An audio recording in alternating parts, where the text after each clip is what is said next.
The CBS Radio Mystery Theater presents...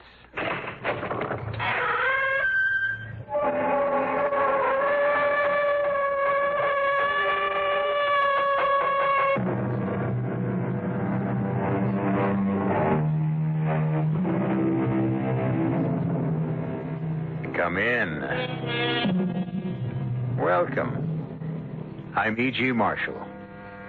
I invite you now to join your imagination with that of Edgar Allan Poe, so that together you can create a tale of intense horror, to say nothing of mystery. You would have no better companion for such a joint venture, surely, because in all the world there's never been a more accomplished master of the macabre, the terrifying, the grisly. Master, did I say? Correction. Genius. In proof of which, listen. Come, Elvira. Let's go to our cabin and get a good night's rest for a change. I'm tired of walking this deck in the fog. Chilled to the bone. I don't want to go to our cabin, but... well, there's no place else, I suppose. My dearest, you must get over your fear of that oblong box in Cornelius Wyatt's cabin. This wild fancy of yours and its coffin.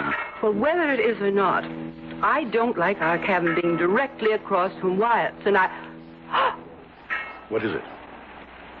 There, at the rail. Wyatt and a woman. And the woman is not his bride, Rachel. No, I can see that. But who is she, then? Unless I'm mistaken, Will. Unless I'm very mistaken, she's the woman in the oblong box.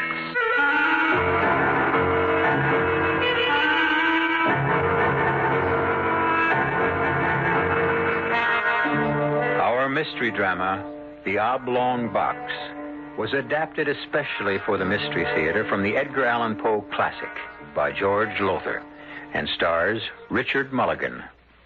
It is sponsored in part by Buick Motor Division and Sign-Off, the sinus medicines. I'll be back shortly with Act One.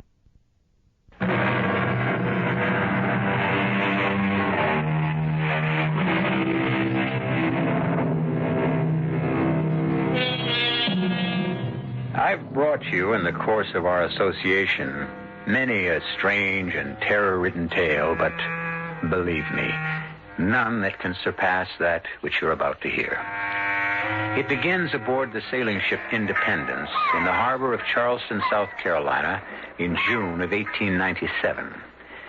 William Hopkins, an attorney of some importance, and his wife, Elvira, are standing by the ship's rail near the gangplank, watching the arrival of passengers with more than ordinary interest.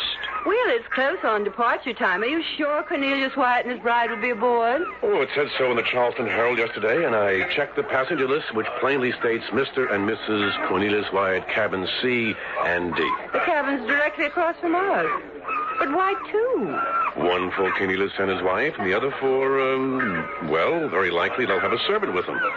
Oh, Cornelius has gone far since our college days together 20 years ago. He's a world-famous artist now.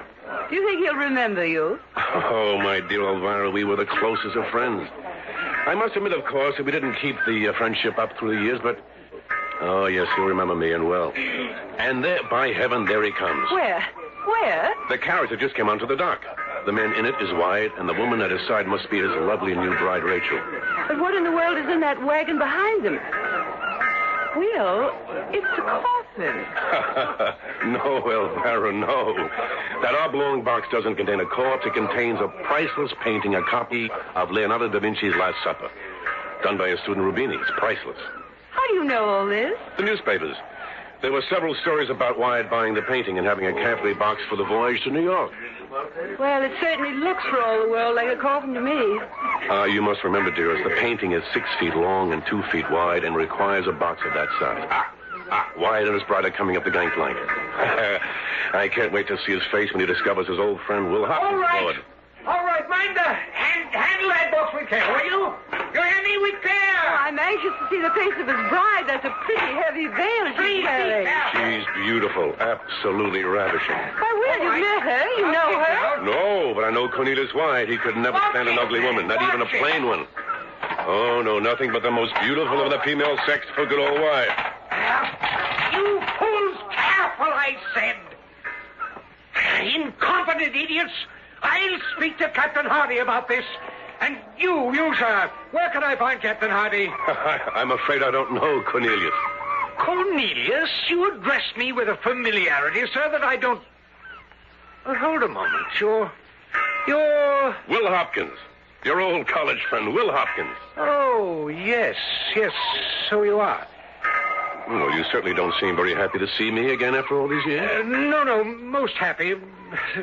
Great pleasure, but I'm a bit upset at the moment. Good Lord, sir, what are you brainless sailors doing with that box? Damn it!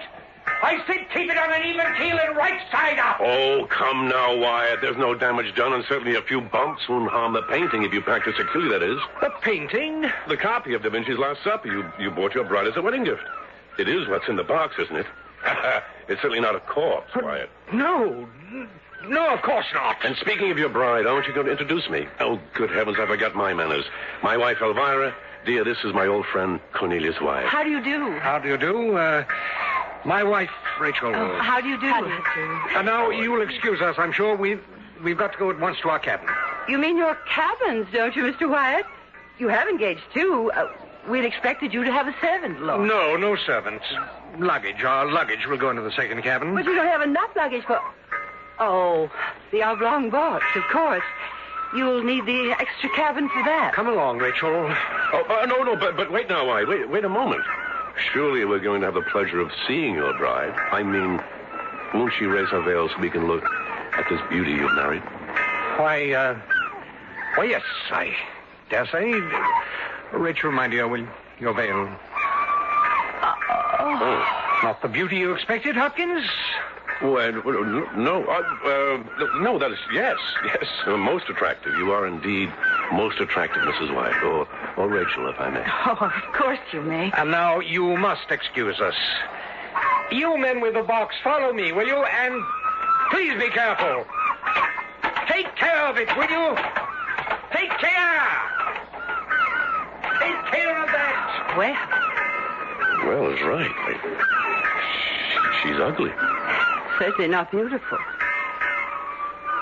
Will? Yes? Don't you sense something peculiar about all this?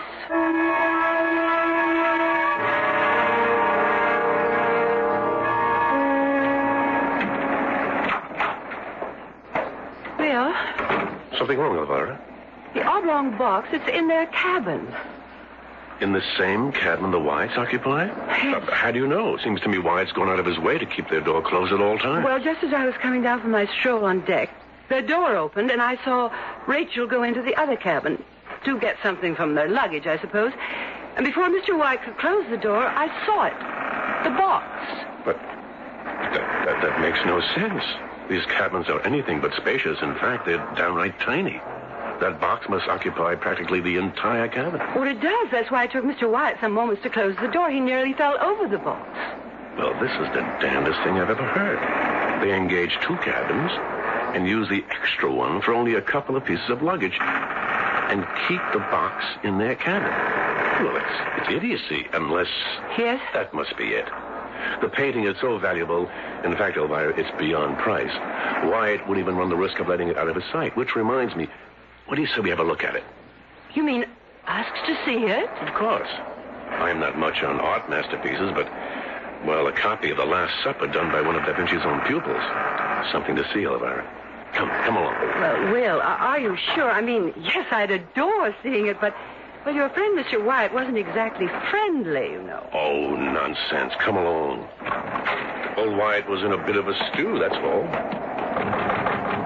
What is it? Your old friend, Will Hopkins, Wyatt.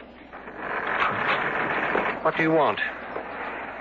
Well, nothing, Wyatt. Nothing at all, if you're going to continue to be so standoffish. Well, I didn't mean to. I'm sorry, Hopkins. Really, I am. It's just that...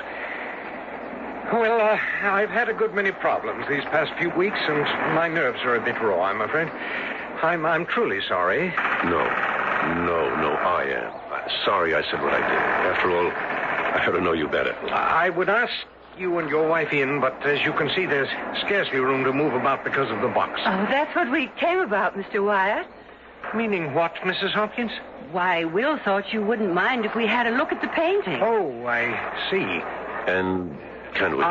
No, I'm sorry. It's out of the question. You see, I had to adopt extreme precautions in crating it, especially to guard against the dampness of a 6-day voyage to New York.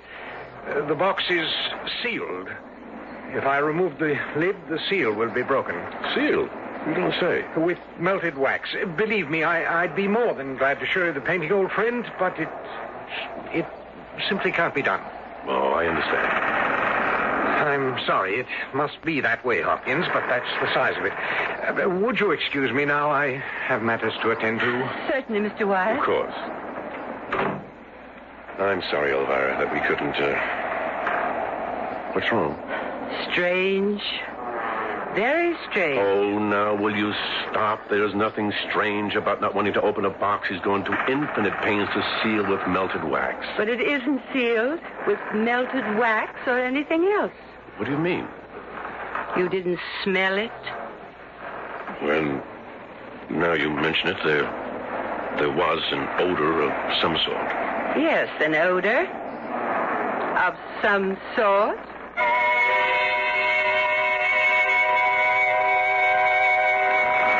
Come to bed, Will. It's 11 o'clock. Don't know, Elvira. Thought I might take a stroll on deck before turning in. Oh, no. Do you think that's wise? There's a gale blowing. Elvira, when it comes to exaggeration, no one can match you. I'd hardly call that a gale out there. A stiff wind, perhaps, but not a gale. When it comes to splitting hairs, what's the difference between a gale and a stiff wind? I wouldn't know. Did you hear anything more about that leak in the hold? Oh, yes. I talked to Captain Hardy. No problem. They caulked it without much trouble. Strange, though, that... All right, I'm sorry. But it is strange that this ship was in dry dock for 3 weeks being recaulked before we sailed. Oh, that's the kind of world we live in, Elvira. Nobody cares about doing a good workmanlike job anymore. I'm going on deck for around 10, 15 minutes. Oh, do be careful, Will. Don't get blown overboard by that stiff wind. Oh, don't worry. What? Will? But what is it? Well, this is the damnedest thing. The damnedest thing. What? Wait a minute, wait. Well, I'll be... Will Hopkins, if you don't tell me what you... Rachel Wyatt. She just came out of their cabin, looked up and down the passage to be sure she wasn't seen, and then, Elvira, she went into the cabin where they keep the luggage. Well, maybe she needs something out of it. Then why did she lock the door? Locked it? Locked it. And why did she look up and down the passage as if she were doing something secretive? Well, since I'm no longer permitted to say I think something is strange. Shh, listen. What is that? It's coming from the Wyatt cabin, and it sounds to me as if Wyatt's prying off the lid of that oblong box. You're right. That's exactly what it sounds like. Exactly what it was. Then it couldn't have been sealed. I told you that. But why would he lie? Especially to an old friend. Well, Will, I may be given to exaggeration, but you are naive. Cornelius Wyatt no longer considers you an old friend or even a friend. He doesn't want anything to do with you. As for why he lied because he doesn't want you or me or anyone else to know what's in that box. What's really in that box. Shh, listen. What's that? What's he saying? He's crying as if his heart would break. Kill me. This is terrible. Poor Wyatt. He's in agony, Elvira. Yes, I can hear him. Poor man. Will, what is he crying over? It can't be the painting, even if it had been damaged when those sailors bumped the box. Elvira, it can't be that. It isn't. Isn't? I told you I've had this feeling all along. This sense of something. You know. And now I'm sure. It isn't a painting that's in that box, Will. It's a corpse. A corpse? And the question that I've been asking myself all along is, whose corpse?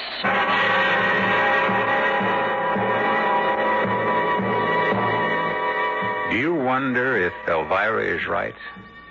Surely it would seem so. For how else explain the... Hopkins will forgive my use of the word, I trust. Strange goings-on in the Wyatt cabin. As it happens, I know the answer, since I've read the Edgar Allan Poe story. If you haven't, you must wait till I return shortly with Act 2.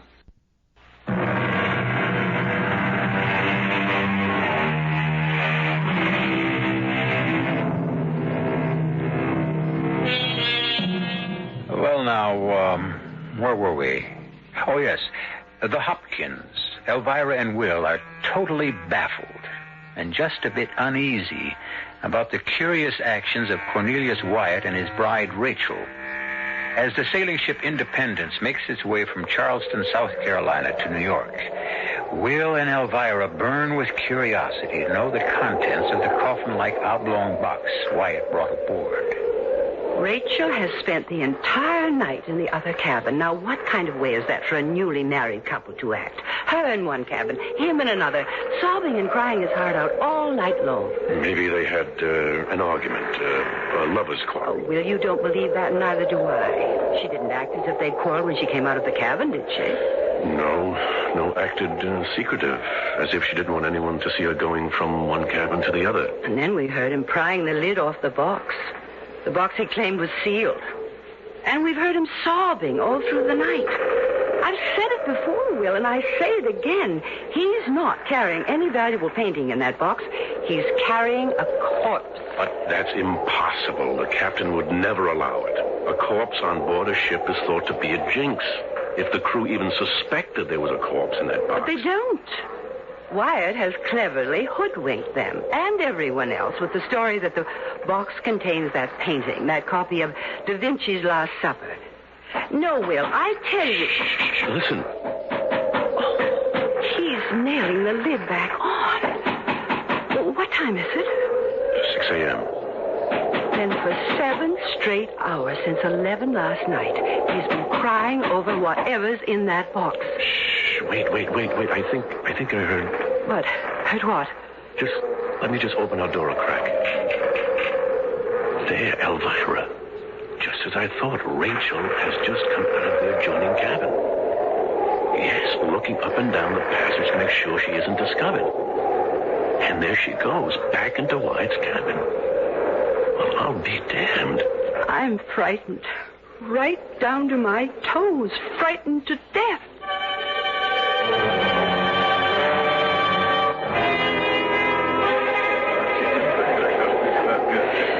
Will, how can you eat and so ravenously? Because I'm hungry. What did we come up to the dining saloon for if not to have a good breakfast? Well, I can't touch a thing.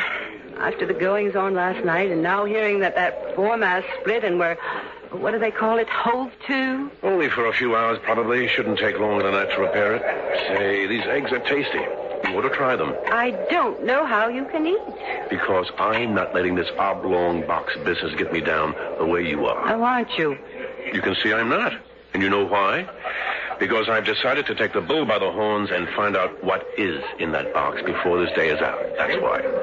And how exactly do you propose to do that? Don't know yet. Got to figure it out. In fact, I think I just have. What do you mean? Wyatt and his bride have just come into the saloon, see? Yes, and they've seen us. They've changed direction and headed for that table way over in the corner instead. Listen, I'm going down to their cabin while they're having breakfast, and I'm going to find out what's in the box. Oh, no, you can't do that, Will. What if they discover you? That's where you come in. You're going to see to it that they stay right here in the dining saloon till I get back. Well, how can I possibly Just go over to their table and start a conversation and keep it going until I return. Will, I can't. You can. They're just ordering breakfast, all right? All right. All right, back in 20 minutes or so.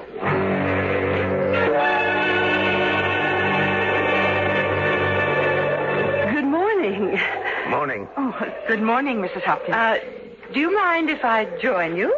Why, Well, Will's gone for a walk on deck, and I couldn't possibly face that gale out there. I suppose you heard about the foremast splitting during the night. Oh, did it? Well, no, we hadn't heard. Oh, it's nothing to worry about. Will says they'll have it repaired in a matter of hours. And... Mr. Mr. Wyatt, you're not leaving. Yes, excuse me. But you haven't even started your breakfast. I'm not hungry. Anything but hungry. But, Mr. Wyatt... Oh, dear.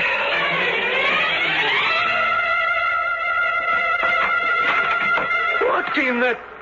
Hopkins, what the devil are you doing in my cabin? Wyatt, What are you doing with that knife in your hand? You see... You were going to pry the lid off this box, weren't you? Off my box, my personal property. Ever since you set eyes on this box when I brought it aboard yesterday, you've been ravening to find out what's in it. Nonsense. That's nonsense. I know what's in it. You yourself told me. A priceless copy of Leonardo da Vinci's Last Supper. But you don't believe it. No, of course I do. Why shouldn't I? I don't know why you shouldn't. I only know you don't. Why else would you sneak into my cabin and try to pry open the box in my absence? I didn't try to... All right, White, I did. Yes. I'm sorry. I apologize. It was the wrong thing to do, but, well, damn it, man, I would like to have a look at that painting. Get out of my cabin.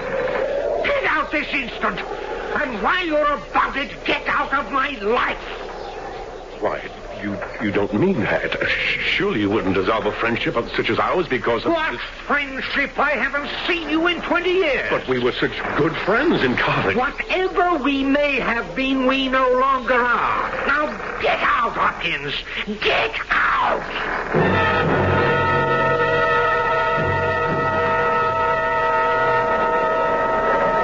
Mrs. Wyatt, how nice to find you here in the lounge. Oh, Mrs. Hopkins.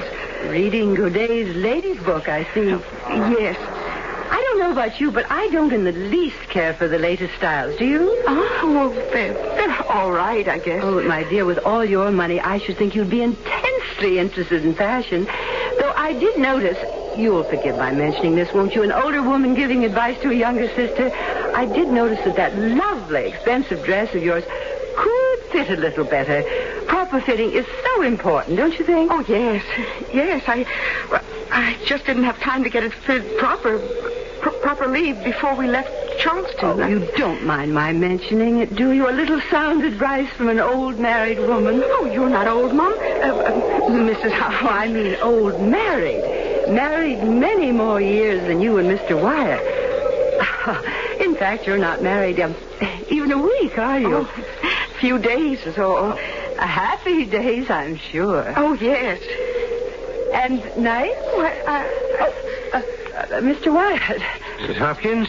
Your dear wife and I were just discussing... I would prefer, Mrs. Hopkins, that my wife and you discuss nothing, either now or at any other time. Why, Mr. Wyatt... I have already made plain to your husband, as I'm sure he will inform you, that I no longer consider him my friend and wish to have nothing whatever to do with him. And that, madam, applies to you as well.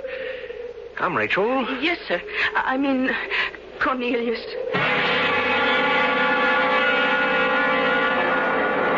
Not his wife? You're telling me that the woman in that cabin across the passage, the woman Wyatt introduced as his wife, is not? I don't think so, Will. In fact, I'm sure she's not. Whatever in the world put such a thought in your head? The little chat I had with her before Mr. Wyatt so rudely terminated it. A little chat I deliberately had with her because, quite frankly, Will, my suspicions had been aroused. Aroused by what? And while you're telling me, I want to keep an eye out to see if Mrs. Wyatt, who is not Mrs. Wyatt, changes cabins again tonight. For one thing, Will, you said Mr. Wyatt was interested only in the most beautiful of women. And Rachel Wyatt is altogether plain.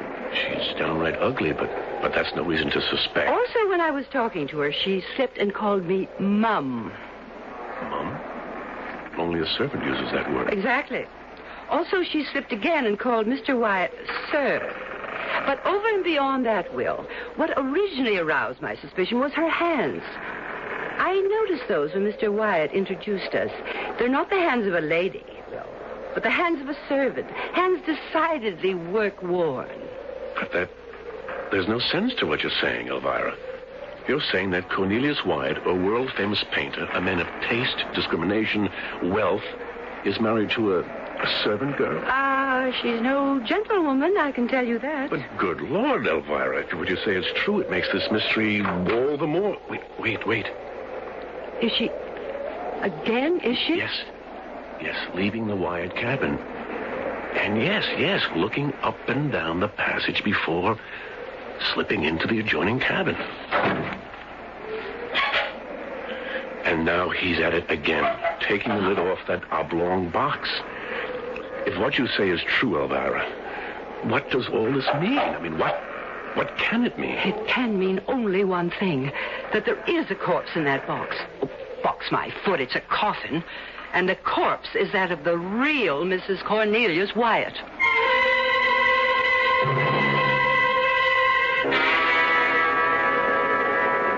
We'll come to bed. It's no affair of ours. Maybe not of yours, but it is of mine. If Wyatt's in some sort of trouble, if he needs help and for one reason or another is shy of asking for it, it devolves upon me as his friend to assist him in any way I can. After what he said to you and me... Oh, one must make allowances if the trouble he's in is so serious, so unbearable, so... Elvira, I'm going over there. To his cabin? Oh, Will, surely not. Yes. Well, it's 3 o'clock in the morning. I don't care what time it is. It's the least I can do, the very least. Now, Will, listen. I'm going over there, I tell you. All right. I know you better than to try and stop you. Just let me get my robe. You stay here. Oh, no. I'm not letting you go over there at 3 in the morning alone. You ask me, that man is dangerous. Dangerous? Wyatt, don't be silly. Oh, don't you? There. I've got my robe on. If you still mean to go, then let's go. All right. Come along. I'll knock. Wyatt? Wyatt, it's me, Will Hopkins. Open up. Wyatt, do you hear me? It's very quiet in there, not like last night when he spent the whole night crying and sobbing and carrying on like I don't know what. Wyatt? Let's go in, Elvira. Will, the cabin's empty. And so is the box. What? Look, the box is open and there's nothing in it. Neither a painting nor a corpse.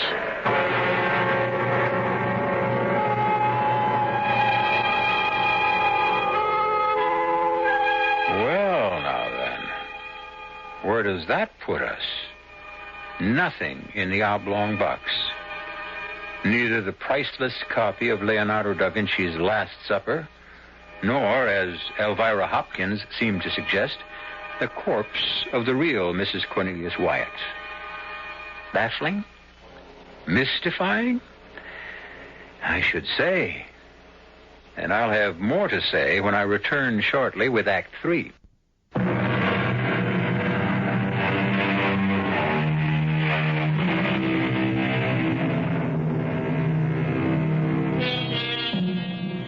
Surprise. Shock is the word to describe the feelings of Elvira and Will Hopkins when they discover that the coffin-like oblong box contains neither that priceless painting nor a corpse. My bump of curiosity is as fully developed as anyone's, I'd say, and frankly, at that point, I'd have dropped the whole business. But not Elvira and Will Hopkins. Not only had their curiosity been sharpened to a keen edge, but, as Will said... Wyatt's in trouble, Elvira. Serious trouble. But there's nothing in the box, so why do you think he's in trouble? Because there was something in it, and whatever it was, he acted, well, damn strange. He said it contained a valuable copy of Da Vinci's Last Supper, and he couldn't open it because it had been sealed against the sea air with melted wax. But he's opened it each night since we left Charleston. And has sobbed his heart out all night long. Whatever he was sobbing over was in this oblong box, and it isn't here now. Where is it? And where's Wyatt at this hour of the morning? 3 a.m.?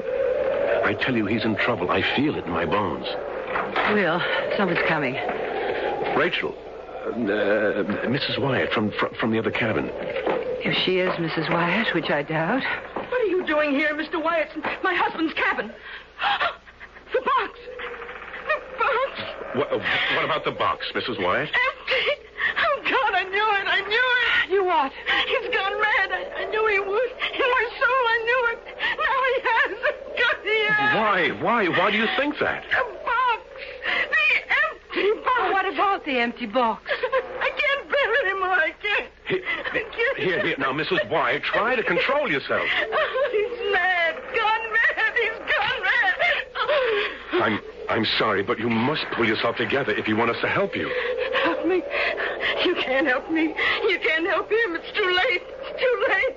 His mind is broken. But why? Because of what? Oh, leave me alone. Please, leave me alone. Well, I think we'd better find Captain Hardy. I think we better find Wyatt. I'm going up on deck to see if I can locate him. I'm coming with you. Cold and windy up on deck. Maybe you better stay here. Right now, Will, I'm not staying alone anywhere.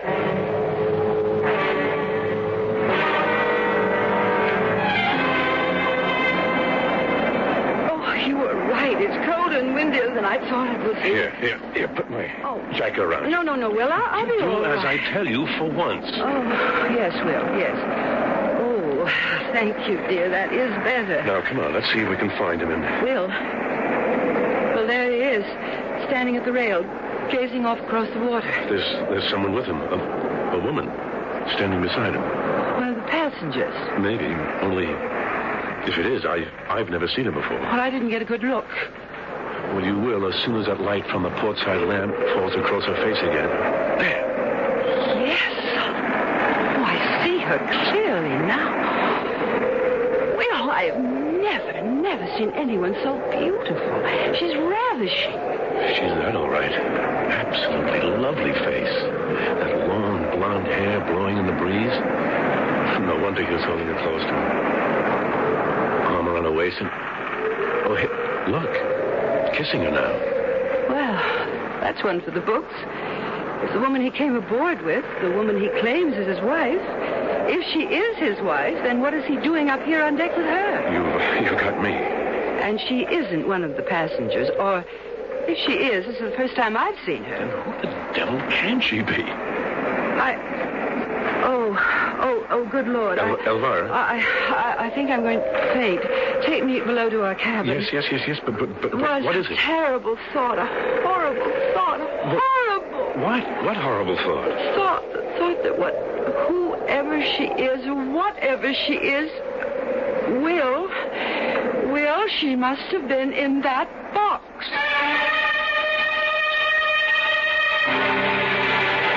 Madness. Absolute madness, Elvira, to even think such a thing.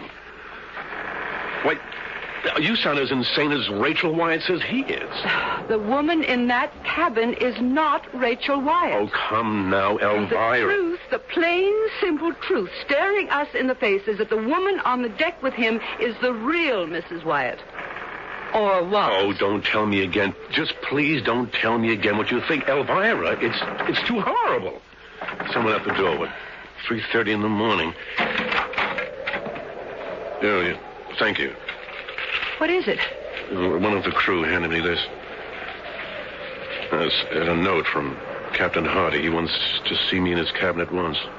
Urgent, he says. Well, at this hour of the morning it must be. What in the world would he want to see you about? Only one way to find out. Sit down, Mr. Hopkins. Sit down. Thank you, Captain. Mr. Hopkins, as you know, we've had nothing but bad weather and bad luck since leaving Charleston Harbor 3 days ago. I guess all your passengers are aware of that, Captain. Yes. We sprung a seam. The foremast developed a bad crack. And there have been other problems which, frankly, I've concealed from the passengers so as not to alarm them. It's understandable, but... I will tell you in all confidence, Mr. Hopkins, in confidence, man, that we couldn't manage to caulk that seam properly in these heavy seas. It's getting worse. Even worse, the repair to the foremast isn't holding. And if the foremast goes, we'll be in serious trouble. There's a force 6 gale out there right now, Mr. Hopkins, and it's whipping up. But, Captain, why are you telling me all this? What can I do? Well, you can tell me something that I need to know, that the crew needs to know. It's got them worried. I still don't... Mr. Hopkins, I'm given to understand that you are a very close friend of Mr. Cornelius Wyatt's. Mr. Hopkins, What is Mr. Wyatt carrying in that oblong box? Why, a copy, a priceless copy of The Last Supper by Leonardo da Vinci. Have you seen it? No. Well, the crew are beginning to think that it contains a body, a corpse. And that because of it, this ship is jinxed. Yes, I'm aware of the superstition. I find myself in a position where I must assure the crew that their suspicions are unfounded. Accordingly, I ask you to go to your friend at once now and get from him the truth of what is in that oblong box. If it's the painting, well and good. And if it's a corpse? Well, then I shall be well within my rights as captain of this vessel to take proper action. And that would be? To consign the body to the sea. For God's sakes, Elvira, what sense is there in asking Wyatt to show me what's in the box when he's damn well going to refuse? And when we've got a pretty good idea of what is in the box. Then you agree with me finally. You think it's a corpse. I don't. I think it's the woman we saw on deck with Wyatt. And you know the thought that crossed my mind about that. A thought too horrible, just too revolting, gruesome even to contemplate. Who would take a corpse on deck? Who would make love to a corpse? A madman would. A man who'd gone out of his mind. If you ask me, Captain Hardy's worst fears have been realized. The foremast is broken. Will, that bell. Will, isn't that the signal for the boat station? God help us, it is. Oh, Will, what's going to happen to us? What are we going to do? Head for our boat station, that's what. Come on. Oh, wait, my jewelry. The hell with the jewelry, woman. Come on. Now, who can that be? Oh, Mr. Hopkins, help me. Mrs. Wyatt. I'm not Mrs. Wyatt. I'm not his wife. I'm only a servant. A married servant. Oh, help me. He's gone bad. Not his wife and servant. Rachel Carruthers, her servant, until she died within 2 days of her marriage. Died within 2 days? He went out of his mind with grief. He didn't know what he was saying or doing. All he knew, all he could think of was they'd planned this voyage for their honeymoon, and there was no stopping him. He would take her on the honeymoon he promised. Take her dead or alive. Take her dead. God in heaven, how right I was. How horribly right. Never mind that now. We're wasting precious time. Come on. We must get to the lifeboat. But what about him? Him? Wyatt? Yes, he's in there now, sitting beside her coffin. I tried to tell him we were in danger, but he wouldn't listen. All right. Look, I'll see what I can do. Elvira, you and Rachel, Mary, whatever, get to the boat. Oh, but you... I'll join you. Will. I promise I'll join you, but I must try to save Wyatt if I can. Go now, the two of you. Go. No, not without you. Remember, I'll not go without you, Will. Wyatt. Yes? Wyatt, the ship's in danger. It may be foundering. That bell you hear, it's a call to all boat stations. Oh. Wyatt, stop sitting there staring at a corpse. Corpse? The corpse, the body of your wife, your dead wife. She's not dead, Hopkins. That's what they said, the doctors, but they were wrong. Only sleeping. She's only sleeping, Hopkins. And soon she'll wake up very soon now. Wyatt. Isn't she beautiful? Isn't she the loveliest creature you ever seen on this earth, Hopkins? Will you listen to me? The ship is foundering. If we don't get to the boats, we'll drown. Wyatt will drown. Drown? Did you say drown? Yes. Oh, no. Drown. No, Hopkins, she'll not drown. Not my Rachel. Rachel, dear. What? Can you hear me? Wyatt, what are you doing? Come, darling. Time to wake up. Sweetheart. In heaven's name, man, she's dead. Rachel. Dead, do you hear me? I can't wake her. Deep asleep, in a deep sleep, Hopkins. And help me. How? Lend a hand. I've got to get her on deck into a lifeboat. Can't let her drown. Give me a hand here. You're not going to try to get... What else can I do? She's sound asleep. She's dead. Dead. There. She's sitting up. Oh, good Lord. Now we'll just Hopkins, if you'll only just please help me to get her out of this box. Quiet. Come to your senses. There. She's on her feet. Oh, my Lord. In a deep sleep. But that's all right. I'll walk her. We'll walk her up to the boat. Get your arm around her, Hopkins, on the other side. No. Hopkins, I can do this alone, but it would help if you... No. Damn it, Hopkins! Will you please? No!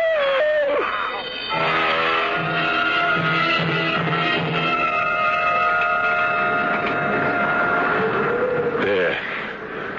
That better, Elvira? More comfortable. I'll be all right, Will. A lifeboat isn't expected to be the most comfortable place in the world. Mary. Oh, thank you, sir. I'm all right. She's going down, I think. The ship getting lower in the water. Captain, is she? Yes.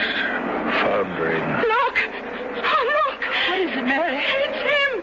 Mr. Wyatt, there on deck! You see? Oh, no.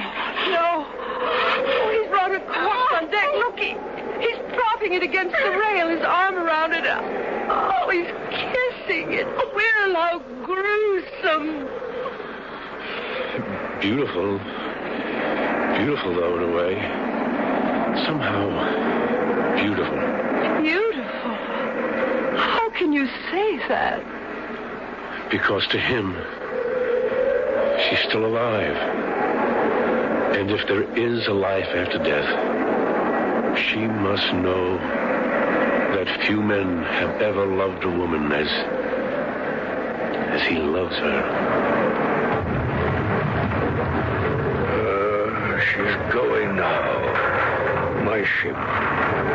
Going. And they with her. Please, God, be with them. Please.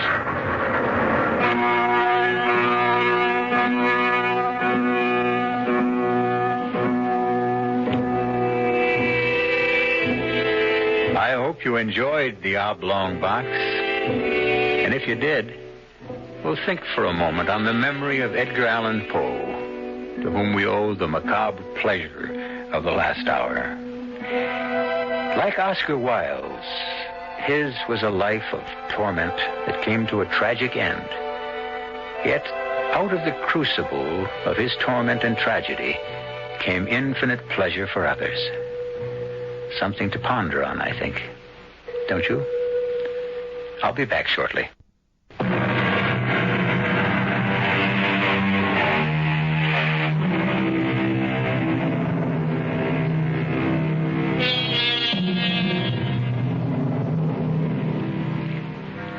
I heard recently that a little cottage on the Grand Concourse in the borough of the Bronx, New York City, is to be torn down. Why? Because it is constantly vandalized, and the city can no longer afford to keep it up. When I was very young, I went to visit it more than once, and stood in the tiny room where a beloved young wife died, and a grief-ridden husband drowned his grief in alcohol. But where he also wrote the story you heard tonight. I say no more. What more is there to say? Our cast included Richard Mulligan, Grace Matthews, Bryna Rayburn, and Kurt Benson. The entire production was under the direction of Hyman Brown. And now, a preview of our next tale. Go on. I don't know that I can. I've never understood what made these people what they were, but this I know. There are angels on this earth and there are devils, and you, madam, I say it to you, even in your dying moments, you are a devil. I don't blame you for looking at me like that. I spoke on impulse. I'm ashamed. Ashamed? You are the first man who has ever dared to... Berenice. Stay away. Stand back. Don't touch me. Only listen. You will be haunted by the magnet that drew you to me. The weapon with which I ruined your life and will destroy you. My smile, Ernest. My smile. No. Look at me. Radio Mystery Theater was sponsored in part by Sign-Off, the Sinus Medicines, and Buick Motor Division. This is E.G. Marshall inviting you to return to our Mystery Theater for another adventure in the macabre.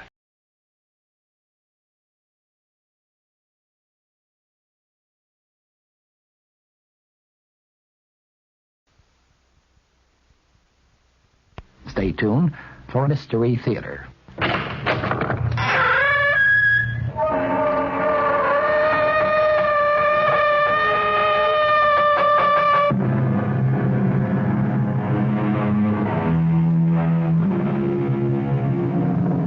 Come in. Welcome. I'm E.G. Marshall. I'd like to ask you something. What do you consider your most attractive feature? Your hair? Your eyes? Complexion? Your figure? Whatever, each of us is abundantly aware, though there are some who would deny it, of his or her most captivating attribute, and make the most of it, though there are some who deny that too. Be all this as it may, we're about to hear of a woman whose most beguiling characteristic was her smile, and because of it, the horrible thing that happened. Our mystery drama, Berenice, was adapted from the Edgar Allen Poe classic, especially for the Mystery Theater by George Lothar, and stars Michael Tolan and Norman Rose. It is sponsored in part by Contac, the 12-hour cold capsule, and Anheuser-Busch Incorporated, brewers of Budweiser. I'll be back shortly with Act One. Give your hand to a friend, give your heart to your love, but give your code to Contact, the sooner the better. 6 or 3 or 1? That's the question when you catch the common cold. Sneezing, drips, congestion. Then take 12-hour Contact. You need 6 cold tablets, 2 every 4 hours, or 3 ounces of Cold's liquid, 1 every 4 hours, or just 1 Contact for up to 12 hours continuous relief of those symptoms. The tiny time pills do it. Both the others contain things for aches and fever. The liquid, something for coughs, not found in Contact. Your cold, your choice. Give your code to Contact. 6 or 3 or 1. Take Contact, only as directed. This is Tommy Makem. I'm sitting in the John Barleycorn, located at 209 East 45th Street, just off 3rd Avenue.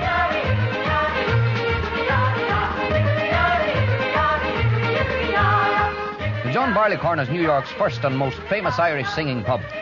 If you want a sample of what Irish hospitality is really like, you should come in and soak up the atmosphere. The hospitality is warm, the people are cheerful, and the service is just fantastic. They have an old saying at the Barleycorn: there are no strangers here, only friends you haven't met. And you can prove that to yourself by dropping in any time. You can have lunch, dinner, or supper 7 days a week, and a good time all the time. The food is fit for royalty, and as a matter of fact, some of the recipes have been handed down from the courts of Irish kings. The John Barleycorn, the Irish oasis in Midtown Manhattan. For lunch, dinner, or special party information, call YU6-1088.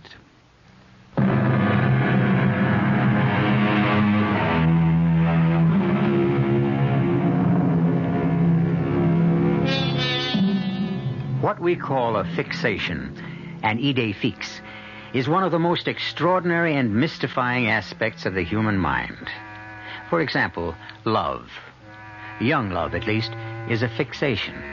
For the lover cannot get the loved one out of his thoughts. He thinks of her night and day, or she of him. And there is, I need scarcely say, no more wondrous person in all the world. What cure can be found for a fixation? Well, when it comes to love, and I don't mean to sound cynical, I suppose marriage. But when it came to Ernest Montresor and his wife Berenice, well, that's our story. Do not tell me, Anthony, what I must do or must not do. Ernest, please. You are my friend. You are my attorney. You have come here to Mangrove Manor to straighten out whatever legal matters attend Berenice's death, and that is all. Ernest, I didn't mean to offend you. I am not offended. I am irritated. You can sit there and say, Ernest, your wife is dying. Try not to hate her as you do. Let me tell you something, my good friend.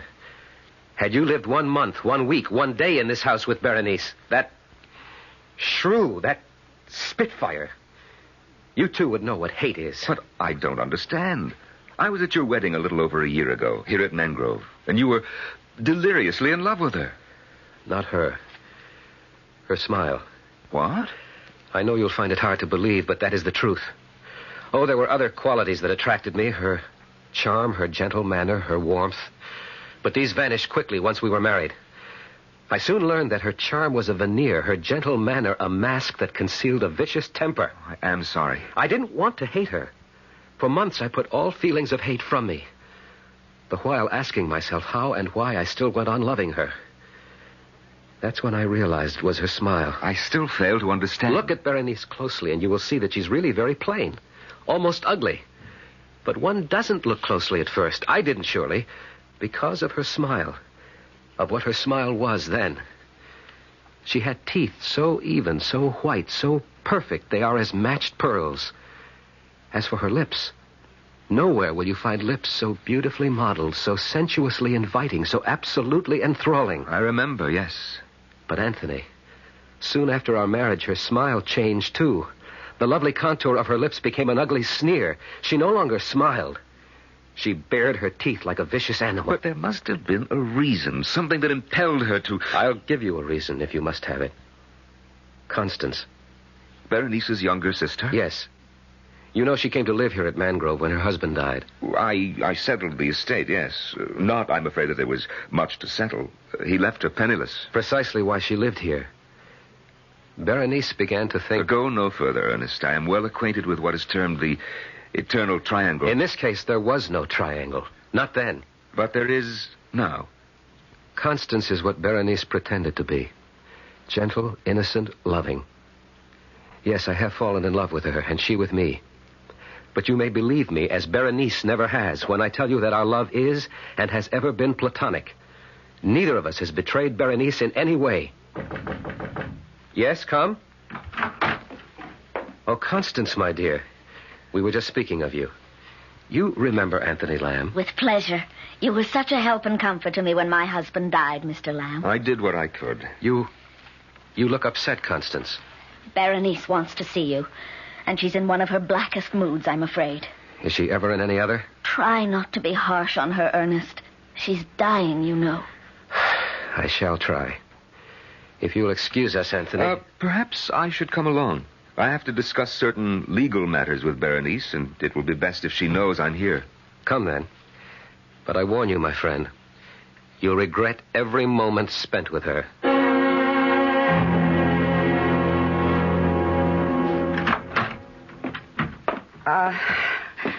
It's you.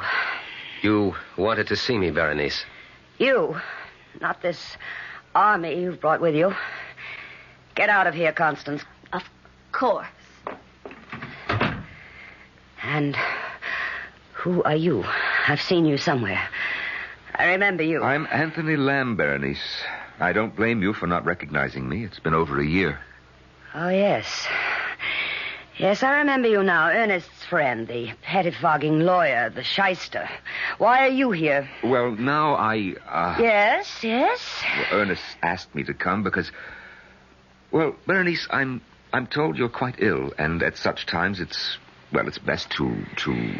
To make sure that all will be legally neat and tidy when I'm cold in my coffin. Oh, you put it much... The only way it can be put. I'm dying, and I know I'm dying, and so do you. If you don't, you must be blind. And if you want proof of it, look. Once my smile was the most ravishing smile on earth. Look at it now. Yes.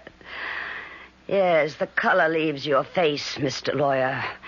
You all but shrink away because it's no longer the beautiful smile of the living Berenice, but the ghastly grin of the Berenice who'll soon be cold in death. Stop it. Stop smiling. Dear husband, what is it? You used to tell me my smile captivated you, enslaved you. Can it be that it now repels you? Oh, don't turn away. I won't look at you, not when you smile. Don't look then, for all the good it'll do you. You'll remember. Soon I shall be dead. But my smile will never die. It will live on in your brain, Ernest. Wherever you go, whatever you do, it will be with you. No. This smile, this ghoulish grimace, because it was what you married, what you loved, and then came to hate. And you will hate it till the day you die, Ernest. For till that day, awake or asleep, it will haunt you.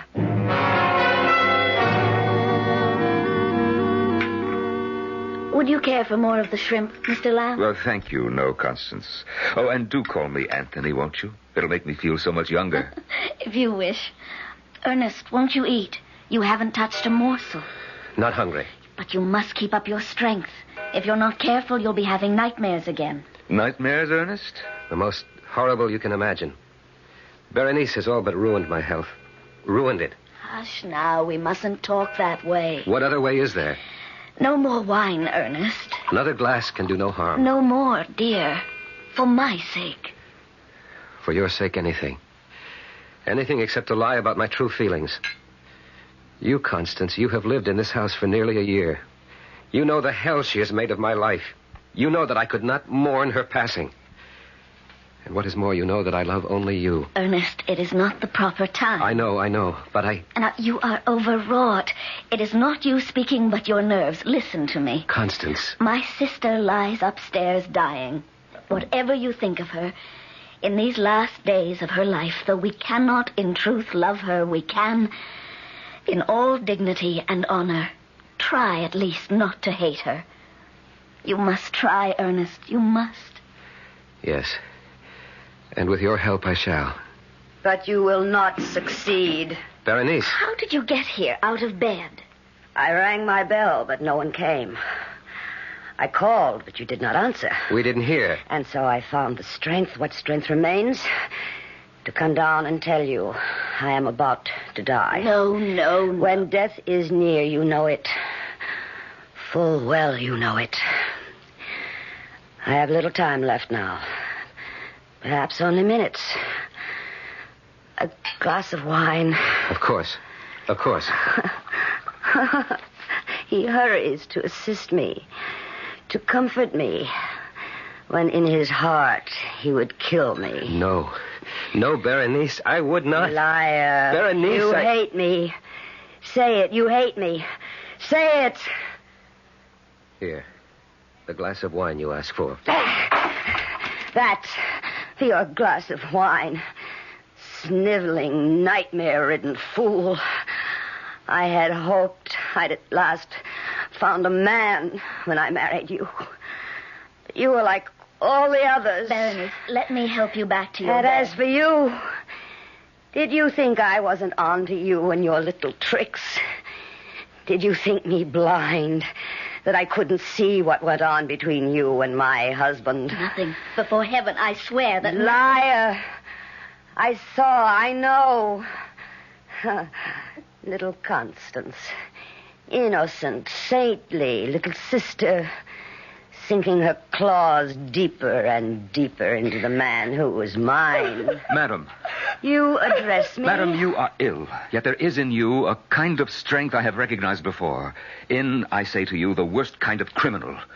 Huh? Go on. I don't know that I can. I've never understood what made these people what they were, but this I know. There are angels on this earth and there are devils. And you, madam, I say it to you, even in your dying moments, you are a devil. I don't blame you for looking at me like that. I spoke on impulse. I'm ashamed. Ashamed? You are the first man who has ever dared to... Berenice. Stay away. Stand back. Don't touch me. Only listen. You will be haunted by the magnet that drew you to me. The weapon with which I ruined your life and will destroy you. My smile, Ernest. My smile. No. Look at me. Sensuous lips bearing milk white, perfectly matched teeth. Look. Catch Here, let me... She's falling across the table. I think... Yes. She's gone. Berenice is dead. No. Ernest, don't. Her mouth. She is staring at me with her teeth. Anthony, in heaven's name, close her mouth. Close her mouth!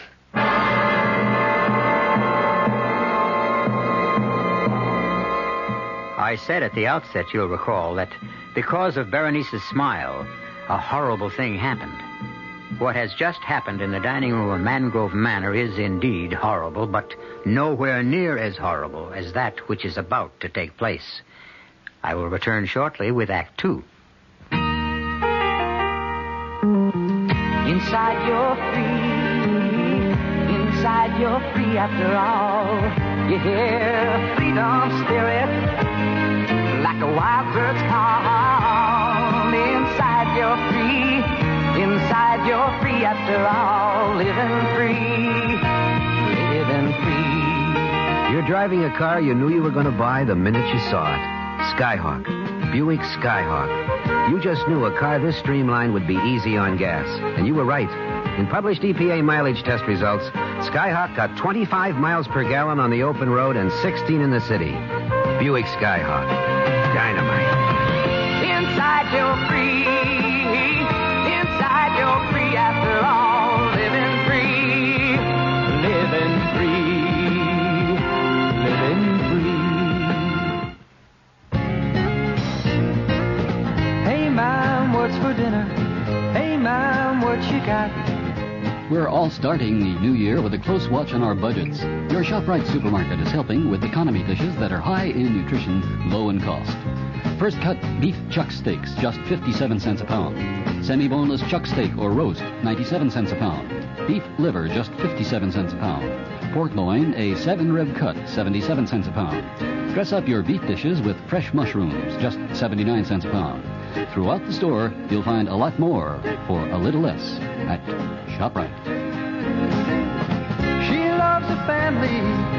She wants the best. She does all that she can do. She lets ShopRite do the rest. Hey, Ma, what's for dinner? ShopRite has the answer.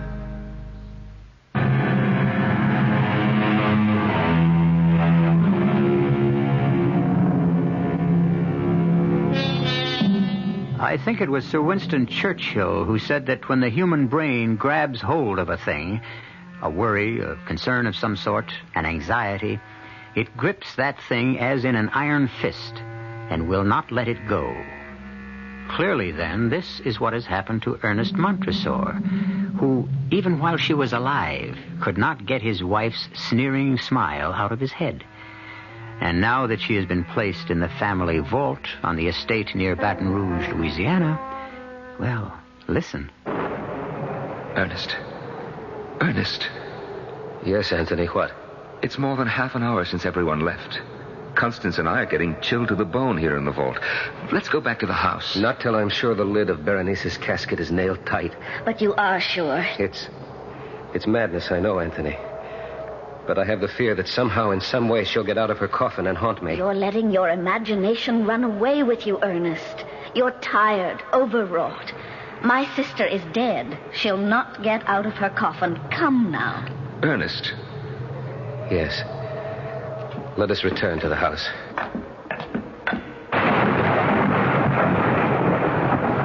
I'll close and lock the gate. No, I will.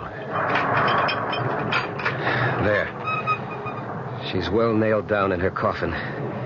Well locked in, too. Yes. Now let's... No, wait.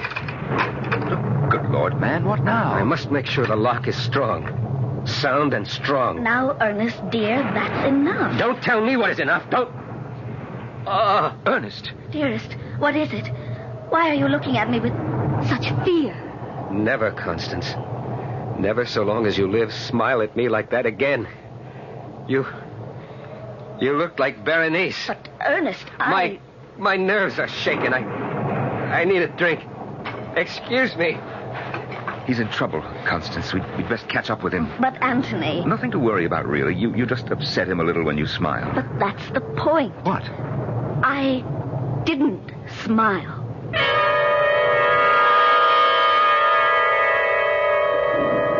Will you take another brandy, Anthony? Thank you, no, Constance. As they say, one is as good as more.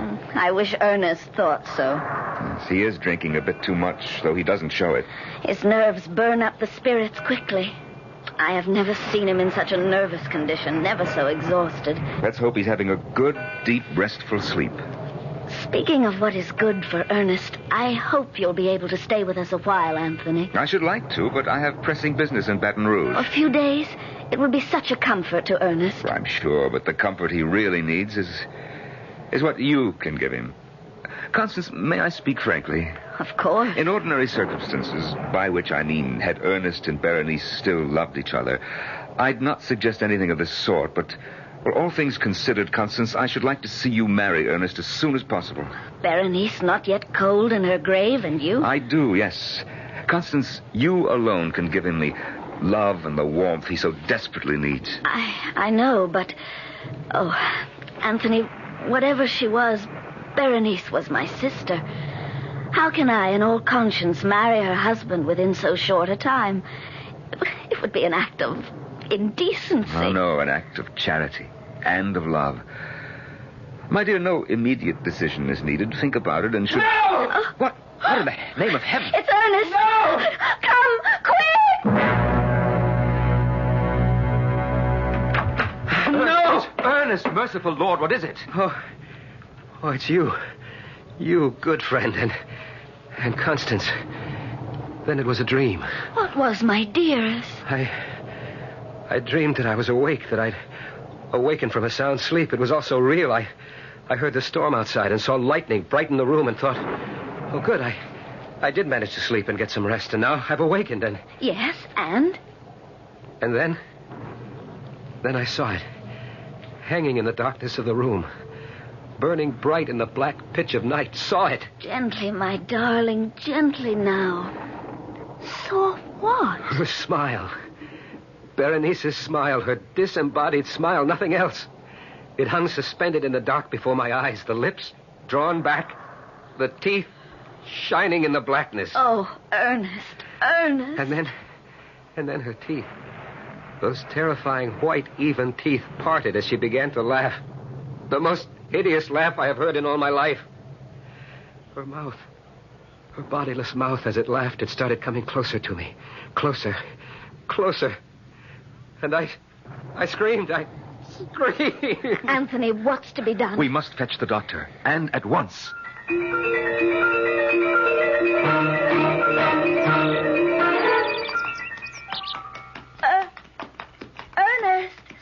Ernest, stop for a bit. Oh, let's rest. Of course, my dear, of course. Here, let me help you down. Thank you, Ernest. There's a log over there. Shall we sit? I would rather stand and hold you. Oh, you are feeling better. Come, let's sit down. No, wait. Ernest? Please, listen, Constance. Anthony returns to Baton Rouge tomorrow. I had a talk with him this morning. He knows I'm devoted to you and you to me. He urged, not that I needed urging, that I ask you to marry me. Ernest, Do say yes, Constance. I beg you. Say you'll marry me. That's exactly what I was going to say once you gave me the chance. You will? You'll marry me? Oh, I will. Oh, I will. Constance. Oh, Constance. Let's hurry back and tell Anthony. Yes, that dear good friend of yours will be relieved to know, I'm sure. Here, I'll give you a hand up. There. Oh, Ernest, my horse. Oh! Ernest, he's running away with me.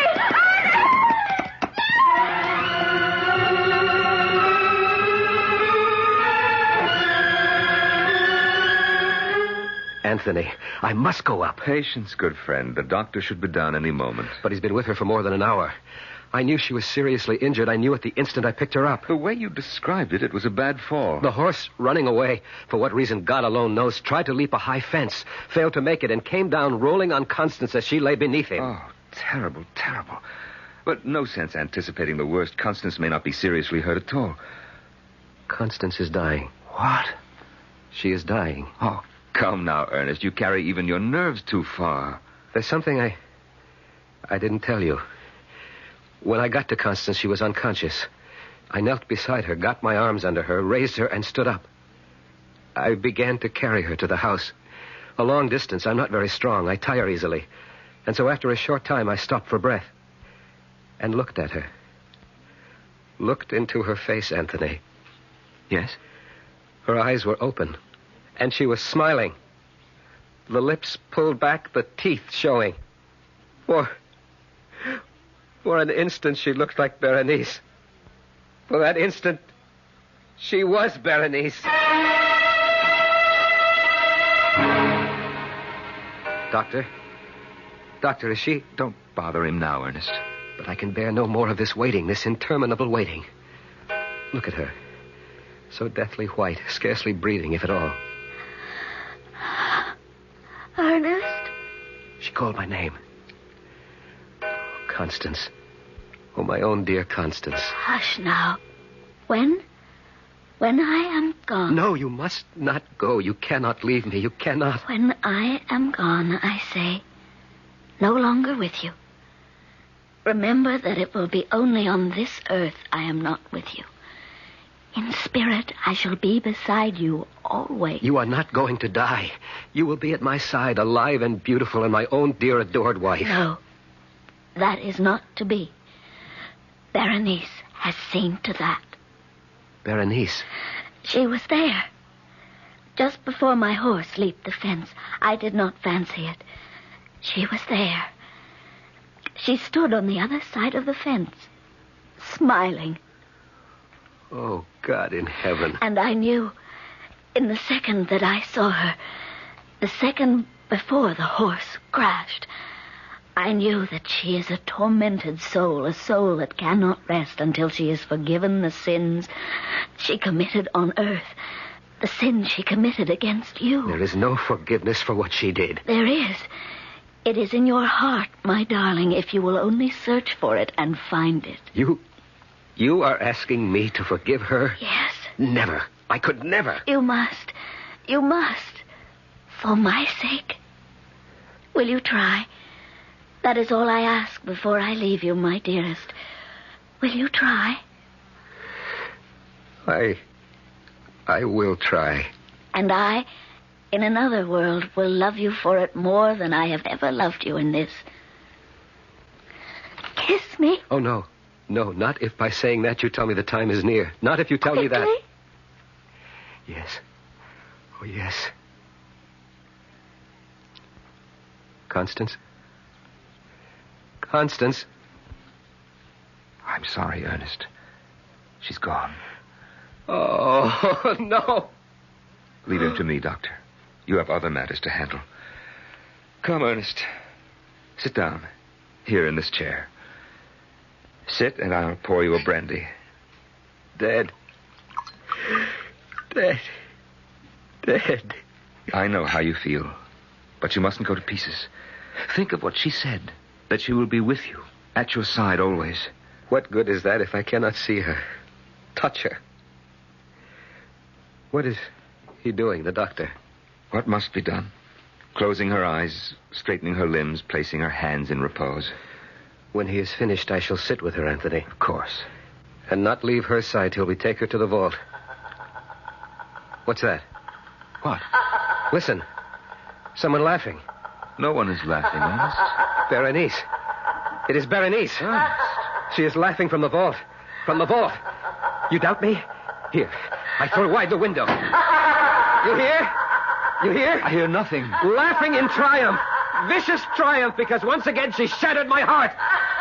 Laugh, damn you, laugh! But I shall have done with you yet! I shall! Oh! Doctor, quickly. He's fainted dead away.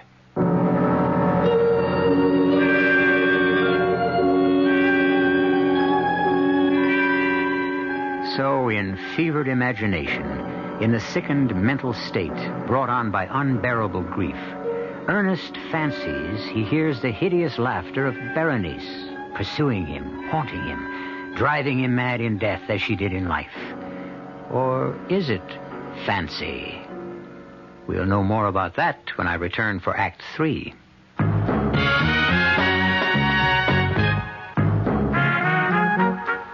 Some beer drinkers have funny ideas about beer. They think beer improves with age, like wine. Well, find a brewmaster, though. You'll find a beer drinker who knows better. The Budweiser brewmaster says it all depends on how beer is aged. Just letting beer sit in lagering tanks makes it older, not necessarily better. That even goes for keeping a case around the house for a couple of months. But there is one kind of aging that's good for beer. The Budweiser kind. Beechwood aging. In this kind of aging, something happens. It lets all the flavor of the choicest hops and best barley malt that go into Budweiser get through to you. Sure, it takes more time and trouble to brew Budweiser that way, but brewing beer right does make a difference. Anheuser-Busch, St. Louis.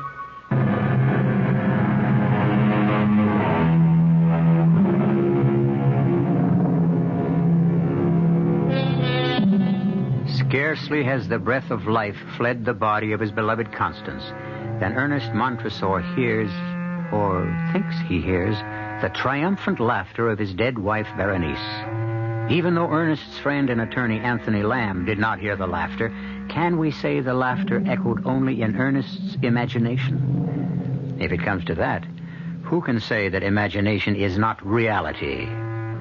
Be that as it may, let us now join Ernest and Anthony in that family vault. It would seem that you're right, Anthony.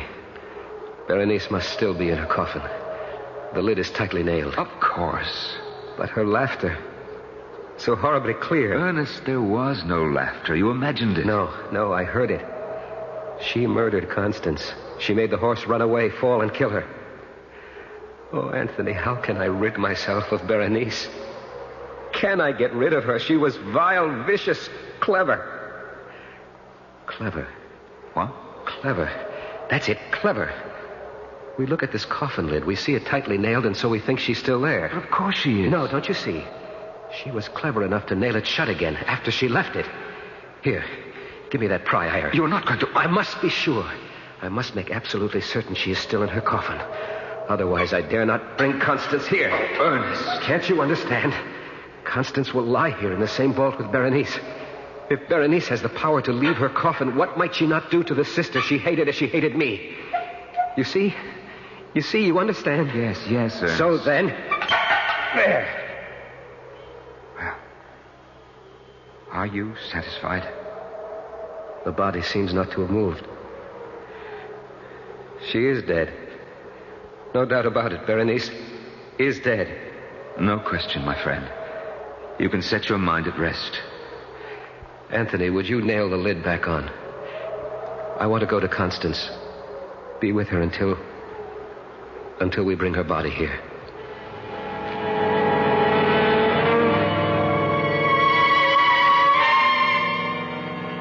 Ernest.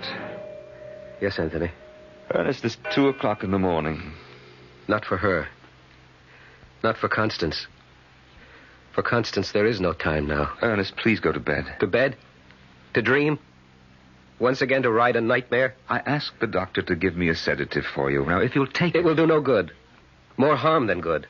I've taken them before, and I cannot leave Constance alone. Not to the awful loneliness of death. I will stay with her. No. I will. I must. Ernest, hear me now. You will drive yourself mad if you go on like this. As your friend, I... What? You heard it? I am not hearing things. That sigh. It was Constance. And look, Ernest, look. Color. Her cheeks. Color coming into her cheeks. Pulse. How do you feel for a pulse? Now, let me... Yes? Yes? There is no pulse. And yet, a faint warmth. Her wrist beneath my hand feels... Ernest, I tell you, there is warmth. Alive. She is alive. Oh, God, in your merciful goodness, I thank you. Thank you. And while you're thanking God, I'll fetch the doctor.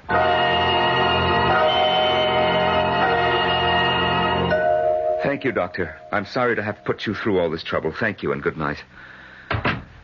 I'm sorry, Ernest. Strange. Very. There was color in her cheeks, warmth in her body. Yet by the time the doctor arrived, the warmth had fled, the color vanished. She was once again a corpse. Anthony, what do you make of it? I cannot say. I don't know. It's one of the most baffling things I've ever seen. But then Mangrove Manor seems alive with strange things. Not so strange if you had lived a year with Berenice. If you had come to know her as the devil she was. I begin to believe you. It's 4 a.m, and I've been up. We both have been since early yesterday. There'll be much to do tomorrow, and both of us must get some rest. No, not I. I will stay with Constance. All right, Ernest, but be sensible. Take that large armchair in the corner and see if you can at least doze for a time. Very well. I'll go to my room for an hour or two of sleep. All right. And Anthony, thank you for all you've done. That's nothing. Nothing.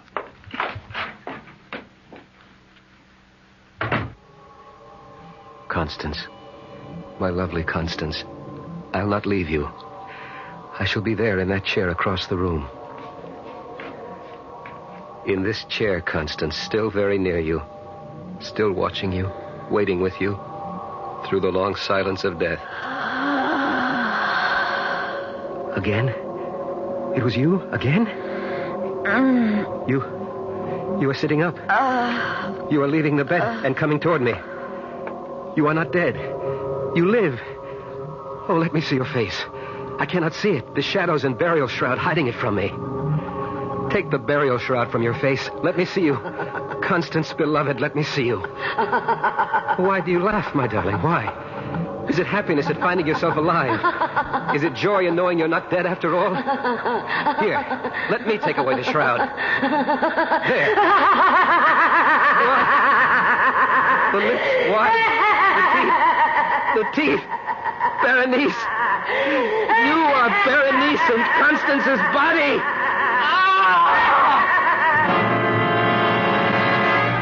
No, Ernest, no, it was not a nightmare. I thought it was. I thought I'd had another horrible dream, that I'd gone to sleep in the chair and dreamed it all. I might have thought so, too, if I'd only found you lying on the floor unconscious. But, my dear friend, I cannot describe my shock. Constance's body was sprawled across yours. Constance's body, but Berenice's spirit. Don't think about it. Put it out of your head. Impossible. It is etched in acid in my memory. I shall see it in every moment of my life, waking or sleeping. The lips curled back in that fearful sneer. The teeth. The terrifying teeth. If only I could blot them from my mind, but I can't. Perhaps you can. Perhaps there is a way. What? If, as you think, Berenice is using Constance's body to haunt you, torment you... She is. Then all we need do is what we must do in any case. Bury Constance in the vault. But of course, I sicken at the thought of placing my own dear lovely Constance in that cold, moldy chamber. And yet it must be done. And with her body locked within the vault, Berenice will be unable to haunt me. But I must leave, Ernest. I have stayed as long as I can, far longer than I anticipated, and I do have other business, pressing business in Baton Rouge. The thought of being alone in this huge and empty house, is there no way to persuade you? I'm sorry, Ernest, but there isn't. I've done all I can for you. You know I have. Of course I know it. There is no better friend in all the world than you, and I have no right to urge you to stay, none at all. But I am afraid. Afraid to be alone. Afraid. Of all things, it is a madness. Afraid of Berenice's teeth. I suppose it is a form of madness. Berenice is dead and buried. Constance is dead and buried, and so Berenice cannot inhabit her corpse to torture you. She'll find a way. She will not. She will. She lies in that vault out there, and in time her body will rot. But teeth do not. And so long as a tooth remains in her skull... Ernest, it's 10 o'clock. I have a long, hard ride ahead of me tomorrow. I must get to bed, and so must you. We are both very much in need of rest. Rest. So long as I live, there will never again be any rest for me.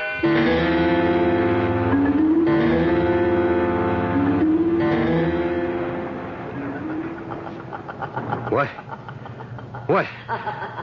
Berenice, that laugh. Did I hear it or only dream? Open the window and listen. Nothing. A dream, another nightmare. To bed, Ernest, too. But what is this? I'm wet to the skin. My nightclothes are drenched. My feet caked with mud. Oh, wait, it comes back to me now. The dream. The nightmare. Was it a dream or did I? Anthony! I'm coming. Good Lord, man, what is it now? Come into my room. Yes, but what is it? What's happened? Another of your awful nightmares? Well? I don't know. You don't know if you had a nightmare or you didn't? If it was a dream, then that's what it was. But if it wasn't, if I really did the thing I thought I dreamed, then Anthony, I am mad. What do you mean? I mean that if I really did it, I've done something so horrible it could only be the work of a madman. Ernest, what did you do? I dreamed. Oh, make it a dream. But look at me. My clothes soaked through. My feet muddied. I must have done it. Done what? What? I left my bed and went outside to the tool shed. The tool shed? And found what I was looking for. And then I went to the vault. In this storm you went? Yes, to the vault. I unbolted the gate and went in. And then I pried open Berenice's coffin. Oh, no. Yes. There she lay, moldering in death. But the lips drawn back and the teeth, those white, even, perfect, gruesome teeth, exposed. I stared at them, stared in a horror of fascination. And then taking the instrument I brought with me, I did what had to be done to save my sanity. What? What did you do? I dare not speak of it, put words to it. Nor can I bear to look. Look? To see, was it dream or reality? Look at what? When I had done it, I returned here to my room. I placed the instrument on the mantel. In my dream, I placed it there. And though it must be a dream... Please, go to the mantel. See if the instrument is there. Very well, Ernest. I see nothing here but a pair of pliers. Oh! This is the instrument you used in your dream? No dream. No dream. Can't you understand that now? No dream. The pliers are there. I did it. May a merciful God forgive a madman. I did it. The table. My bedside table. Look there now. Look. They are there. They're here. On your bedside table. All of them. All of Berenice's teeth.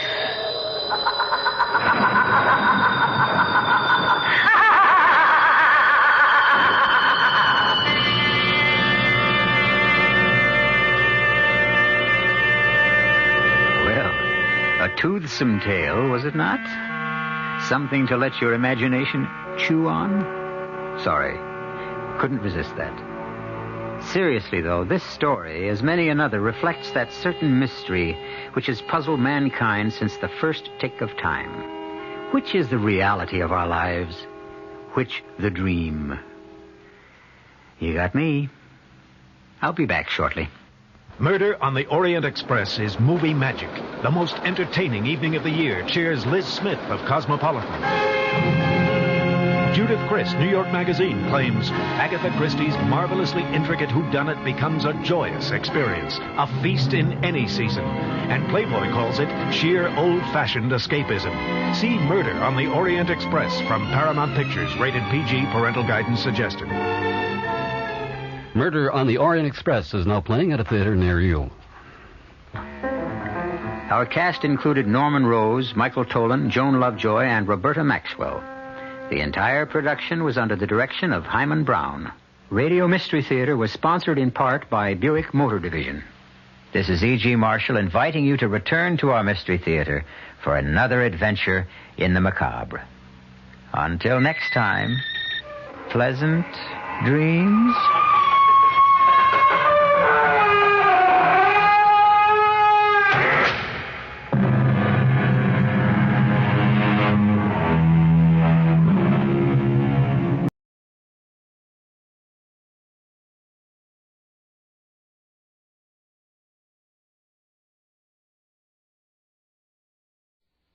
CBC presents a new series of chills and thrills, of mystery and adventure, old and new, tales of the supernatural and the unforeseen, of yesterday, today, and tomorrow.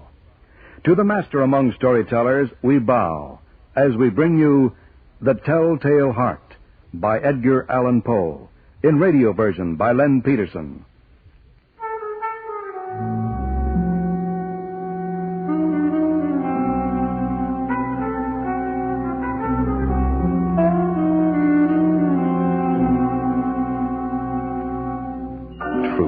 Nervous, very dreadfully nervous I have been and am. But why will you say that I am mad? The disease has sharpened my senses, not destroyed, not dulled them. Above all, my sense of hearing. I heard all things in the heaven and in the earth. I heard many things in hell. Now then, am I mad? Listen how calmly I can tell you the whole story. I was wandering on my way to nowhere, away from... that's my secret. We all have secrets. And I came to the old man's place on the edge of this town and asked for a dipper of water.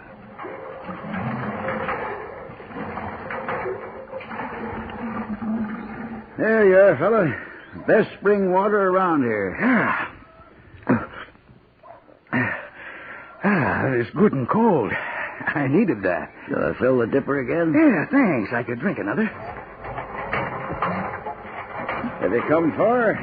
Yes, far. Much farther to go? Don't know. You're thin, fella. The sun's burnt your skin to bark. Here. No, don't drown yourself drinking it. That's good. I should give you something solid. A meal. I eat late after the chores, if you don't mind waiting. Oh, I'm used to long waits for meals. I'll give you a hand. No need. Well, I'm not afraid to work for a meal. All right, if you wish. Yeah, it'll feel good to have a hay fork in my hands again. I've been needing a man around here. You do? Need a man? Oh, now, I can do a full day's work, but toward night it gets heavy. Still, with a wife dead and buried last winter, and 3 daughters married and gone to their husband's farm, and 2 sons off to seek more than this small farm can promise, a man needs work to keep his thoughts from growing heavy. Yes, I know. What's your name? Alfred Bain. Ah, Weatherby's mine. The pigs and chickens haven't been fed. Another team. I got 6 cows to milk, and the 7th freshening shortly. Well, come along to the barn. I stayed on and worked for the old man. It is impossible to say how first the idea entered my brain, but once conceived, it haunted me day and night. Object there was none, passion there was none. I loved the old man. He had never wronged me. For his money, I had no desire. I think it was his eye. Yes, that's it. It was. He had the eye of a vulture. His left eye, a pale blue eye with a film over it. Well, shall we cut hay tomorrow, Alfred? Hay? Yes, we can cut hay. But doesn't the sky say rain? No, that's not a rain sky for around here. Oh, it is where I come from. It'll clear by morning. I can feel rain when it's on the way. I have a way of feeling what's ahead. Do you? Yeah. What's ahead? What is? No, I don't want to know. You can't know everything. Far from it. The weather's enough. Go sharpen the size. Whenever his pale blue eye fell on me, my blood ran cold. And so by degrees, very gradually, I made up my mind to take the life of the old man and thus rid myself of the eye forever. It was an evil eye. But Weatherby was very kind to me. No one had been this kind. It was too much to bear. You fancy me mad. Madmen know nothing. But you should have seen how wisely I proceeded, with what caution, with what foresight, with what dissimulation I went to work. I was never kinder to the old man than during the week before I killed him. Here, let me carry those collars and harnesses, Mr. Weatherby. I'll hook up the team for you. No, why should you? Yes, let me. Here, let go the traces. You've more than earned your keep today, and your wages. But not your kindness. How else should one treat a hired man? My son thought I was a tyrant. You a tyrant? Perhaps I do treat you better than I treated the boys. Now, that's strange. Why do you? I don't know. Because you're not afraid of work. My sons thought they were too clever to work. But I didn't treat them so badly. Some people should be treated badly. Scoundrels? I've never met a real scoundrel. Some innocent people should be treated badly, too. Oh, what an idea. They should be treated the worst of all. Now, why do you say that, Alfred? Isn't that the way life is? Toss that line over. I'll snap the buckle on here. I'm not an invalid, Alfred. I'm not that old yet. Well, I'd hate to see you an invalid. I wouldn't want that for you. Nor I. I'd like to do something for you that you would like, Mr. Weatherby. Oh, what for? You've admired this knife. Could I give you this knife? No. Keep it. No reason you should give it to me. Well, I've been insulted by people I respected. You haven't insulted me yet. Why should I? I must get on to the elders' meeting. Horses all hooked up. Up you go. How did I manage without you, Alfred? Get up. I hope I persuaded you to stay on.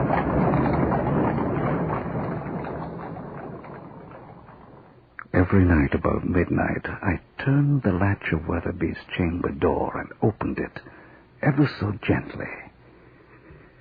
When I had made an opening sufficient for my head, I put in the lantern all closed, so that no light shone out, and then I thrust in my head. When I was well in the room, I opened the lantern cautiously, oh, so cautiously, just enough to let a single thin ray fall upon the vulture eye. This I did for 7 nights, every night just at midnight, but I found the eye always closed, so it was impossible to do the work. For it was not the old man who vexed me, but his evil eye. And every morning when the day broke, I went boldly into the chamber and spoke courageously to him. Good morning, sir. Do you want the shutters open? What manner of day is it? Oh, it's a fine day. Warm sun, a little breeze from the east. Yes, open the shutter.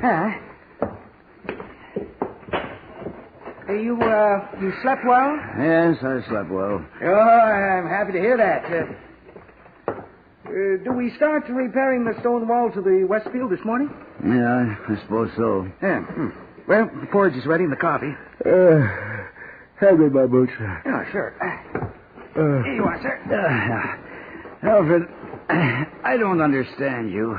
Understand me? A hard-working, reliable man like you drifting about. My back.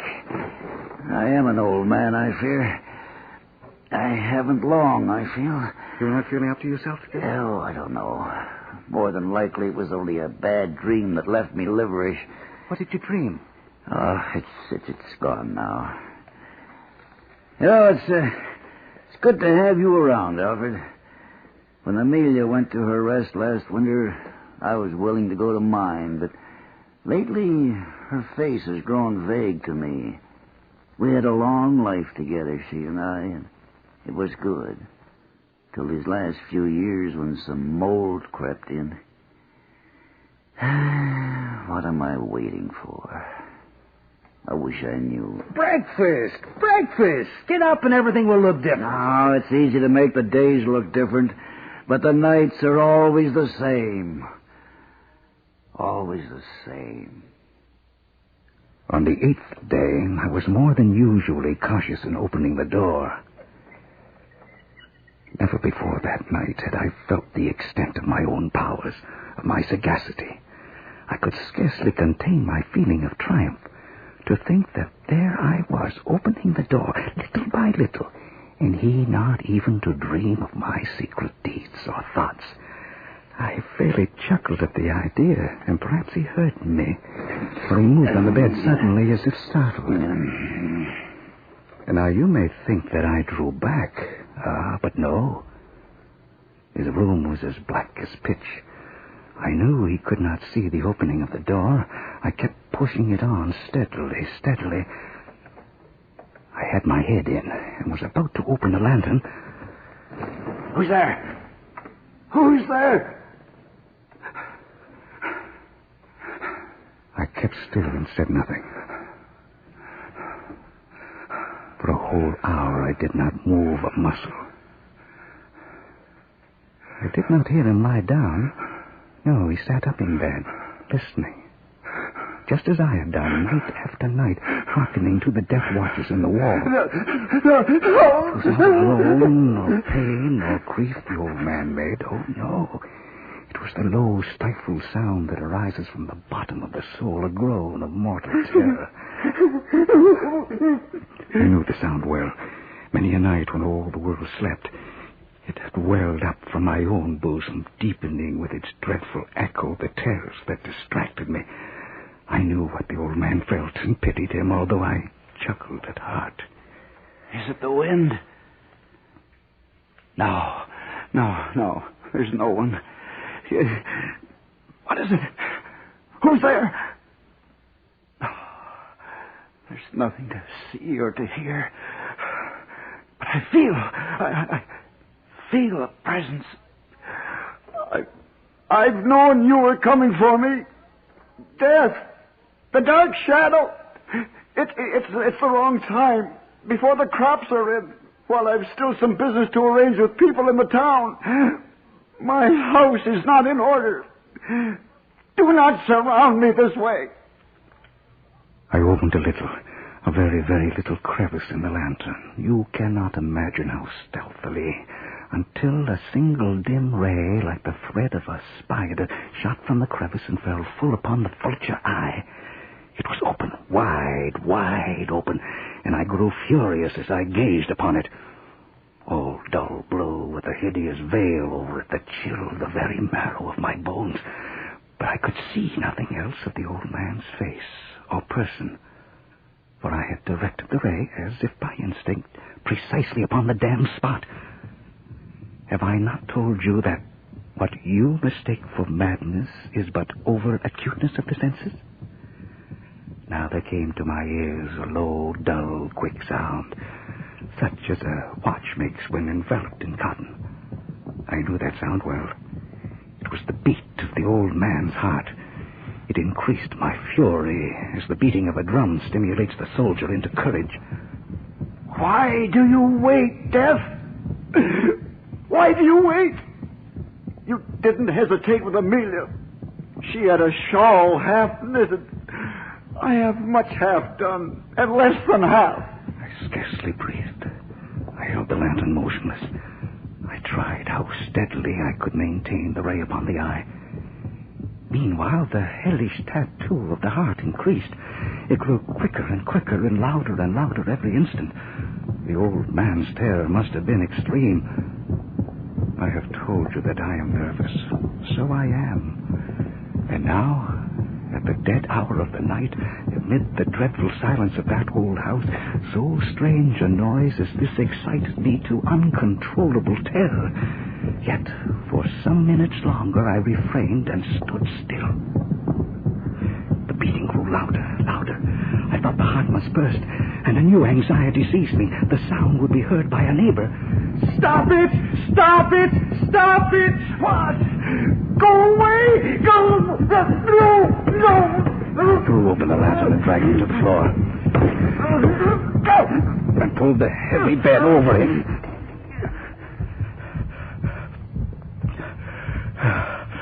For many minutes, the heart beat on with a muffled sound. At length it stopped. The old man was dead. I removed the bed and examined the corpse. Yes, he was stone dead. I placed my hand upon the heart and held it there many minutes. There was no pulsation. He was stone dead. His eye would trouble me no more. Oh, if you still think me mad, you will think so no longer when I describe the wise precautions I took for the concealment of the body. First of all, I dismembered the corpse. I then took up 3 planks from the flooring of the chamber and deposited all between the scantlings.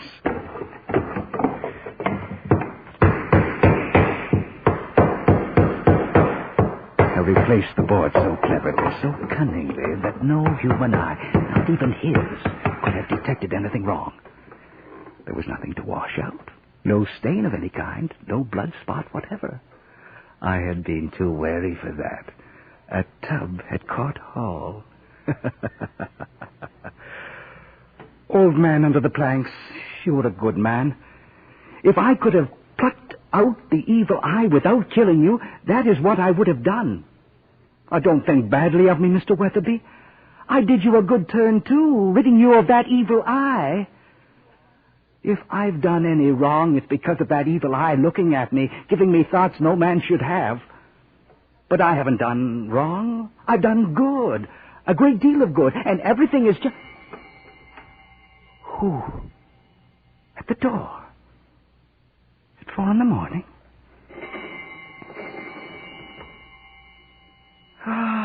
But what have I now to fear? Nothing. The eye is closed and the heart is still. Sorry to bother you at this hour. Yes? We're officers of the town's night watch. Is something the matter? We would like to speak to Mr. Weatherby. Mr. Weatherby, you would like to speak to him? But he's not here. Where is he? The old gentleman has gone visiting in the country. Oh? Where? Well, that he didn't say when he left. Perhaps to one of his daughters.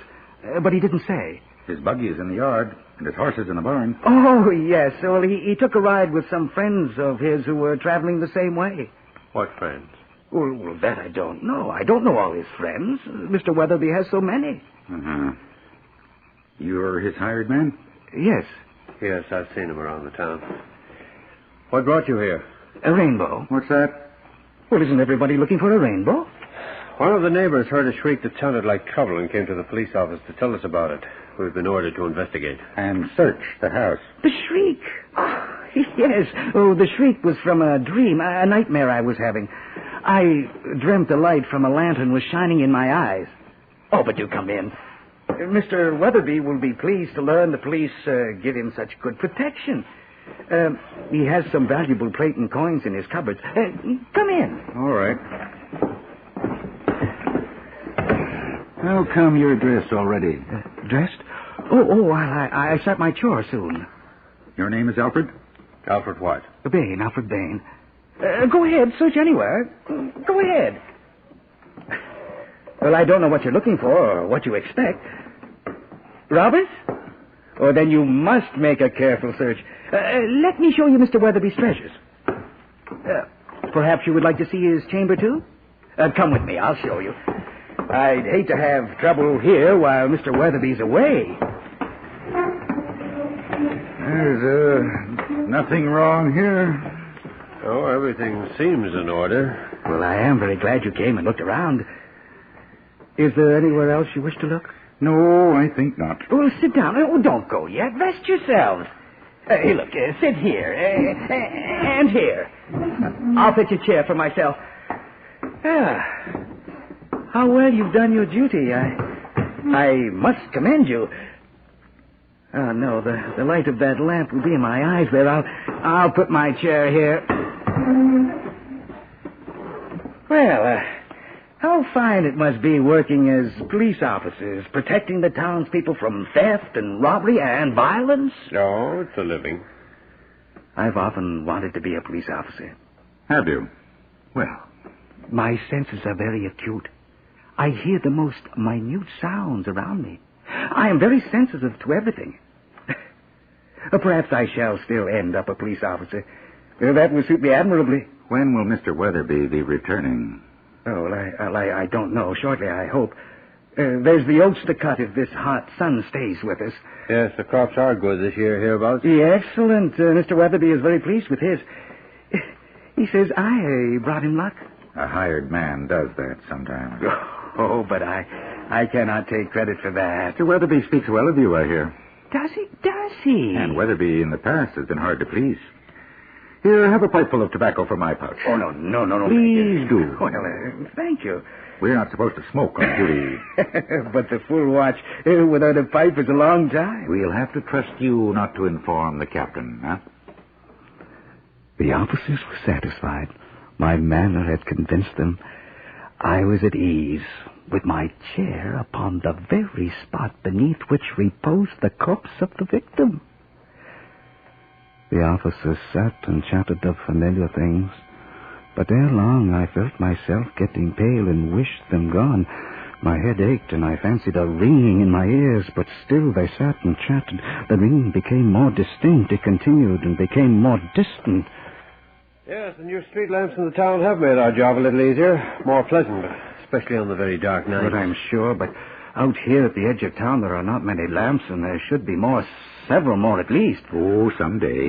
People are always stumbling into holes and hurting themselves. One day someone will break a leg. But these things take time. Town has come a long way. Indeed. Yes, I like this town. I hope I can settle here. Well, why not? Yes, well, why not? Mr. Weatherby certainly needs a good man. He's growing too old to do much of the work around here himself. That's exactly what I feel, exactly. Mr. Weatherby needs someone, and why not me? Yeah. He and his sons couldn't get along, you know.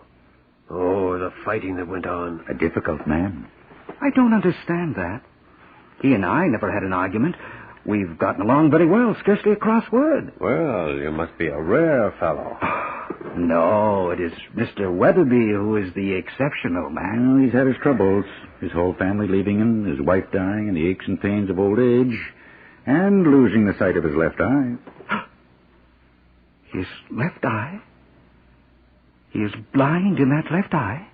You didn't know? No,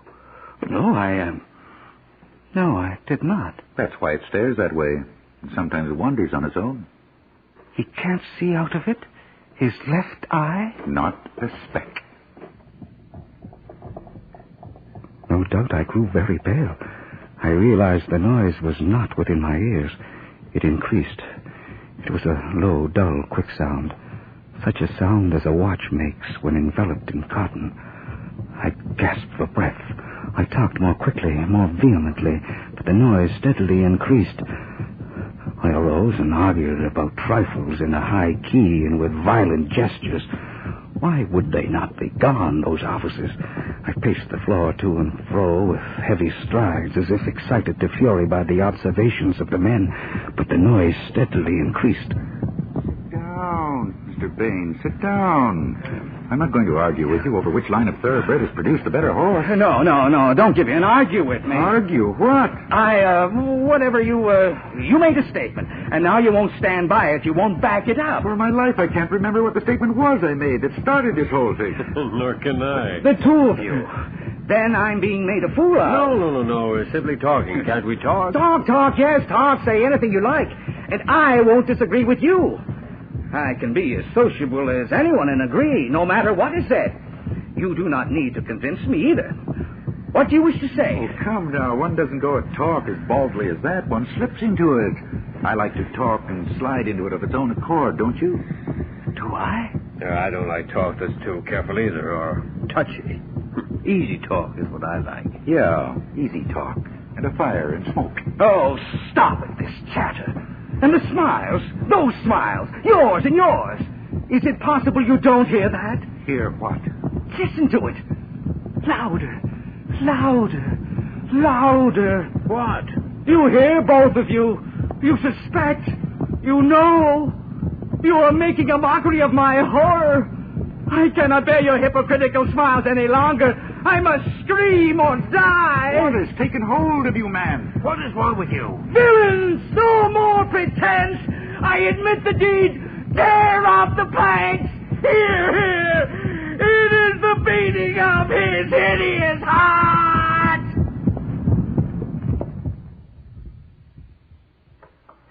It has stopped. Here, let's see what's under those planks. It has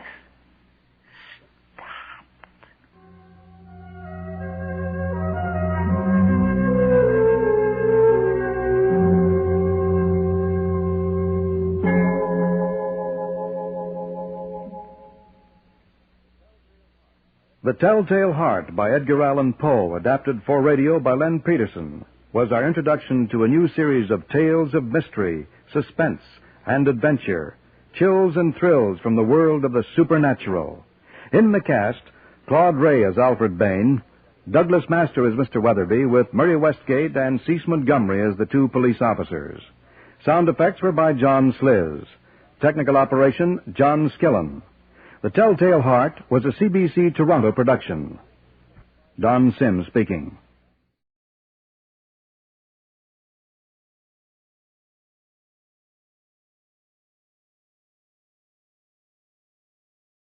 The CBS Radio Mystery Theater presents...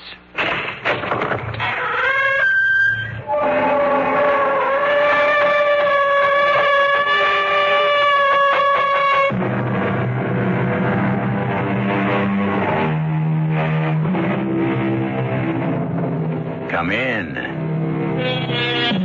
Welcome. I'm E.G. Marshall.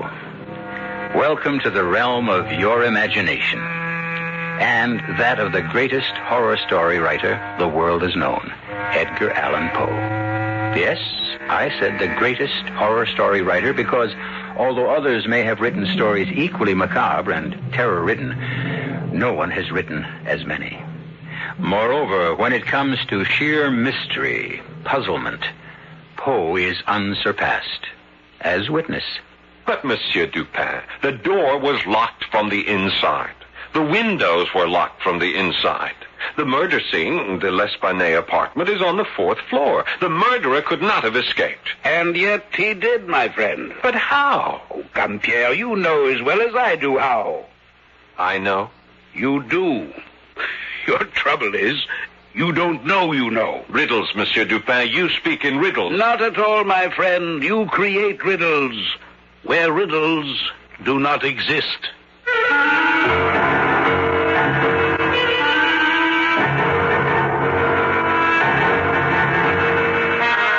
Our mystery drama, The Murders in the Rue Morgue, was adapted especially for the Mystery Theater from the Edgar Allan Poe classic by George Lothar and stars Paul Hecht. It is sponsored in part by Anheuser-Busch Incorporated, Brewers of Budweiser, and Buick Motor Division. I'll be back shortly with Act One.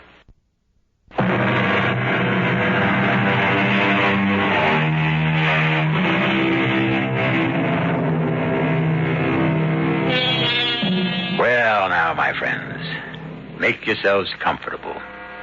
Turn down the lights and listen to one of the most horrifying and mystifying of stories, Edgar Allan Poe's The Murders in the Rue Morgue.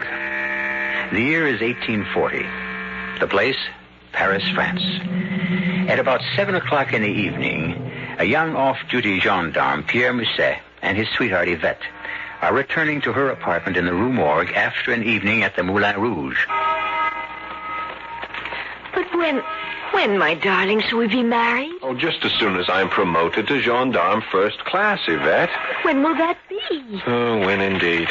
My sergeant, Duchamp, is one of the most indifferent, ruthless of sergeants who takes pleasure in holding his men back, doing all he can to prevent promotion rather than... Yvette, look. There's a crowd in front of your house. Something's wrong. Come here, quickly. All right, let me through. I'm a gendarme. You there. What's happened? We do not know.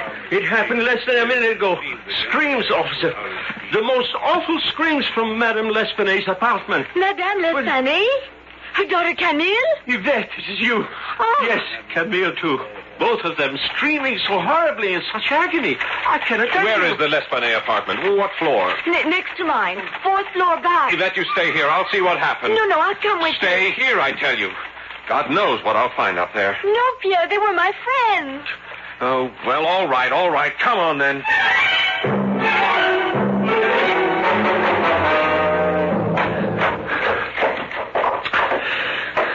Is this the apartment? Yes. All is quiet. Too quiet. The door is locked. Break it in. All right. So, now let's have a look. Pierre. Oh, my God. Yvette. No. I won't faint. I'll be all right. But, oh, heaven help us. What has happened here? Look, the woman on the floor. Her throat cut. Is that Madame L'Espanaye? Yes. But her daughter, Camille, where is she? The bathroom door. It's closed. Perhaps... I'll go and see. No, it's empty. The kitchen, then. It's the only other room. No, there's no one in the kitchen. But where can she be? The door was bolted on the inside. The windows. They're closed. Yes, but... this one's locked. Look, it's nailed shut. You see the nail? The window next to it is nailed shut, too. And anyhow, it's a sheer 4-story fall to the yard below. Camille couldn't have left that way. Oh, Pierre! Be calm, Yvette. We must both be calm. In the face of this? Oh, poor Madame. Her throat cut. Look here.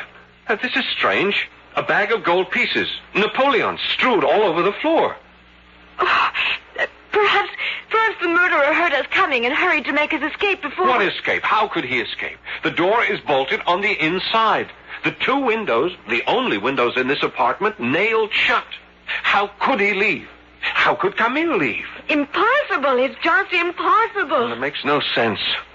Here, give me a hand. Get this poor old lady off the floor onto the bed. Yes. You take her by the feet. I'll lift her by the shoulders. Ready? Yes. All right. Now, lift. Oh, good Lord. Pierre. Her head. It fell off. Don't faint, Yvette. Don't faint. Oh, no. Look, I must get a message to headquarters at once. You take it while I remain here and... Wait. What, Pierre? The fireplace. See there? A lot of soot has been dislodged. Fallen down from inside the chimney. What would that mean? There's only one way to find out, and that is to get down on my hands and knees and look up into the chimney. What is it? I am looking into a woman's face. A dead woman's face. Her face? It must be Camille. She's been stuffed up the chimney, head down. Pierre? What? I'm sorry. I can't help it. I'm going to faint.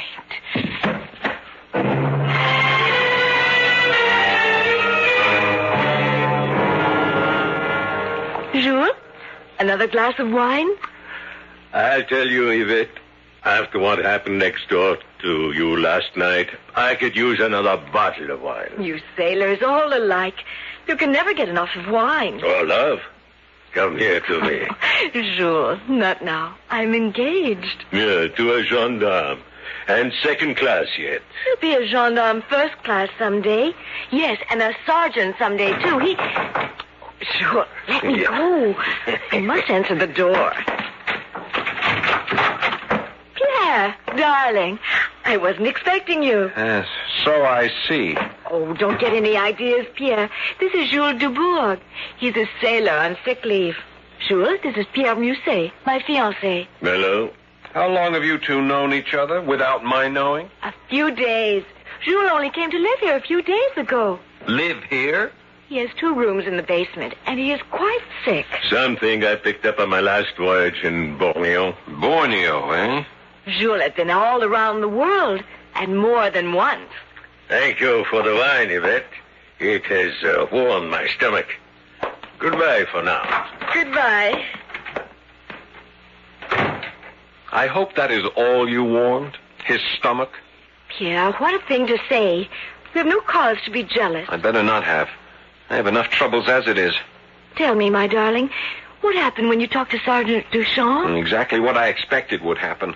I said, Sergeant Duchamp, I would like to be assigned to this case, to the murders that happened in the Rue Morgue. And what did he say? He said, You solve a mystery like that one? You leave such things to your betters in the Detective Bureau. Of course you stood up to him. Oh, yes, I'm not afraid of him. Not like the others. I argued with him. I explained that I am in love with the most beautiful girl in the world, and that I cannot wait to make her my wife. But I cannot make her my wife until I am promoted to gendarme first class, and one way to get promoted to gendarme first class would be for me to solve the murders in the Rue Morgue. And what did he say to that? He laughed. You are a nut, he said. You are as much of a nut as C. Auguste Dupin. C. Auguste? Dupin. Who is this Monsieur Dupin? The fellow who solved the Marie Roget case. He is not a policeman. He's only a private citizen with a gift for solving mysteries that others can't solve. Oh. Anyhow, that's what I think, even if everybody else at headquarters doesn't. But if he solved the Marie Roget case... They say it was an accident. That case.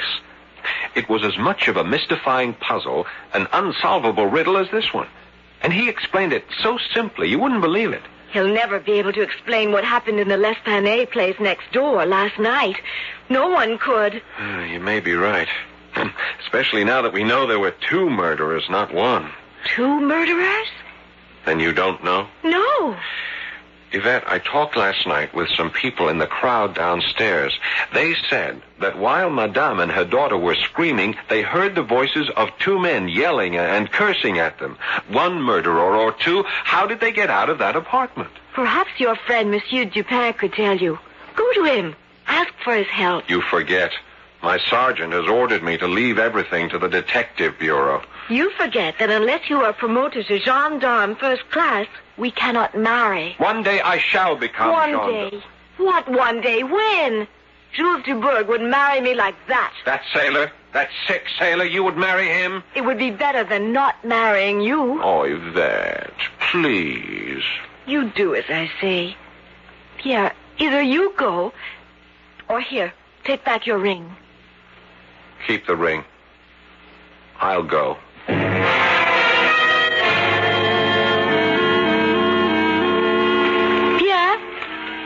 Pierre? Yvette! What are you doing here in Montmartre? I had to see you. This couldn't wait. Pierre, I found this shoved under the door of my apartment. Huh. Looks like a note. It is a note. Read it. Be warned. Tell your boyfriend to forget about the Rue Morgue murders, or you will die the way Madame L'Esplanade did. Yvette. I thought you had better see this and take it to Monsieur Dupin at once. He will know what to do. Yes. Yes, he would. Then take it to him as soon as you are off duty. And Pierre? Yes? You did go to see Monsieur Dupin, didn't you? Well, no.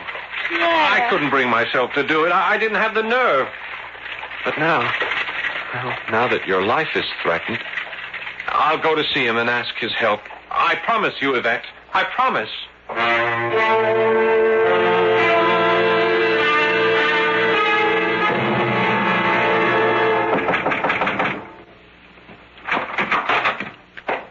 Yes? Monsieur Dupin. C. Auguste Dupin. Yes? I am Pierre Musset. Gendarme, second class Pierre Musset. Ah, yes. You wish wish my help in solving the murders in the Rue Morgue, is it not so? You know why I'm here? Of course. But how? Oh, you were the first policeman to reach the scene of the crime. You are a second-class gendarme, and helping to solve the murders would result in a promotion. And inasmuch as you yearn to marry a very beautiful young woman named Yvette... That's amazing. That you should know all this without our ever having met? Amazing. It's anything but amazing, my friend. It's simplicity itself. Everything I've just told you was fully reported in the newspapers. Oh. Now then, won't you come in? And so what was to Pierre an amazing deduction turns out to be no deduction at all. Nor does C. Auguste Dupin turn out to be the formidable man Pierre thought he would be. As to whether Dupin can bring our two lovers happily together in marriage by solving the apparently insoluble mystery of the murders in the Rue Morgue, we shall see when I return shortly for Act Two.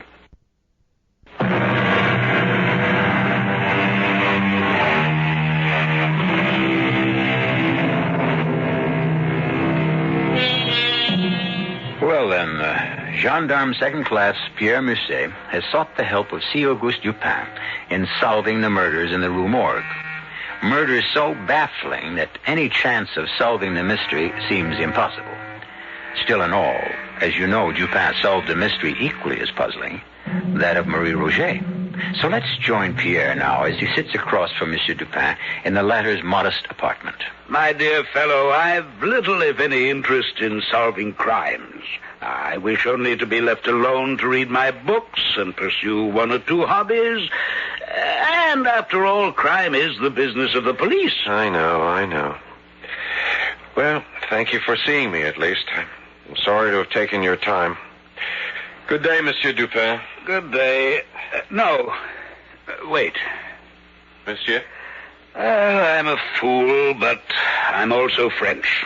I have no interest at all in solving crimes, but, let me face it, I cannot remain untouched by the plight of young lovers. Then you will help me to... If you solve this mystery, or more precisely, if I solve it for you and let you take the credit, then assuredly you'll be raised to gendarme first class and able to marry your beloved Yvette. Now, can you gain access to the L'Esplanade apartment? Of course. Well, in that case, my dear fellow, let us go at once to the Rue Morgue.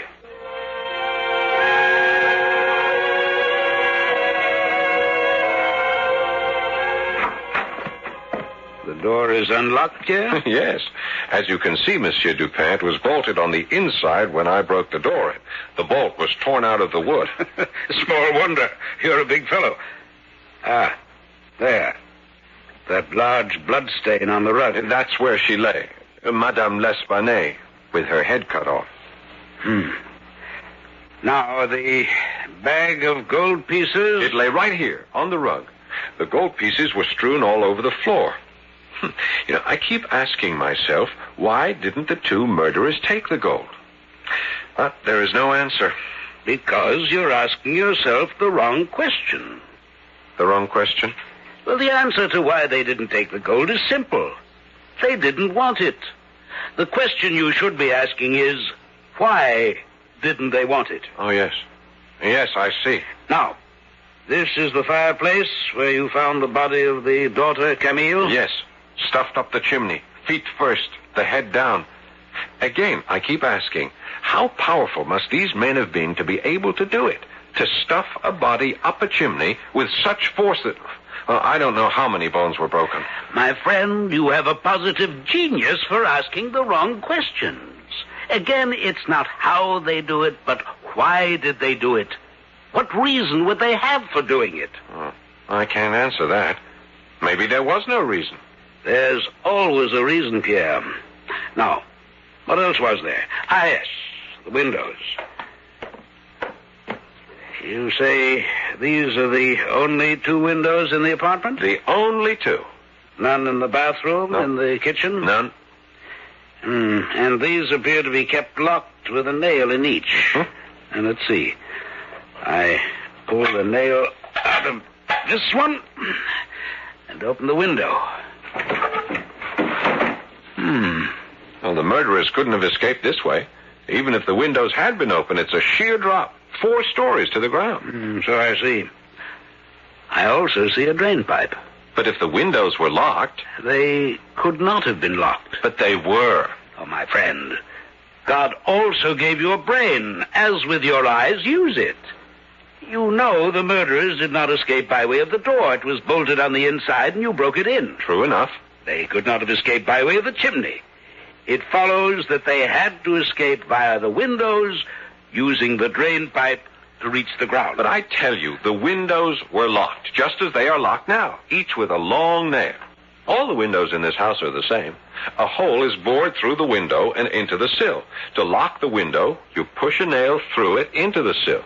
Well, you just pulled that nail out of this one. Not the other. You do that, my friend. You pulled the nail out of the second window. What for? To answer the question of how the murderers escaped. Now do as I say. Pull it out. What in the world is... See? A broken nail. As simple as that. A broken nail. But it's not simple. The window only appeared to be locked. Well, I've seen enough. Let's go. You have the answer then, Monsieur Dupin? Part of the answer. Only part. But give me time to think and... Look who's coming up the stairs. Hello, Pierre. What are you doing up here? Why don't you stay in your cellar, Jules? That is not your business. Yvette is my business, and you are up here to see her. What if I am? I want you to stay away from her. Yvette is my fiancée. Take a reef in your sail, Pierre. You don't own her. Now, you listen to me. You take your hands off me. Take them off for her. Gentlemen. What is all this? What's going on here? I want Jules Dubourg to stay away from you, and you from him. Oh, you do? Yes, I do, Yvette. You are my fiancée. But not your wife. And even if I were, I have a right to see anyone I please. Not while you are engaged to me. Oh, is that so? Well, let me tell you something. I will see anyone I wish, whenever I wish. Now, mademoiselle, you don't mean that. You're speaking out of anger. Who are you? And what right have you to interfere? My name is Dupin. Auguste Dupin. Monsieur Dupin? Pierre, you went to him. He did indeed, mademoiselle, and believe me, your fiancé is not only a man of determination, but brilliance, mademoiselle. Brilliance? Well, my dear fellow, the way you solved the puzzle of that locked window, brilliant, positively brilliant. You'll be in the detective bureau before you know it. Oh, Pierre, that's wonderful. Wonderful. Jules, I think it would be better if you do not come to see me anymore. But Yvette... Please, Jules, no more. Have it your way. There are other ports of call. Oh, so there, Monsieur. Monsieur Dupin, can I offer you a glass of wine? Thank you, but another time. You could tell me what perfume that is you're wearing? Nuit de Passion. Passionate night. It's well named, mademoiselle. A pleasure meeting you, mademoiselle. Pierre, if you would see me down to the street. Oh, of course. But come back, Pierre. If you are off duty, that is. I am off duty, Yvette, and I shall be back. This fellow, Pierre, this Jules Dubourg, he's a sailor, isn't he? Yes. What's he doing here? Why isn't he at sea? I don't know. He's ill. Some sort of rare tropical disease he picked up in Borneo. In Borneo? Interesting. What's so interesting about it? You know, my friend, I told your fiancé you were brilliant enough to be a detective. Oh, I appreciate that, Monsieur Dupin. You did me such a favor, building me up in her eyes. Oh, but it's true, you know. You could be a detective. You've only to learn how to use your head and all your senses. My senses? All 5 of them. You see, everyone's senses, taste, smell, sight, sound, touch, all these tell things. But few people listen. For example, I noticed the scent of your fiancé's perfume. Have you? Well, I've always known she smelled exciting. But beyond that, you did not go. Now, you ask me why the fact that our sailor man, Gilles Dubourg, contracted a disease in Borneo is interesting to me. Yes, I do. But you've no need to ask. It's as I said before. You know, but you don't know you know. Very well, then. I'll give you a lesson. Your first lesson in how to be a detective. Now, first, look. Then, see what you look at.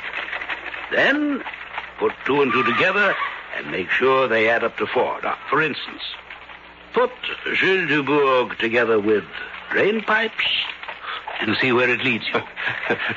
Jules and drain pipes? I don't understand. You will. You will if only you think, my friend. Think.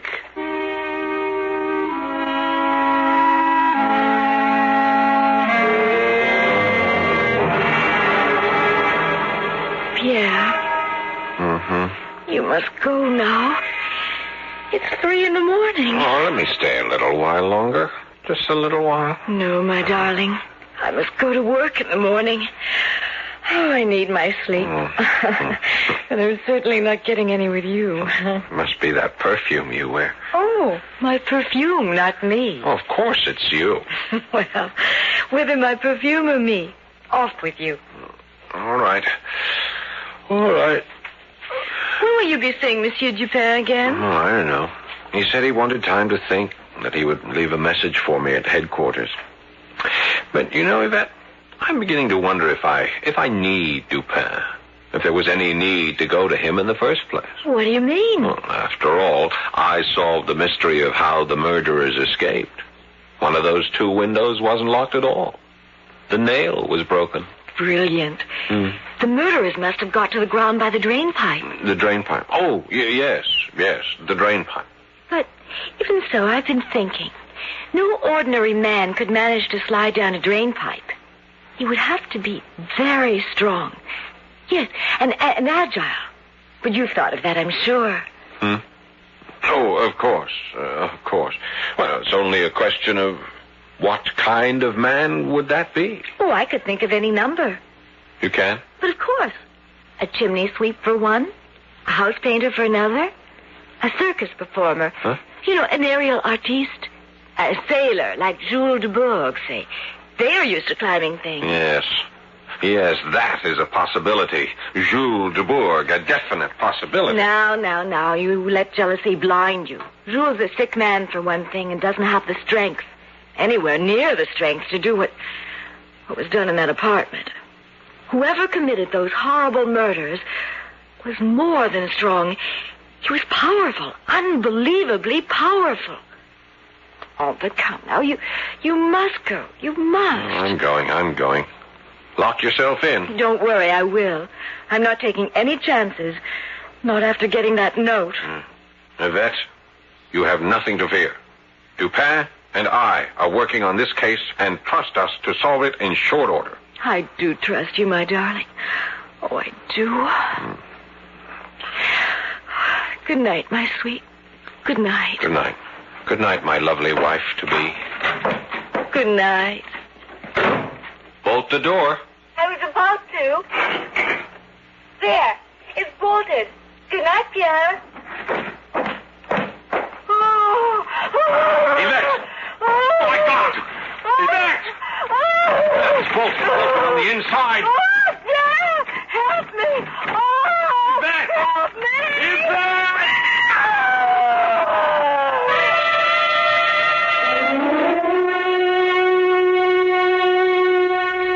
The horror that struck Madame L'Espanaye and her daughter now strikes Yvette.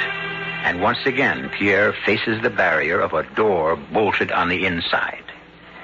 You, like me, can imagine the terror of this young policeman as he steps back before flinging all his weight at that locked door, wondering what frightful sight will meet his gaze when he breaks it down. I'll return shortly for Act 3.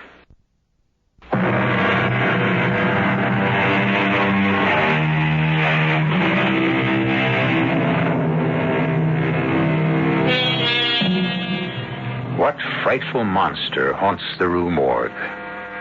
What kind of fiend committed the butcheries on Madame L'Espanaye and her daughter Camille? These are the questions young gendarme Pierre Musset has been seeking to answer. Now it seems he's about to find those answers in the most horrible way imaginable. For behind the bolted door of her apartment in the Rue Morgue, his fiancée Yvette is herself in the grip of the fiend. Oh, Lord, help me. It's dark. The lamp. Where's the lamp? What? Here. Wait. What happened? Oh, my stomach. Yvette. Where's that lamp? Light the lamp. There. Yvette. Heaven help us all. Yvette!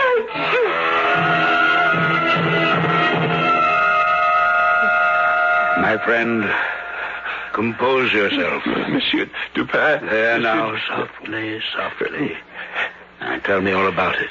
Well, as I said, I broke the door in. It was dark, but I could make out a shape. It was a huge, a monstrous man against the moonlit window. I saw him only for a second because he flung himself at me with such speed, with such amazing speed. He took me off balance. He struck me. It was a powerful blow in the stomach. Oh, heaven, I'm not yet recovered from it. Some wine, perhaps? No, thanks. Let me go on. Now, as I went down, I grabbed at him and... Here, look, I must have grabbed him by the hair on his head because I pulled these hairs out. Black. Coarse. Then I think I don't know, I lit a lamp. Yes, and I saw Yvette. Oh, my poor Yvette. Blood streaming down her cheek. Bruises already beginning to blacken her face. You took her to the hospital, yes. You said? Yes, I did. What is her condition? Well, it's not fatal, thank God. Not even very serious. Badly bruised, cut over her right eye, but she's going to be all right. The monster failed to make good his threat to kill her. We may indeed thank God for that. Yes. Well, at least we know more than we did before, Monsieur Dupin. We know that the murderer is a big man, a huge man of unbelievable strength, and that he has black hair. We know a great deal more than that, Pierre. We do? Well, I do, and so do you. Only, as I've said before, you don't know you know. Oh, Monsieur, I do not have your brilliant brain. Well, it doesn't matter. All that matters is that you can solve this awful mystery, that you can save Yvette. The murderer failed this time, but he'll try again. Well, it's my hope that he will, yes. Your hope? Surely you, as much as I, want to save Yvette's life. Well, of a certainty, my friend. But I'm afraid I can save it only by risking it.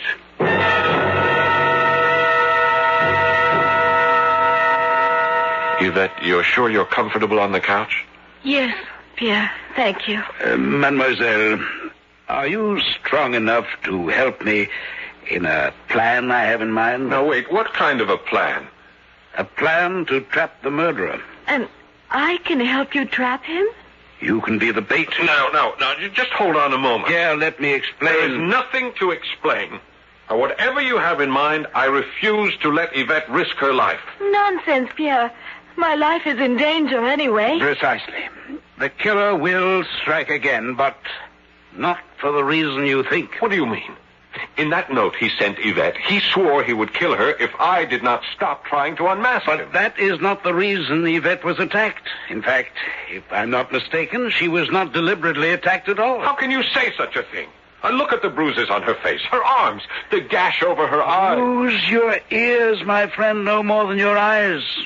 I did not say Yvette was not attacked. I said she was not deliberately attacked. Nor was she attacked by the person who wrote the note. Monsieur Dupin, you amaze me. How do you know all this? Because 2 plus 2 equal 4 if you put them together properly.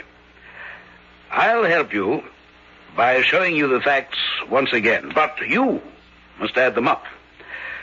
First, we know that the killer entered the L'Esplanade apartment by the window and left by the window because it was not locked, though it appeared to be. The nail was broken, yes. As you discovered, Pierre. Yes. Quite so. Now, this apartment is next door to the L'Esplanade apartment.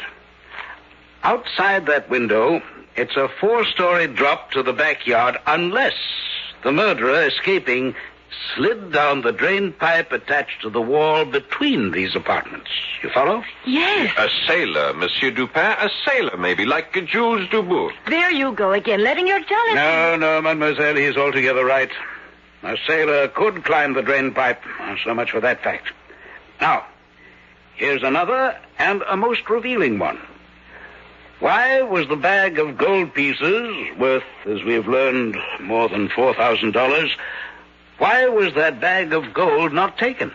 Perhaps the murderer was in such a hurry to escape. But there was no hurry. The door was bolted. There was plenty of time to escape. You said the gold wasn't taken because it wasn't wanted. But what were the L'Esplanades killed for, if not the money? Revenge? It couldn't be that. They stayed to themselves. They knew no one. Well, if not for money or revenge, what then? Nothing. Nothing? Monsieur Dupin, that makes no sense. No sense at all. Precisely. That's the answer. The L'Esplanade murders were senseless. But that is impossible. The murderer must have killed for a reason. No, he did not. And why do you keep saying murderer when there were two? You're forgetting one of the most important facts of all. The fact that 2 voices were heard in the L'Esplanade apartment. One was definitely that of a Frenchman, but the other... you shall see tonight, if mademoiselle will indeed act as the bait. Of course. What do you want me to do? Do not lock your windows, and do not bolt your doors. That is all. That is enough. Now, be calm, my friend. Your fiancée will not be alone. We shall be with her, both of us armed with pistols. Oh, and one thing more, mademoiselle. Monsieur? That perfume of yours, Passionate Night. And be sure to use it. Use a lot of it. If you say so, yes. Why? The murderer, I think, finds it enticing. If it comes to that, so do I.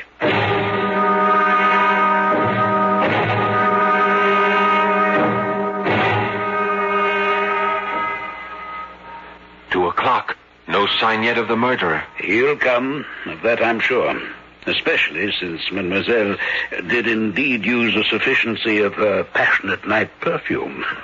It makes waiting a pleasure, mademoiselle. Thank you, Monsieur Dupin. It won't make you that death a pleasure. She will not be harmed, I promise you. I have a pistol, and so have you. I'll be sure to use it when I give the word. And, Pierre. Yes? Shoot to kill. Depend on it. I shall certainly... Listen. Come back. Come back, I tell you. Let me get to the window. Yes, it's coming. It's climbing the drain pipe.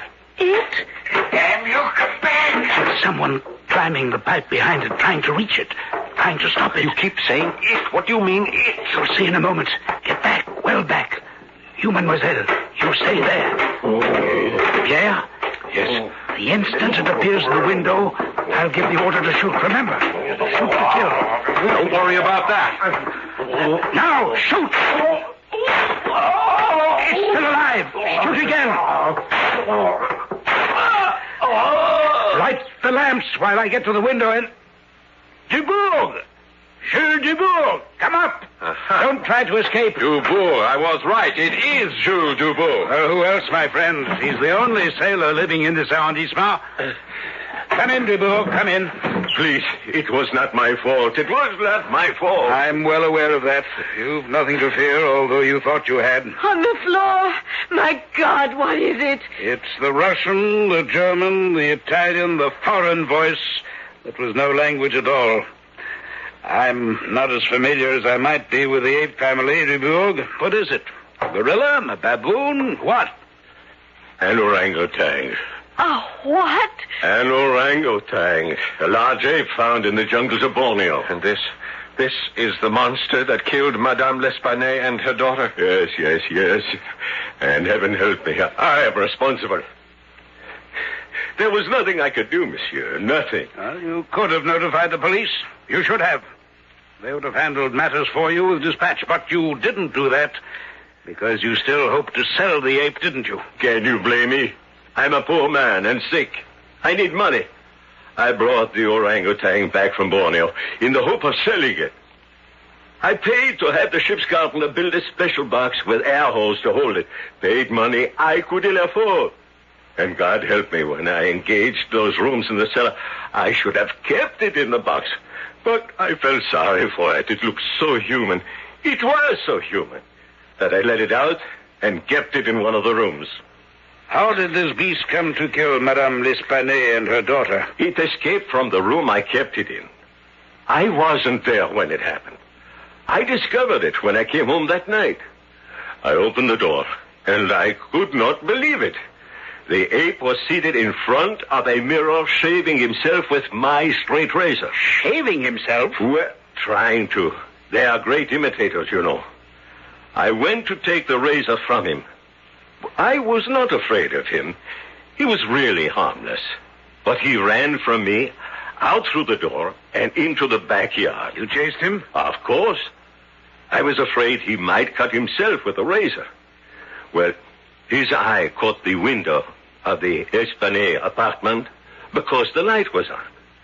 Up the drain pipe he went, and I after him. He tore the window open and went in, and the screaming began. You wrote that note to Yvette, didn't you? That note that threatened her life? Yes, but only to frighten you of the case. I was afraid if you found out what had happened, I would be sent to the guillotine. I believe you. But why did you let the ape attack Yvette? I didn't. I couldn't control it. And it was drawn to her by that perfume she wears. My perfume? That time when we were kissing and holding each other close, the ape smelled her perfume on me. What? I brought the scent of your perfume back to my cellar rooms. It was on my clothes. The ape couldn't get enough of smelling my jacket. He liked the perfume, enjoyed it. And so, when he escaped last night and tonight, he followed the scent here. But he didn't mean to harm you any more than he meant to harm the Espanays. It was your screams and theirs that frightened him and made him do the horrible things he did. Jules Dubourg, I hereby place you under arrest as the party responsible for the murders in the Rue Morgue. We will go at once to headquarters. Come along.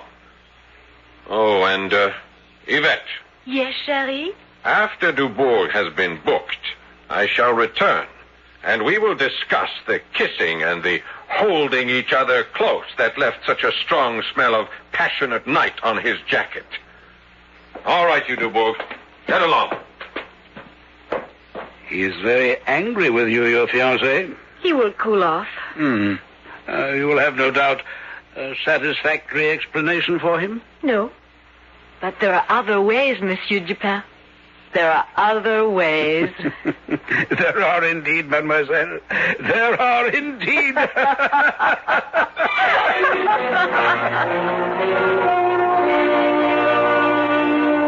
So ends the murders in the Rue Morgue.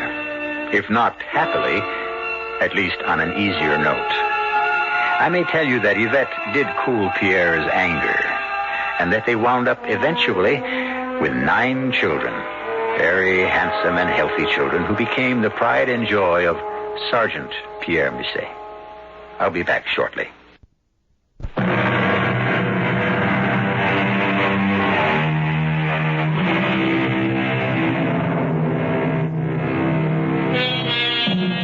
I cannot close without an expression of gratitude to Edgar Allen Poe, a sensitive man whose life was an almost incessant and unrelenting torment. Such torture for him that he sought release in alcohol and drugs. He yet gave the world immeasurable pleasure with his stories of the macabre, the horrible, the arcane. He may even have given to the world one of the greatest fictional detectives literature has ever known, Sherlock Holmes. I don't know about others, but I must ask, had it not been for C. Auguste Dupin, would there have been a Sherlock Holmes? Our cast included Paul Hecht, Guy Sorel, Corinne Orr, and Dan Acco. The entire production was under the direction of Hyman Brown. And now, a preview of our next tale. Shh, listen. What's that? What's he saying? He's crying. Crying as if his heart would break. Kill me. This is terrible. Poor Wyatt. He's in agony over it. Yes, I can hear him. Poor man. Will, what is he crying over? It can't be the painting, even if it had been damaged when those sailors bumped the box. Elvira, it can't be that. It isn't. Isn't? I told you I've had this feeling all along. This sense of something. You know. And now I'm sure. It isn't a painting that's in that box, Will. It's a corpse. A corpse? And the question that I've been asking myself all along is, whose? Radio Mystery Theater was sponsored in part by Contact, the 12-hour cold capsule.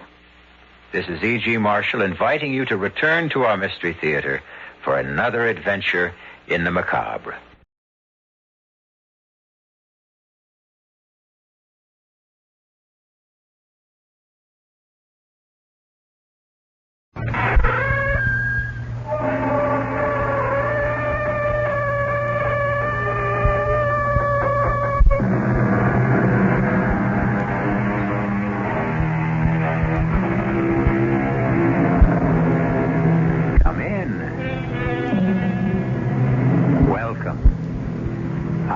Marshall.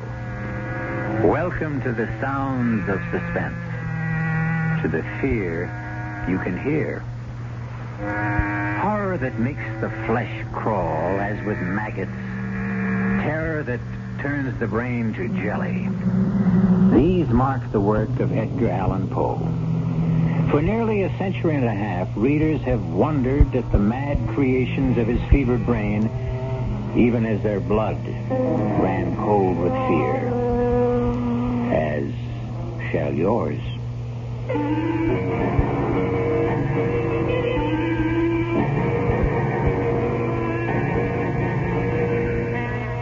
Our mystery drama, The Fall of the House of Usher, was especially adapted from the Edgar Allan Poe classic for the Mystery Theater by George Lothar and stars Kevin McCarthy. I'll be back shortly with Act One.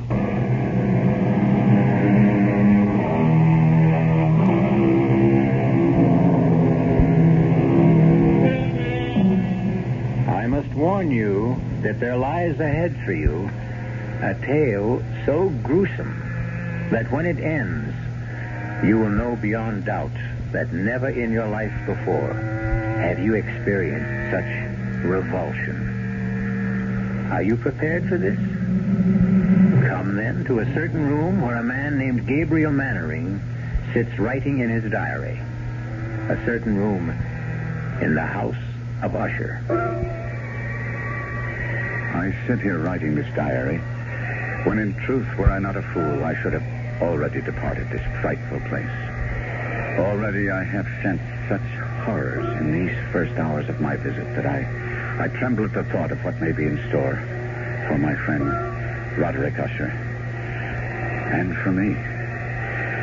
During the whole of this dull, dark autumn day, I had passed on horseback through a singularly dreary tract of country, and at length found myself, as the shades of evening drew on, within a view of this bleak and melancholy house, the house of Usher. I felt at once an iciness, a sickening of my heart, and wondered what it was that so unnerved me. I was soon to find out.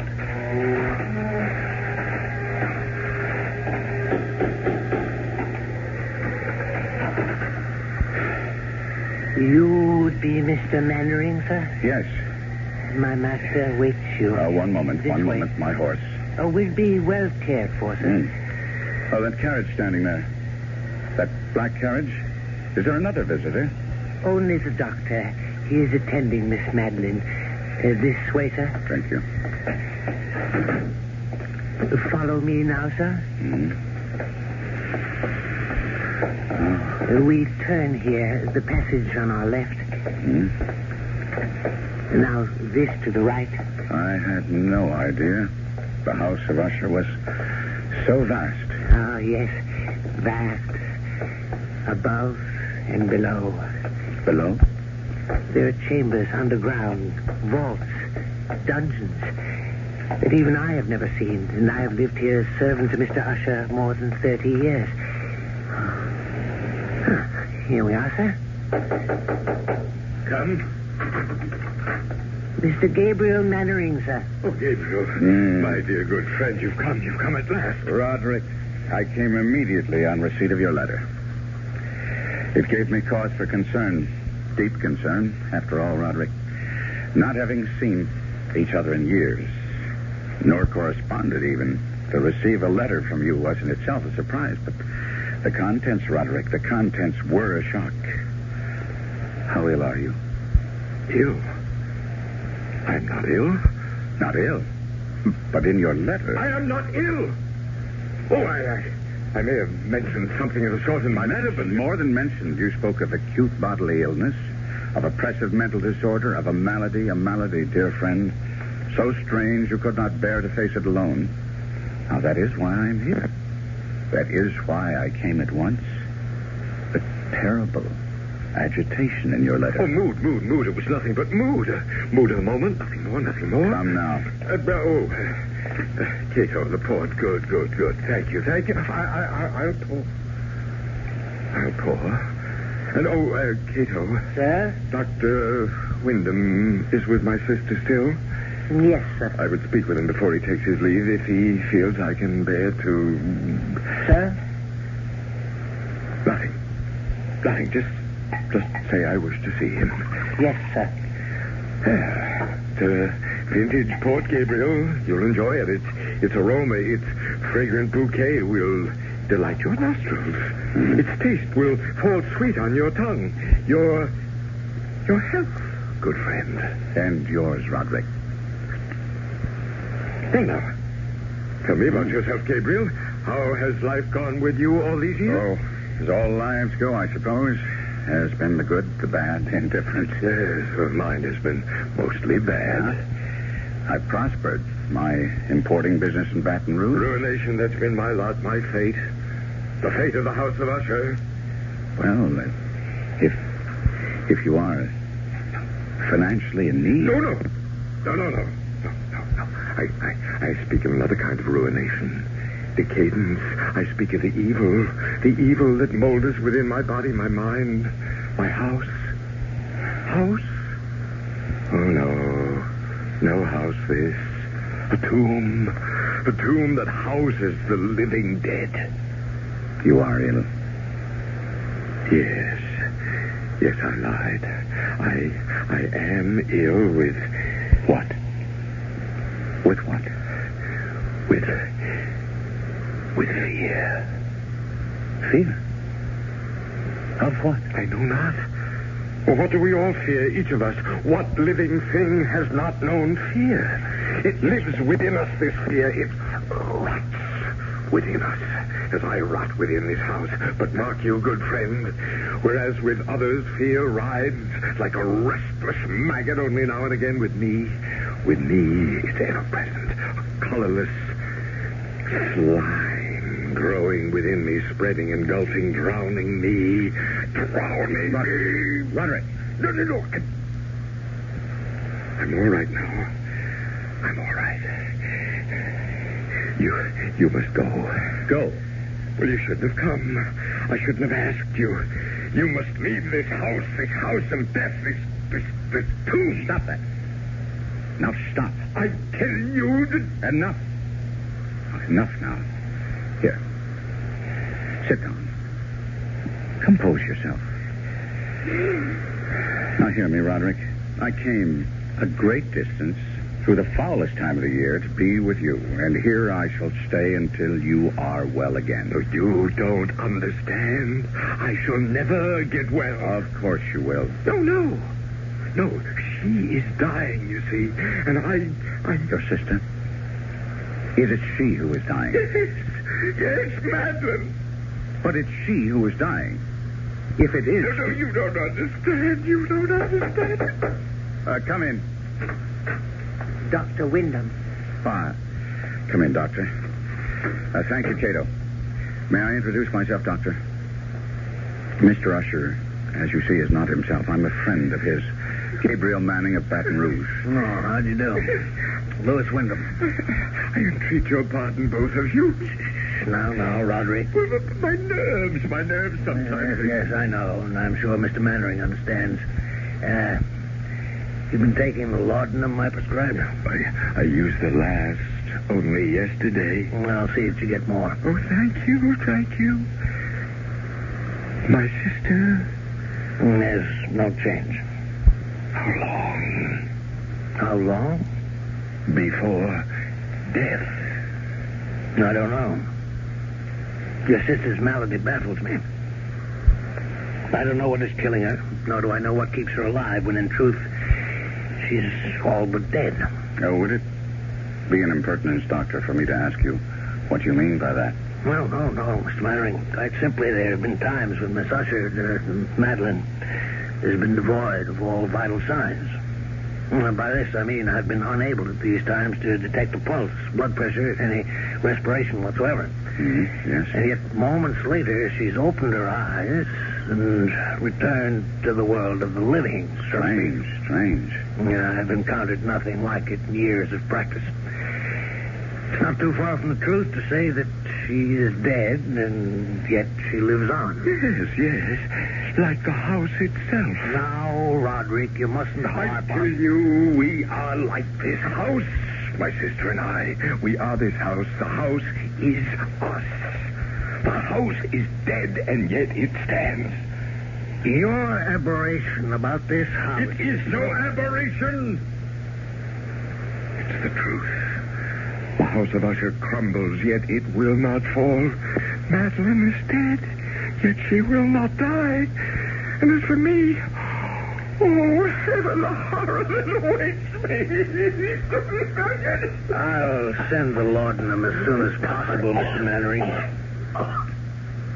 There's little else I can do. Yes, I have other patients to attend.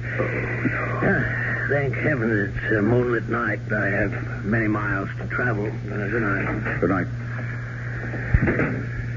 Roderick. Yes. Roderick, I want to help you in every way I can. That's why I'm here. But now, you must do your part to help yourself. What do you mean? Well, I could be wrong, but it seems to me you let yourself go to pieces all too easily. This talk, this wild talk of your sister Madeline being dead and yet alive. Well, now, that's nonsense, you know. No. Yes, well, I'll agree with you with one thing, and one thing only. In a way, you have become this damnable house. No healthy, sane man could live here for long without beginning to lose his sanity, without serious damage to his nervous system. I've never seen such gloom. Inside as well as out. This very room reeks of dejection, despondency, undusted cobweb furnishings, black drapes covering the window.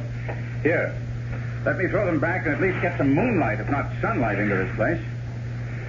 There. That's... Roderick. What is it?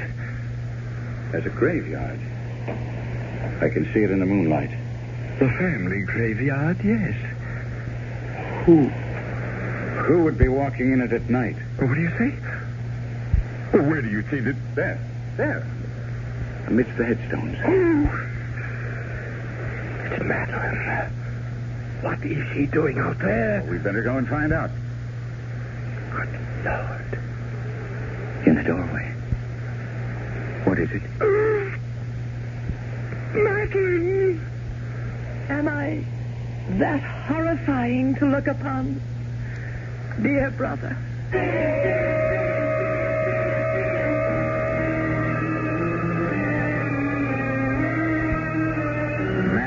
Usher walks among the headstones of the Usher graveyard, yet stands in the doorway at the same time. Does her spirit walk abroad? Is she that close to death? I'll be back shortly with Act 2.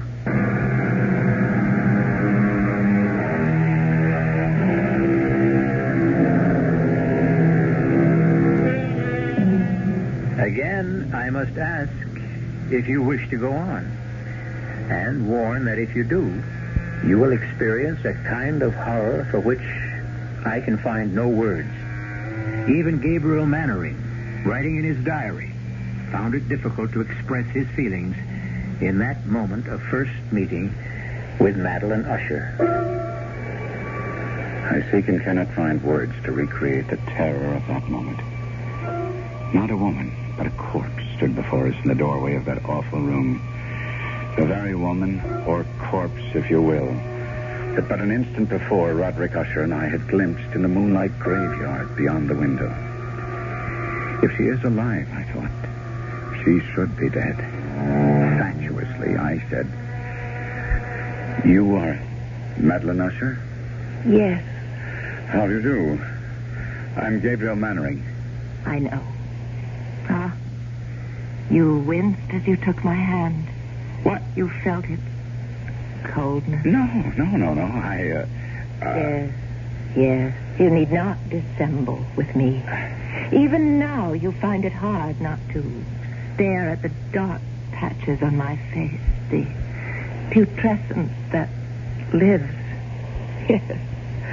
Yes, thrives in my dying flesh. Madeline, my dearest sister, you should be lying down, resting. You mustn't waste your energy. I wanted to meet your friend. Someone from the world of life outside this house. This tomb. I wanted to... needed... She's falling. Catch her. Put her on the couch, Gabriel. No. Better still, we'll carry her to her room. No pulse. No heartbeat. Is she... Well, heaven help me. It's impossible to say. Can you carry her alone? She weighs nothing. Follow me, then. Oh, what evil stalks the house of Usher. Help us, dear Lord. Please help us. Put her down, Gabriel. Gabriel. In what? In that? It's her bed. A coffin. But nevertheless, it is her bed. It's where she rests and sleeps. And haven't you noticed? What she's wearing isn't a nightdress. A shroud. Yes. She's been ready for her burial for nearly a year now. Oh, look. See? Her eyes are fluttering. I'd have taken my oath she was dead. Not yet. Gabriel, my friend, come. Well, you don't leave her like this, alone, no company to cheer her when she wakes. She may not waken again for days. She may not waken again. Come? No. I don't wake. There's something about her. Something in her face it reminds me. Of course, it's you. Oh, you see, then? The family resemblance.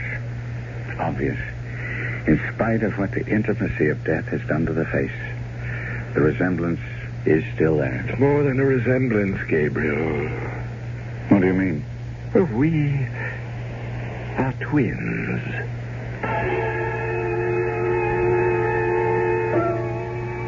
As my friend spoke those words in that chamber of death, a curious change came into his face. It floats before me even now as I write, a complexion gone so suddenly cadaverous, his eyes large, liquid, and luminous beyond comparison, thin and pallid lips gone thinner, paler. For a moment, he seemed scarce human. I had tried to calm his fevered nerves by telling him it was his sister, not he, who was dying. And he had cried out, You don't understand. You don't understand. And now, in an instant, I did understand, or at least the shadow of what he meant touched me, and I was filled with a dread, a loathing of what was to come that I cannot fully express. Had I known the full truth of what lay before us, my loathing would have increased 100-fold, and I should have fled the house of Usher then and there, certainly. I should not have found myself at breakfast with Usher the following morning. Another helping, Mr. Mannering? No more, Cato. Then I can give you the message. A message from whom? Miss Madeline.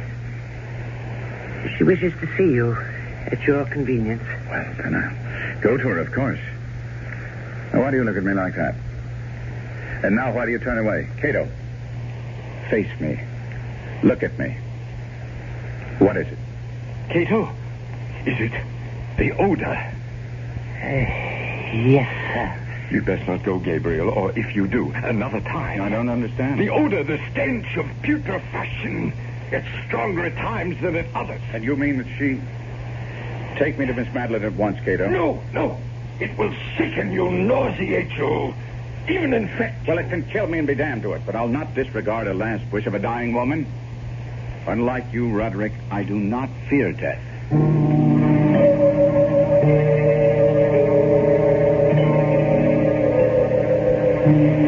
Miss Usher? Madeline? Are you too tired to speak now? No. Would you prefer I came back another time? No. How good of you to come at all. It's a privilege to be of use to you. Favor.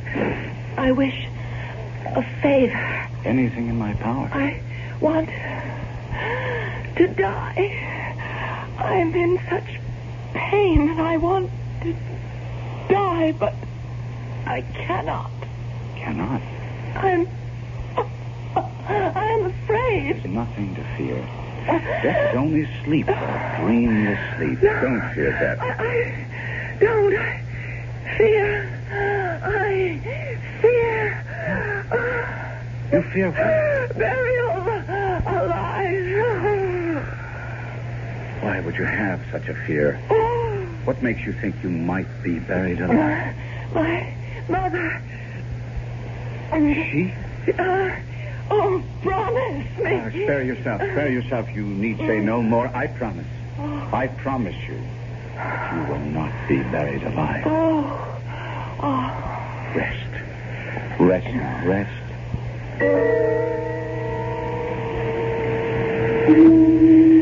That is what you meant, Roderick, is it not? Like her, like your twin, you don't fear death so much as you fear being buried alive. Right, pardon me. Yeah? Yes. Only part? Well, I fear... Oh, God, more than I can tell you. I fear what happens in death. Another aberration. As with the house, so with this. You are a man given to aberration. And what of that? You make as little sense as Wyndham. You think because you call a thing an aberration, it'll go away, that it will cure itself if you but name it. Reason.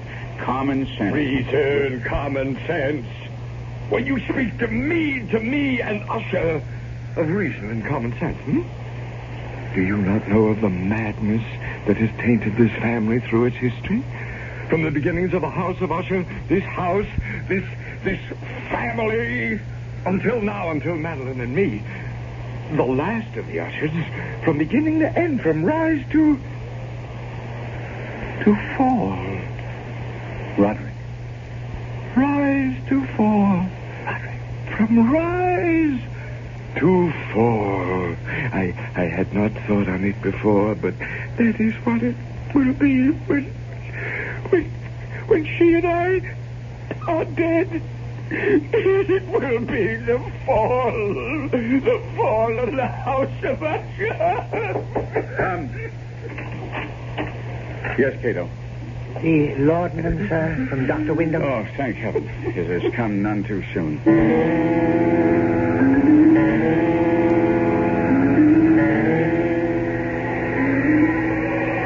Mr. Mannering, sir. What? Oh, yes, Cato. You've been sitting here in the graveyard for nearly 2 hours. That long? Yes, sir. Tell me, Cato, How long have you been servant to Mr. Usher? More than 30 years, sir. But I thought I'd told you that the night you arrived just a week ago. Did you? Now, then I forgot. Were you here when the mother died? The mother of Mr. Roderick and Miss Madeline? Why do you ask such a question, Mr. Mannering? I don't know, really, except I've been dwelling on what Miss Madeline told me about her mother. Buried alive. Was she indeed? Sir, don't ask such questions. Don't dwell on such thoughts. Why not?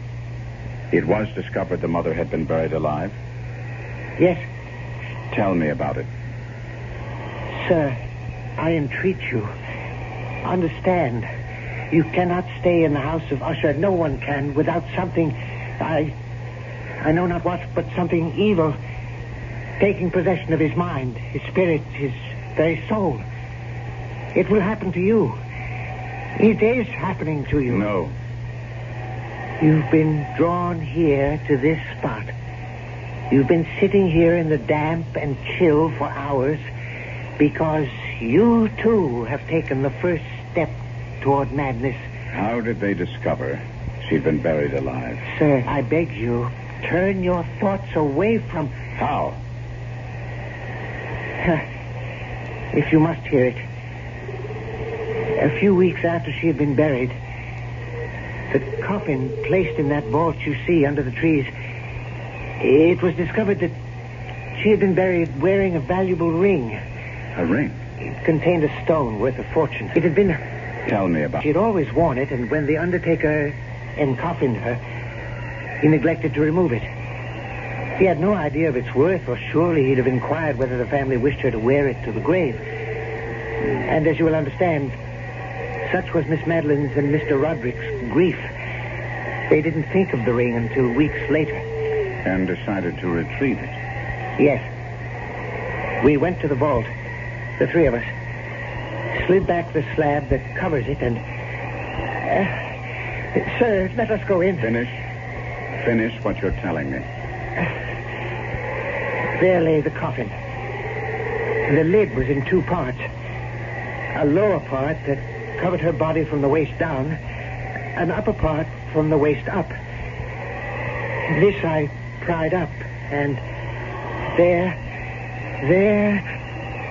Go on. She lay face down. Her hands had torn chunks of hair out by the roots. Such was the agony of terror. Hands, do I say? Claws. They had become rigid in the death throes. Yes. We turned her over. Her face, oh, my God, be with us. Her face, I cannot describe. I cannot. Enough, then. Oh, the chill is getting to me. No! Henry! Quickly. Come. Herman, help us. What is that? They're coming toward us from the house. Roderick! Help me! What? Help me! What is it, man? A corpse! A corpse! What? Madeline, dead.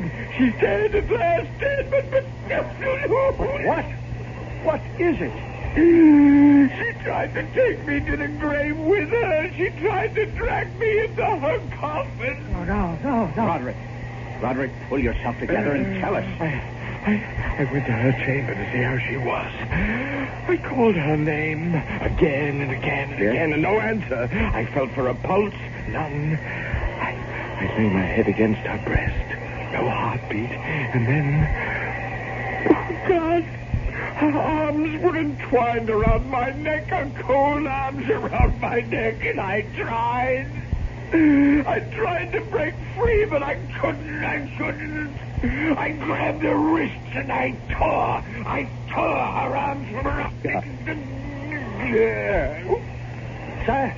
I've got him. Help me carry him inside.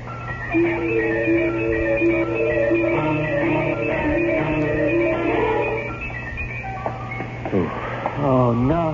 Now be calm, Cato. When Mr. Usher tore himself free, he must have dragged her half out of the coffin. Come. We must put her back in. Cato. I dare not touch her. Very well.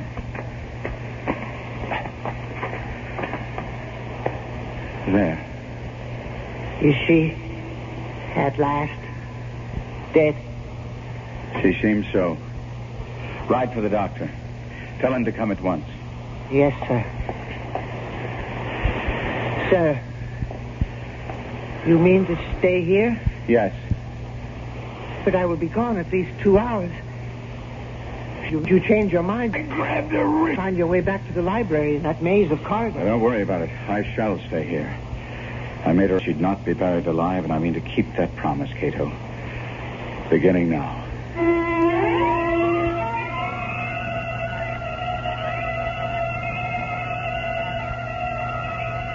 Alone in that chamber of death, within the house of Usher, Gabriel Mannering seats himself beside the coffin of Madeline Usher to keep his vigil and his promise, and wonders if he himself may not be going mad.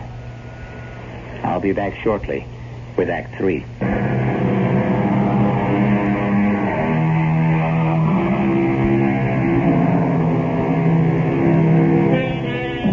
Terror so awful as to shatter the human mind haunts the house of Usher, hangs like a shroud in the air, drips on the spirit like the very slime upon the decaying walls. As Gabriel Mannering sits beside the coffin of Madeline Usher, he feels this terror seeping into him. Seeping into me like a rising tide of pollution. Cato said he would be gone 2 hours in fetching Dr. Wyndham, but to me, it seemed like 20 before I heard his returning footsteps. You don't look well. I'm all right. Sir, you deceive yourself. Well, never mind now. I'm seeing Miss Usher. And back, Cato. Thank you. Heart first. Mm-hmm. Is she? No, there's no heartbeat. None whatever. No pulse. No vital signs at all. She is gone, then? Hey, Mr. Mannering, I have attended her in this strange illness for nearly a year. I've seen her in this state 4 times before. What's to be done? What indeed? Well, I would wait a few days at least, and then I should bury her. No. No? She feared to be buried alive. Yes, I know. Her mother. You attended her? No, another man. From what I've been able to learn, I judge her illness was similar, just as unaccountable as baffling. Well, Mr. Mannering, she did indeed fear the same fate her mother suffered, but I think that after, say, 3 or 4 days... I say no. At least a week. No, 2. Even 3. You don't know what you're saying. You can't keep a body for 2 or 3 weeks. Especially hers. Why especially hers? Well, look at her, man. Here. See? Under the skin of the cheeks. Those gray patches. She's partially decomposed already. I gave her my word, Doctor. I said we would make sure. There is an evil in this house. A sinister, malevolent thing that fastened itself on the Ushers years ago. And is beginning to fasten itself on you. Now, Doctor. Now, hear me out. I have not seen you in some days. The moment I came into this room, I saw it. I tell you, I saw it. The change in you.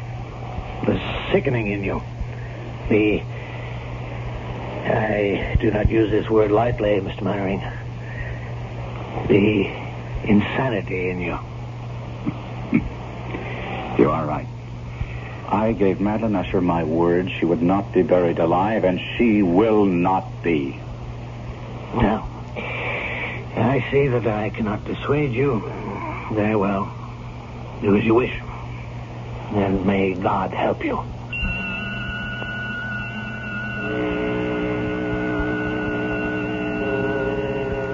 I stayed by her coffin for yet another hour or so, making sure there were no signs of life. Then I returned to the library, led there, of course, by Cato, for I could never have found my own way through that maze of corridors and passages. I found Roderick Usher seated bolt upright in a wing chair, staring at I know not what. Roderick, I must talk to you. Do you hear me? Yes. Now, Roderick, as I told you, I promised your sister to take every precaution against her being buried alive. She is dead. I know it in my heart, my soul. I know it. I believe so, too. But we must be certain. Now, that presents a problem. Roderick, are you listening? Problem? Yes. Decomposition. If she is dead, she will decompose. And after a period of days, well, you can imagine. Days? Days of what? Of visiting her coffin, at least every 12 hours, say, to make sure she's dead. Are you mad? We must keep her body. 1 week, 2. And the question is, where? Where? We'll have to leave the coffin open in case she should regain her senses. On the other hand, if she is indeed dead, well, there are vaults deep down beneath the house. We could put the coffin in one of those. Good. We'll do that then. Yes, we'll do just that.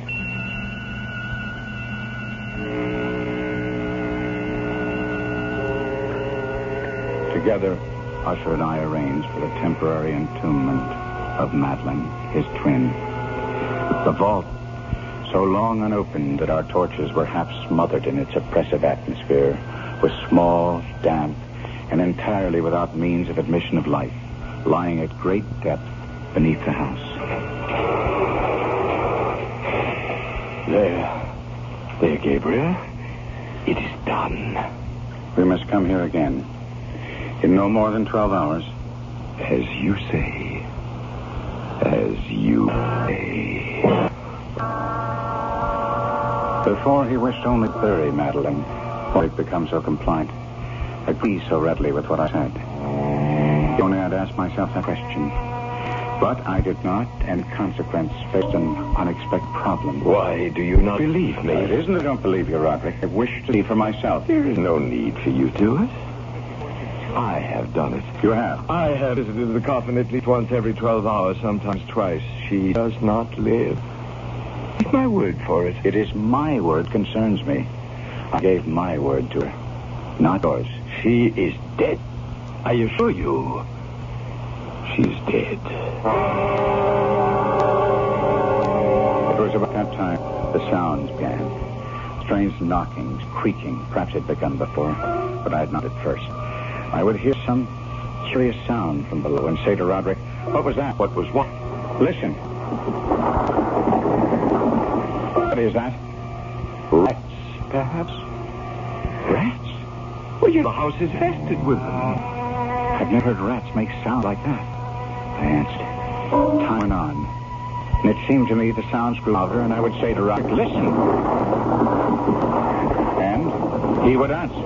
A door banging in the wind somewhere. And I would say, "There is no wind." He would answer, "Well, then it's something else. Don't bother me." And on that fatal night as we sat in the library, he was sitting, staring vacantly at nothing, trying to read, but my mind fixed on that awful chamber of death far below him. Outside, the wind gathering for a storm. It happened. I became aware of distinct, hollow, metallic, yet muffled reverberation. Complete unnerved, I leaped to my feet and looked at Usher. His eyes were fixed before him, and throughout his whole countenance there reigned a stony rigidity. I said, "Roderick, do you not hear it?" "Yes, I hear it and have heard it, as you have. Long, many minutes, many hours, many days have I heard. Yet I dared not speak. No, touch me not. I am accursed. For I heard the sounds as did you, but I dared not speak and dared not go. Not go? My God, are you telling me that not once have I gone down to see? I dare not. I dare not. We put her living in the tomb. She comes for me. Listen. Now listen and know. We've heard the rending of calf and the grating and iron hinges of a prison, struggles within the covered archway of the vault. And now, she comes for me. The moment she'll be here. I hear her footsteps on the stair. I hear the horrible beating of her heart. She comes for me, she comes. I tell you, she stands outside the door.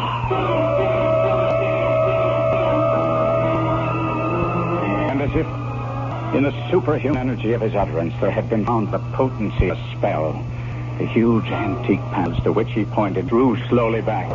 And outside those doors did stand the towering and enshrouded figure of Miss Madeline. There was blood on her white robe, evidence of some bitter struggle on every portion of her putrefied frame. For an instant she remained trembling and reeling to and fro upon the threshold. And then with a moaning cry, fell heavily inward on her brother. And in her violent, now final death agony, bore him to the floor. A corpse. A victim to the terrors of all he had anticipated.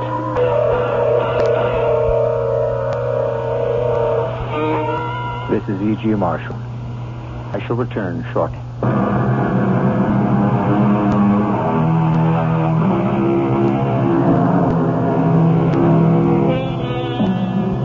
The manuscript of The Fall of the House of Usher ends thus. I fled from the house, leaving all behind me. As I ran, I heard a sound so horrendous it made me stop and turn. My brain reeled as, looking back, I saw the mighty walls of the house burst asunder. And in a few moments, the moon, breaking through scudding clouds, a blood-red moon, revealed the end. The fall of the House of Usher. Our cast included Kevin McCarthy, Arnold Moss, Marion Sotis, and Robert Biden. The entire production was under the direction of Hyman Brown.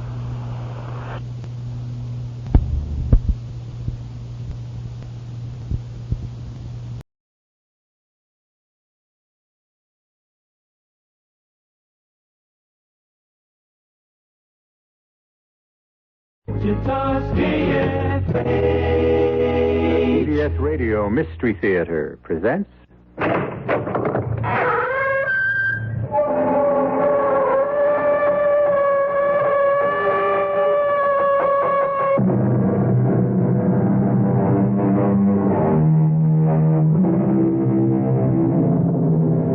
Come in. Welcome. I'm E.G. Marshall. Mark Twain once said that everybody talks about the weather, but no one does anything about it. An ever-increasing army of people feel that way about pollution, but happily are doing something about it. Trying, anyway. But trying, mark you, against great odds. Odds which can be lumped under the one descriptive word, apathy. Apathy. Perhaps the most destructive negative force mankind has ever known. A force which could easily have led to the strange tale I bring you now. Nils, I order you. Put Magda out of the house instantly. She is my wife, Mr. Manderson. You can't ask me to... You fool! She's caught the Red Death. Brought it into my house, my sanctuary. Look at her. Beads of sweat on her face. Blood red sweat. She's caught the plague. Plague or not, I am not putting her out to die. Then I am. And one move from you to stop me and you'll go out with her. I mean what I say, Nils. Every word of it.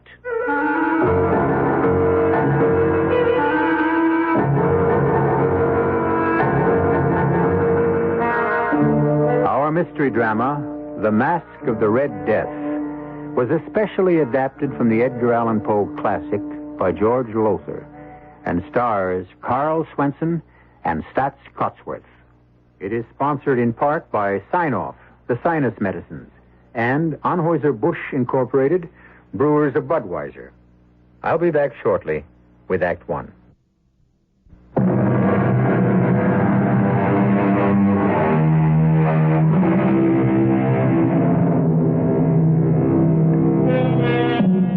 The Masque of the Red Death.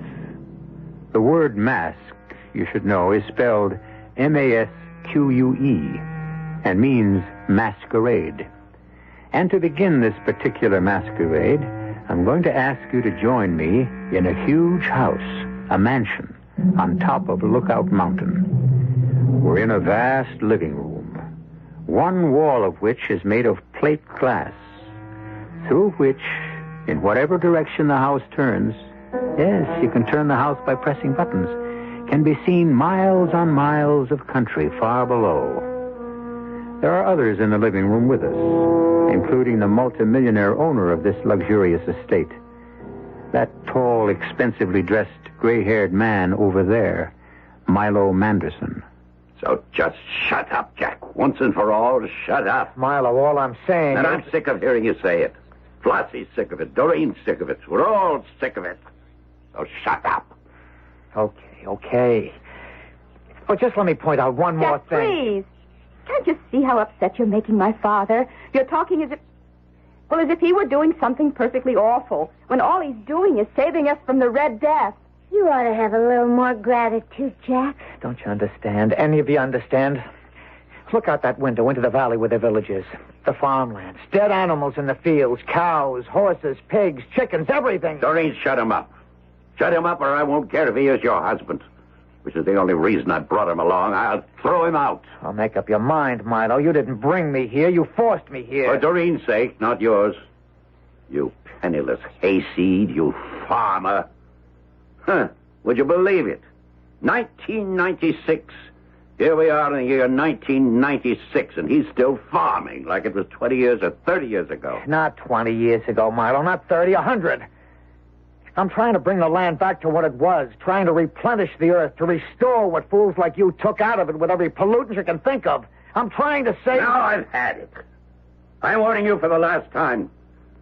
Doreen, talk to this fathead you married. Talk some sense into him. Milo, give Flossie a little drinky. A little martini. I could do with one myself. Now, you talk to him, Doreen.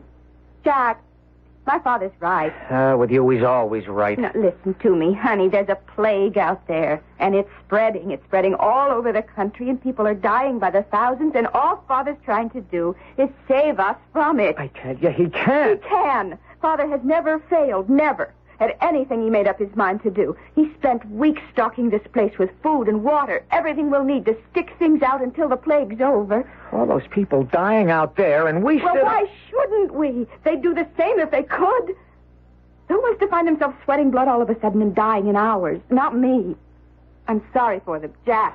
I really am. But that's no reason for me or you to go out there and die with them. There's such a thing as conscience, Doreen. Oh, Jack, you're impossible. What's that noise, Father? The helicopter. Yeah, let me turn the house. You'll be able to see it coming in from the east. There she comes. What's the helicopter, Milo? Bringing in a couple I hired to do the cooking and housework. The Ostroms, Nils and his wife, Magda. I hired them through a New York agency and had my pilot fly them out. What about the plague, Father? They could be bringing it with them. I had them checked out, complete physical, and every precaution taken to keep them from any contact with people till they got to the chopper.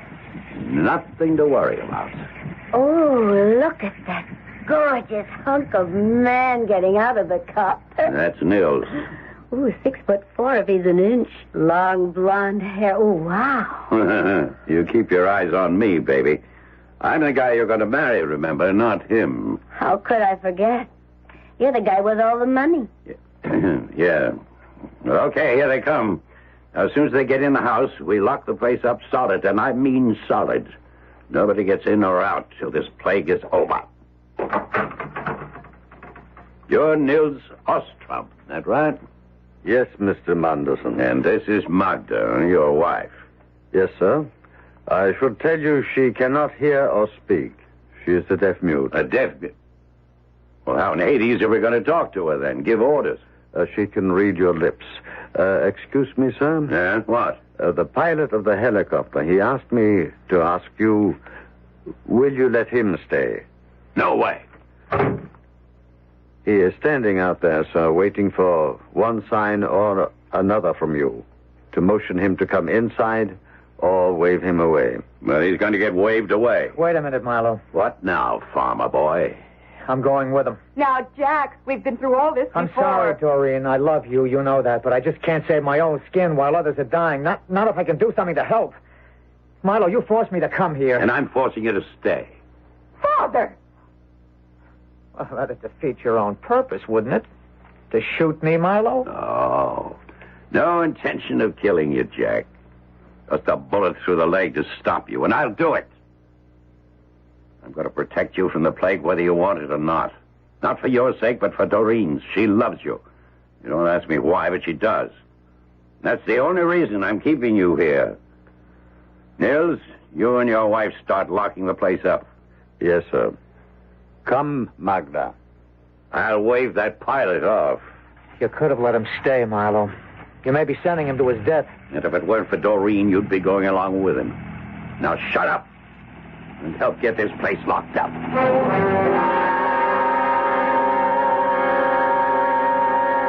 Oh, here you are, Jack. Yeah. Milo sent me to find you. Everybody's at the dinner table but you. Just leave me alone, Floss, huh? Sure. Only, where does it get you, sitting in the dark, brooding? Look down in the valley, where the village is. Okay, Jack. I'm looking. What do you see? Not much. I mean, it's nighttime.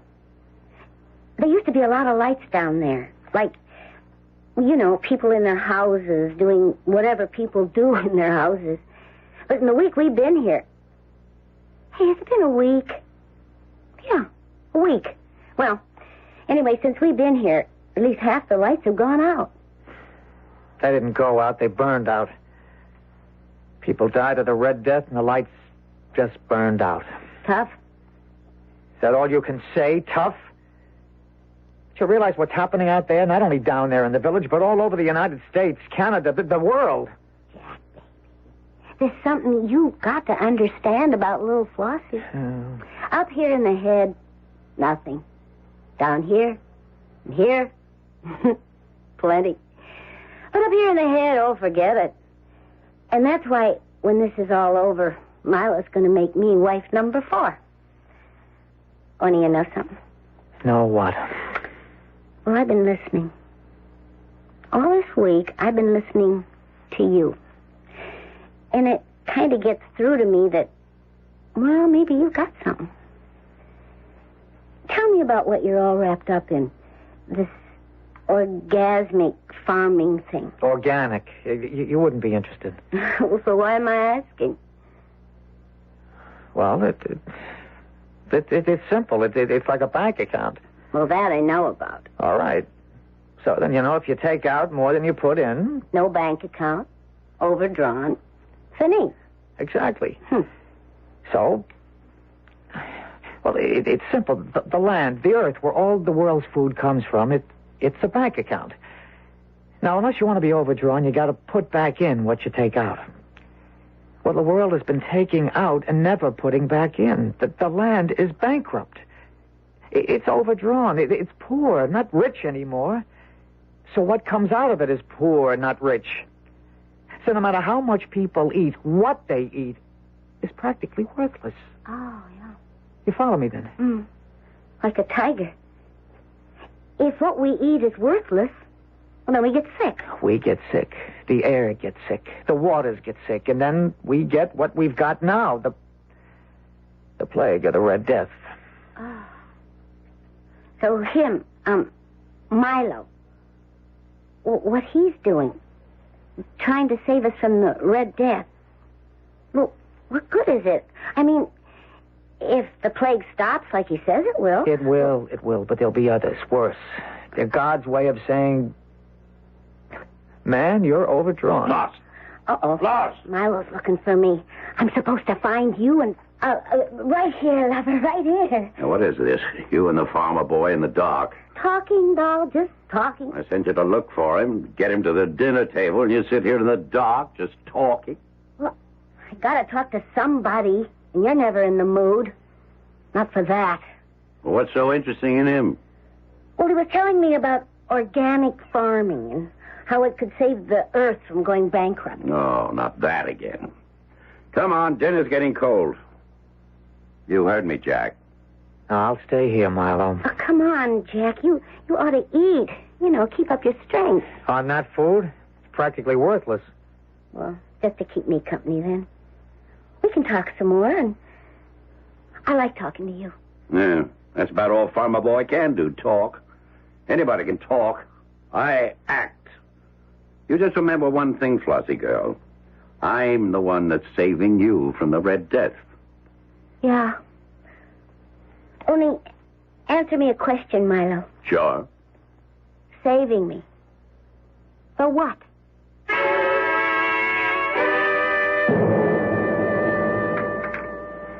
More souffle, Mr. Munderson. No. And I'll tell you something, Nils. Your wife's cooking hasn't been so hot in the past few days. She better get on the ball. I am sorry, sir, but she has not been feeling herself. I'll have more, Niels. I think it's quite good. Yes, madam. Yeah, and what about the coffee? I asked for another cup. Yeah, in a moment, sir. My wife is heating it. Anyone see the news on Global Vision today? Oh, I did, Doreen. Why? They said a plague is spreading, that it's shown up now in France, Italy, Spain, everywhere. Nothing surprising about that. I didn't say it was. I just said it was on the news. No need to take my head off, Doreen. No need for you to be sarcastic. I wasn't being... Oh, don't tell me. Look, all I said it isn't was... what you say. It's your attitude. I notice you don't take that tone with her. Me? How'd I get into this? You know how you got into it. Don't pull the innocent on me. If you're implying... Oh, skip it. Nils, where is that coffee? Here's my wife with it now, madame. Magna, let me help you with the tray. I don't intend to skip anything. If you're implying that I've been up to anything... Look, you little... Now stop it, the two of you. The last 2 or 3 days you've been at each other like a couple of alley cats, and I'm sick of it. Well, you just tell your girlfriend... You watch your tongue. Flossie isn't my girlfriend. She's my fiancée. What's more... What the devil? Sorry, sir. I'm very sorry. My wife, the tray slipped from her... Magda!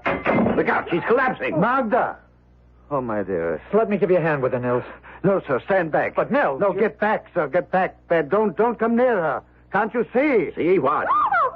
Her face. She's sweating blood. Yes, I'm afraid she has the red plague. It's worse than that. She's brought it here.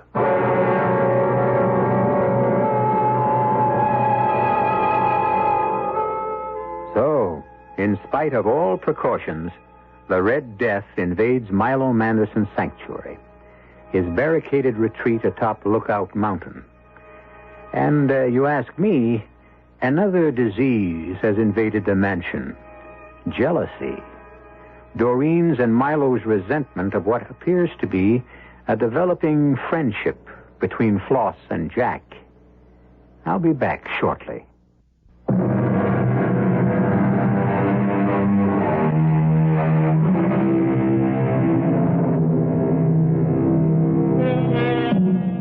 As ye sow, we are told in the Bible, so shall ye reap. It would appear that multimillionaire Milo Manderson is on the threshold of doing some reaping. He thought himself and his few chosen companions safe from the plague of the Red Death, secure in his isolated retreat atop Lookout Mountain, the world and the spreading death in it barred from his door. Not so. Magda Ostrom, wife of Nils, the couple Manderson brought to do the menial work of the household, has just collapsed. Get her out. What? Get her out. Out of this room, out of this house. Oh, now cool it, Milo. The woman's dying.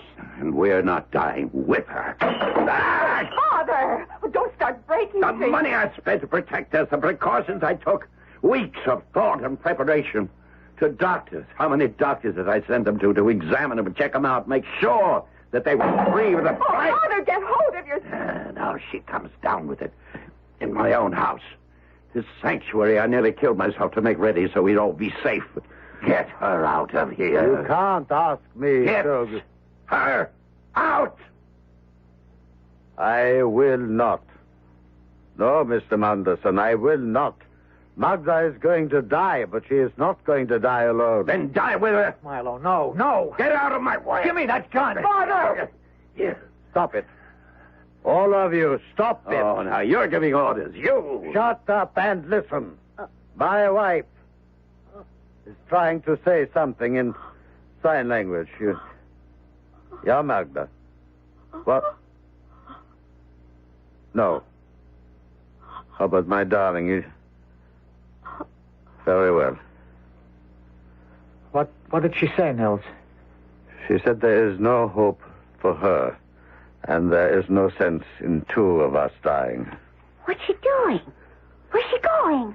Out of the house. To die alone. Goodbye, my dearest. Goodbye.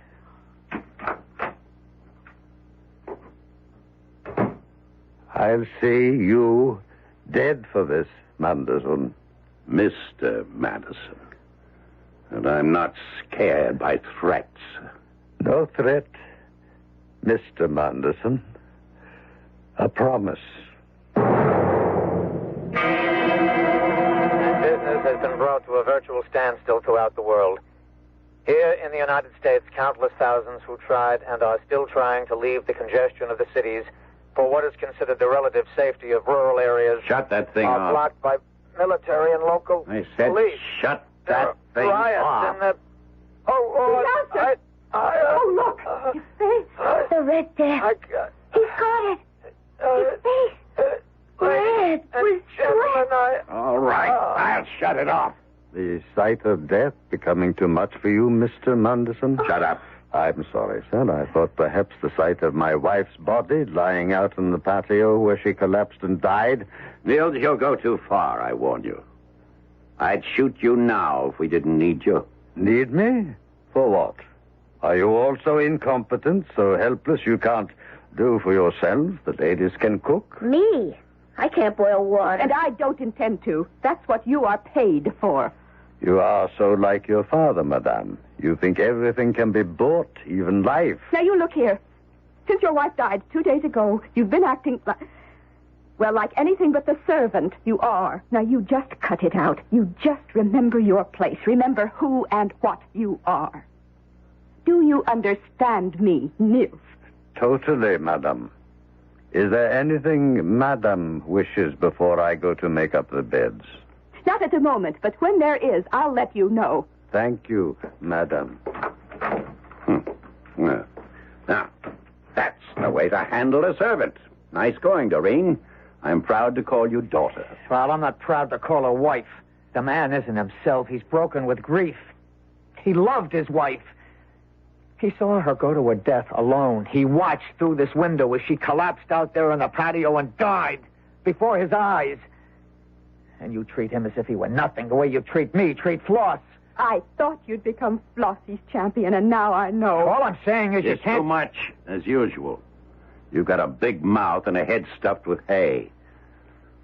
The trouble is here, we're bored. That's the one thing I didn't think of, that we'd get bored. We've been cooped up here for nearly 2 weeks now. 9 days. Will you please shut up? Well, 9 days isn't 2 weeks, is all I'm saying. I can take care of that. How, Father? Well, I don't know yet. I'll think of something. Meantime, how about some bridge? Not me. Sorry, Milo. Sick of bridge. Well, then how about... blazes with it. I'm going up to the solarium to get some sun. I'll go with you, Father. Jack? No, I'll stay here. With Flossie, of course. Yeah, we'll have the orgy I've been planning for weeks. I wouldn't be surprised. Oh, join me in an orgy, Floss? But you know something. What? I have joined you. What do you mean? Well, me, I'm no great brain, but... Well, I'd have to be a dope not to... Well, anyhow, begin to realize that you're right. Milo and Doreen, well, they're wrong. Oh? Mm-hmm. If you mean it, what you keep saying all the time, that is. You mean... Well, like the world's gone to hell. It's become a cesspool, you called it. Yeah, cesspool of corruption. But it can be cured, brought back to what it was once. Pure and clean and beautiful and healthy.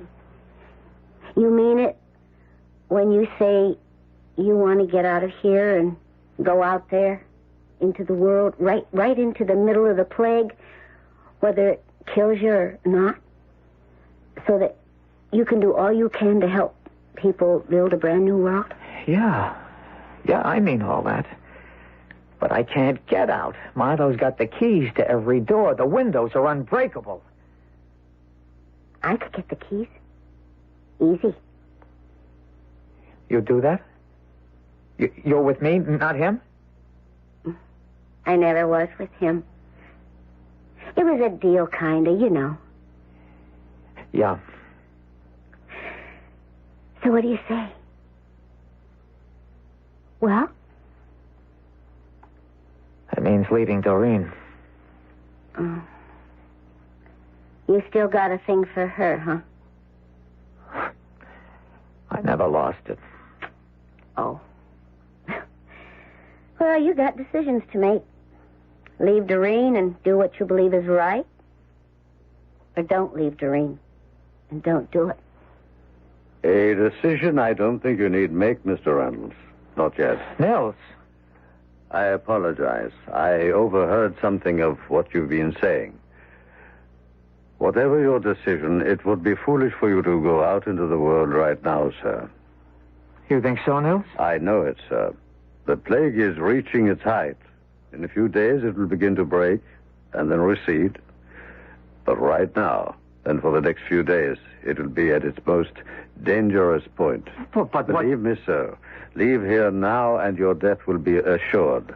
And you are among a handful the world cannot afford to lose. Not at this time.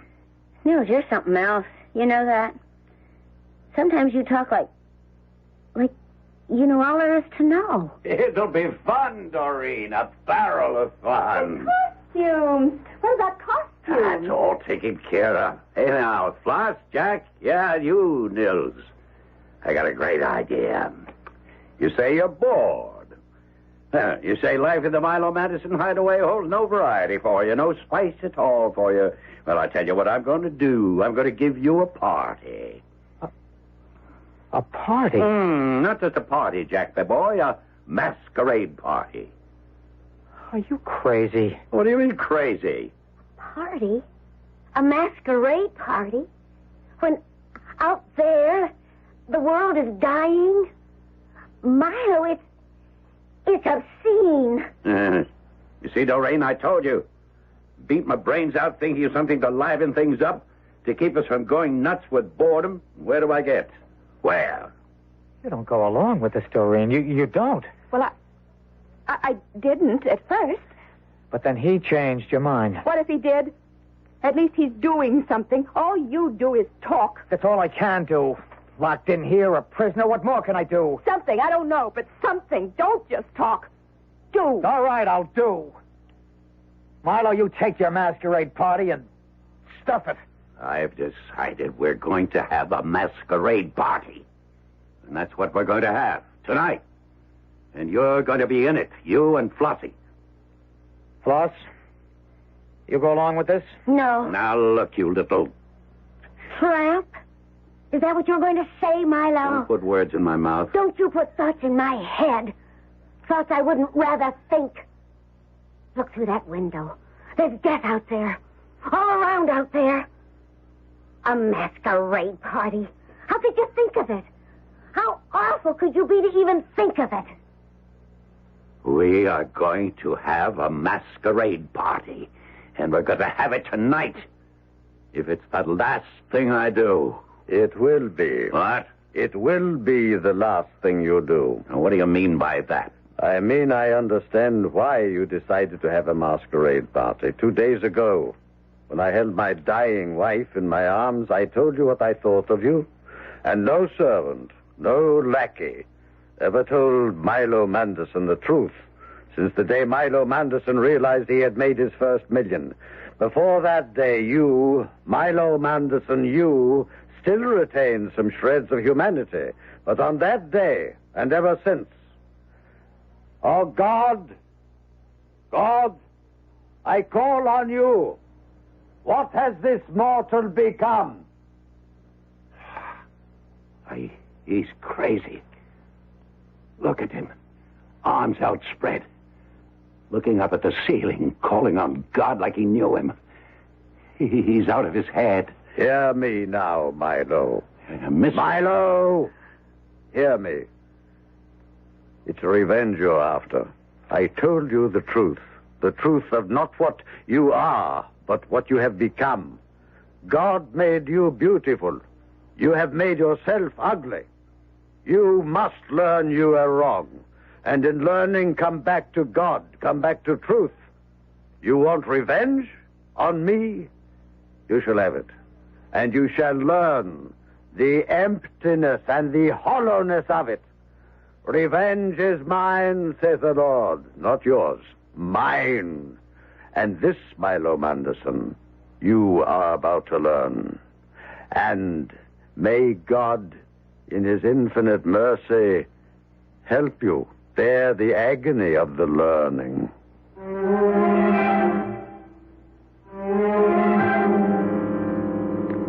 A strange speech, surely.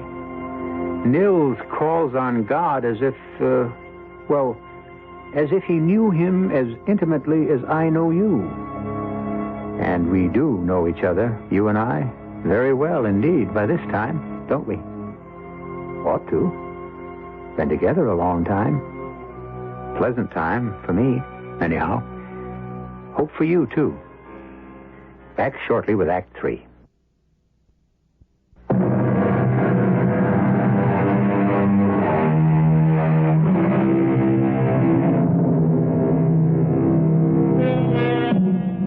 Death, in the form of a plague, known as the Red Death, lays waste the world, while in an isolated mansion atop Lookout Mountain, multi-millionaire Milo Manderson, seeking refuge, barricades himself and his companions from it.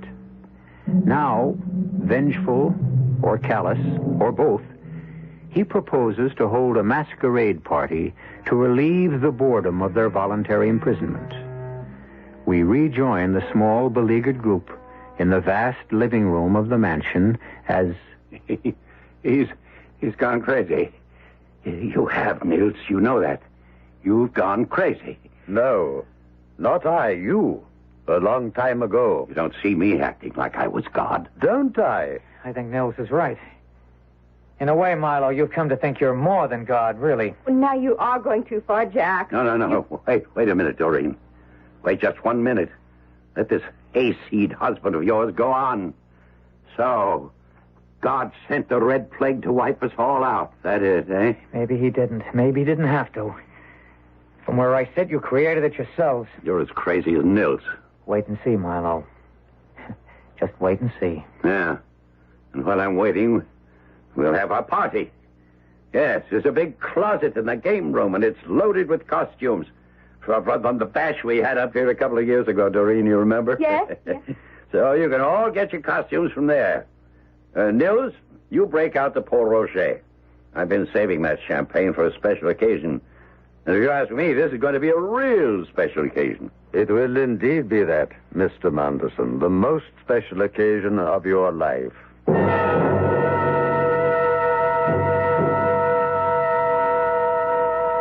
Jack. Yes, Doreen. Hook me up in back. This Marie Antoinette costume is hard to manage. Oh, okay. You look handsome. That black and white domino. What kind of mask? Black or white? Black. Oh, romantic as well as handsome. And sulky. Sullen. Worried is the word, Doreen.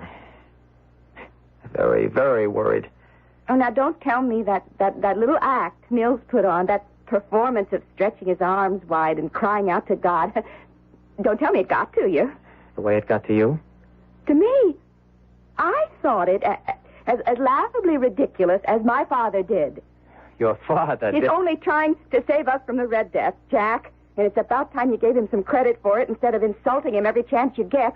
I'm not insulting him. I'm trying to wake him up. I don't know why it is, no matter how I try to keep things pleasant between us, you always manage to start your eternal harping on pollution. I'm sorry, Doreen. Oh, you're always sorry. But that doesn't help. You ruin everything, just as you're trying to ruin my fun. Fun? How can you talk about fun? Because I need fun. That's why, because my father's right. We're going house crazy with boredom, and I don't see how a few hours of fun will change anything in that world you worry so much about, one way or the other. The music is starting. Oh, let's go down. Jack, please, please, for once, let's enjoy ourselves.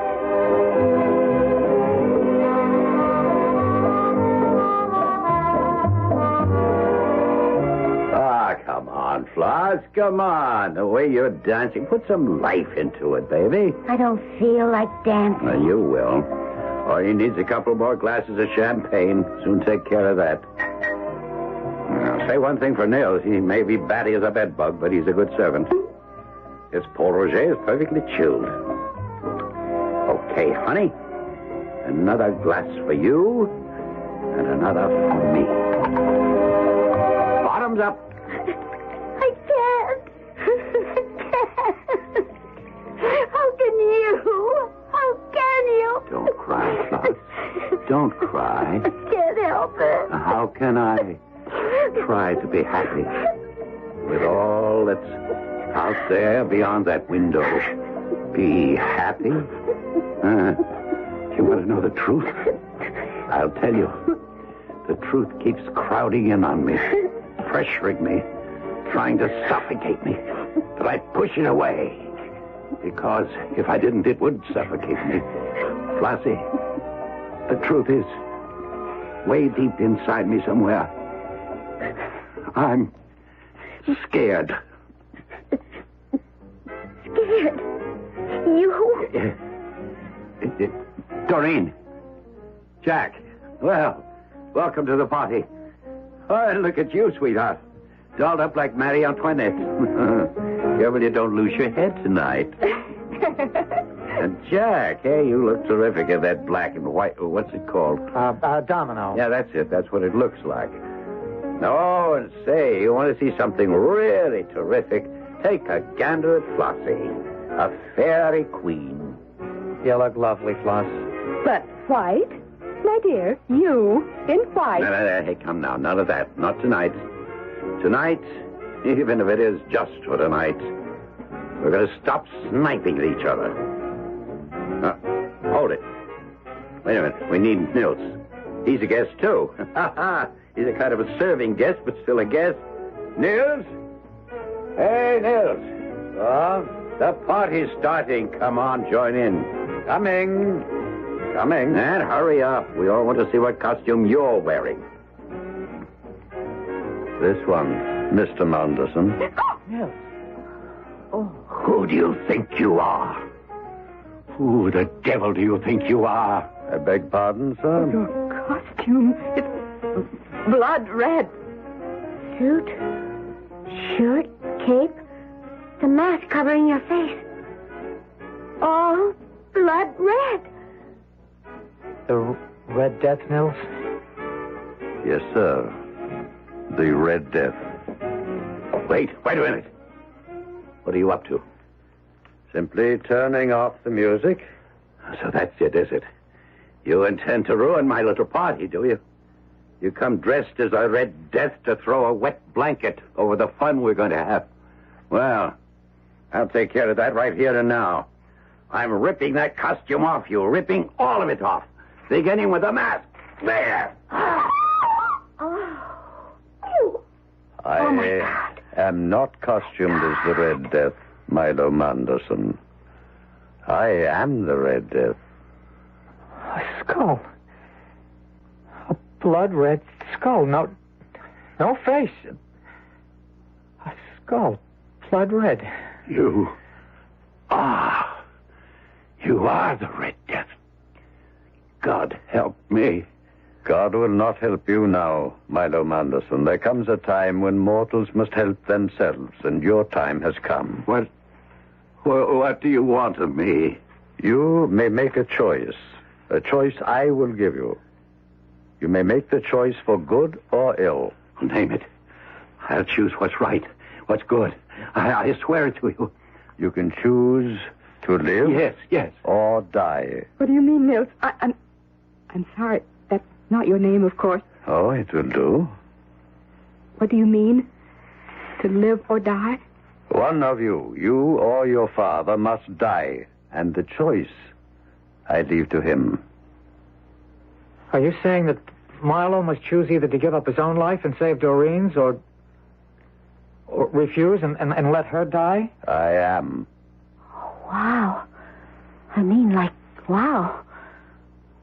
Nils, what about Floss? What about me? You have no part in this. When I am gone, as I soon shall be, when I no longer plague the world, you and others like you will be needed to restore it, replenish it. Me? Him I can understand, but me? I'm nobody. I'm nothing. And that makes you something. Milo Manderson, what is your choice? Haven't I anything to say about all this? Haven't I some choice in whether I live or die? None. But that's not fair. If my father chooses to let me die to save himself... But he hasn't. Not yet. Choose, Milo Manderson. Choose. Father. I can't die. I can't face death. It's too horrible. The thought is too horrible. Horrible. Your daughter dies then. Yes. What? What was that? He can't make a choice, don't you see?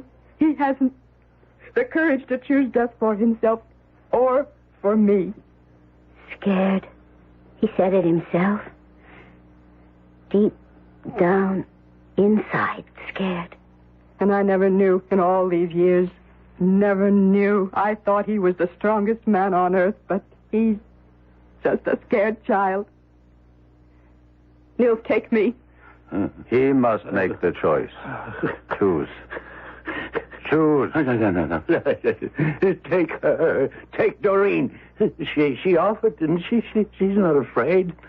But I am. Look at me. Look, I'm sweating with fear. Look again. You're not sweating with fear, but with death. Red. Remember, I sweat. Blood. Red. I... Stricken, Milo Manderson. Stricken with the Red Death. But why?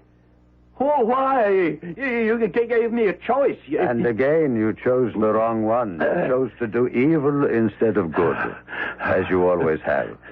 Always. Now die. No! Die. And may your soul go to the hell it deserves. No! He flung himself through the window. Lying out there next to Magda. Oh, Mother. Easy, Doreen. Easy. Take it easy, sweetheart. Nils, I think... Where is he? He was there a second ago. But now, just a costume laying in a pile on the floor. He's gone. Well, let's hope so. Let's hope he's gone forever. Not only from here, but from the world out there. What world? What's left of it? There are still some lights burning in the village. And everywhere else, I guess. Those that are left. Maybe God made a choice. And maybe we're part of it. Whether we are or not, the only choice we've got is to go out there and start helping. Start rebuilding, start creating another and with God's help, a better world.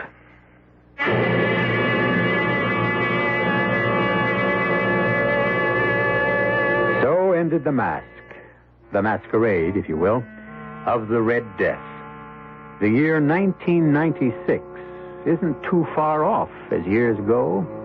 And as we know, there are men and women in the world today with the foresight to see what lies ahead if the pollution of our air and our water and the very earth itself isn't brought to an end. I'll be back shortly.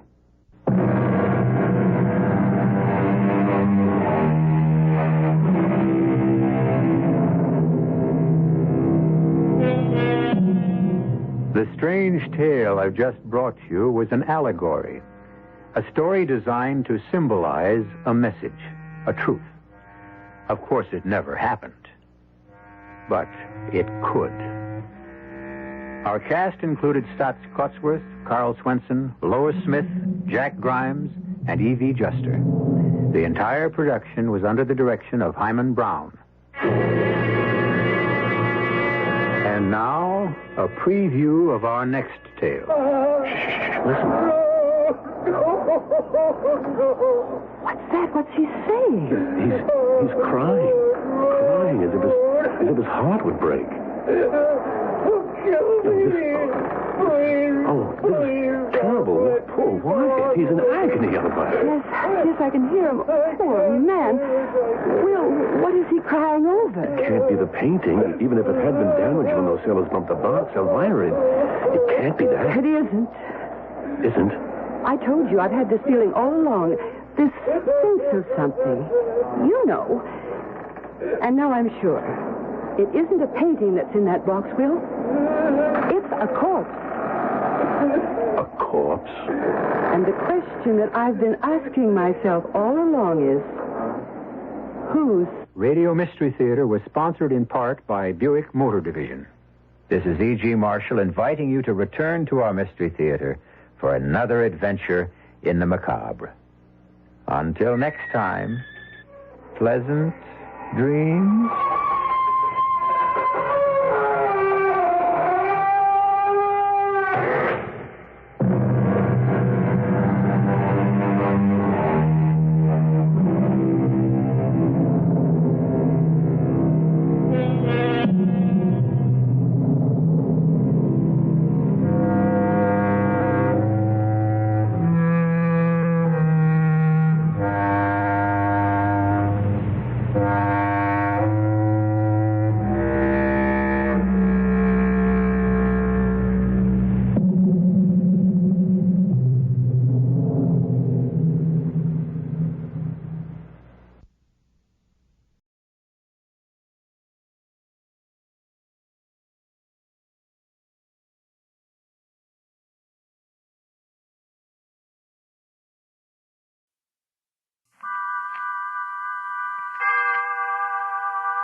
Autolite and its 98,000 dealers bring you Mr. Cornell Wilde in tonight's presentation of Suspense.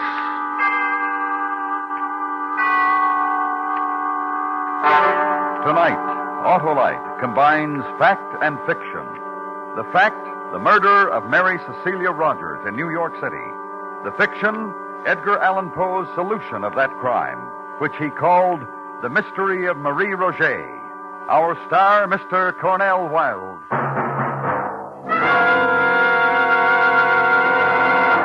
You seen any engines around, Harlow? Engines, Sheriff? Why, I've seen thousands of engines, all equipped with Autolite stay-full batteries for purring, powerful, and pleasing starts in all kinds of weather. Well, these engines are off the reservation.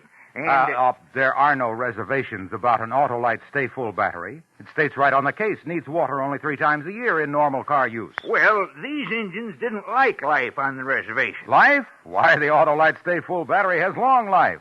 Fiberglass retaining mats protect the power of every positive plate to reduce shedding and flaking and give that Autolite stay-full longer life, as proved by tests conducted according to accepted life cycle standards. To quickly locate your nearest Autolite battery dealer, who services all makes of batteries, Just call Western Union by number and ask for Operator 25. I'll tell you where you can get an Autolite Stay Full, the battery that needs water only 3 times a year in normal car use. And remember, from bumper to tail light, you're always right with Autolite. Mary Cecilia Rogers was murdered in the vicinity of New York City in the summer of 1842. It was still an unsolved crime in November when The Mystery of Marie Roget was published. The author, Edgar Allan Poe. It paralleled in every essential detail the murder of Mary Rogers. Poe wrote it far from the scene of the atrocity, with only the newspaper reports of the day. Nevertheless, the subsequent confession connected with the murder of Mary Rogers confirmed not only the killer named by Poe, but all the chief details by which he arrived at his identification. And now, Autolite presents transcribed Edgar Allan Poe's Mystery of Marie Roget, starring Mr. Cornell Wilde, hoping once again to keep you in suspense.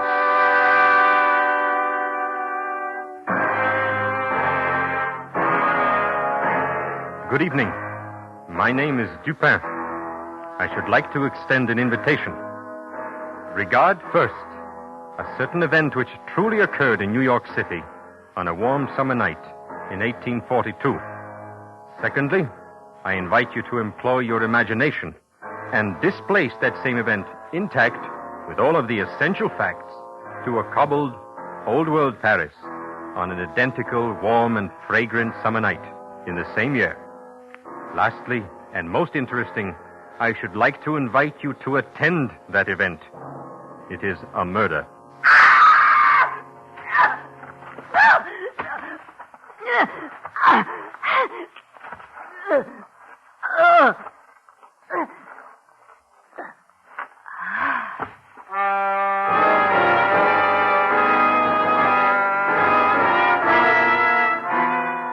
The general design and mental character of the atrocity, indeed, the first knowledge of its occurrence, came to my attention on Wednesday night, the 25th day of June.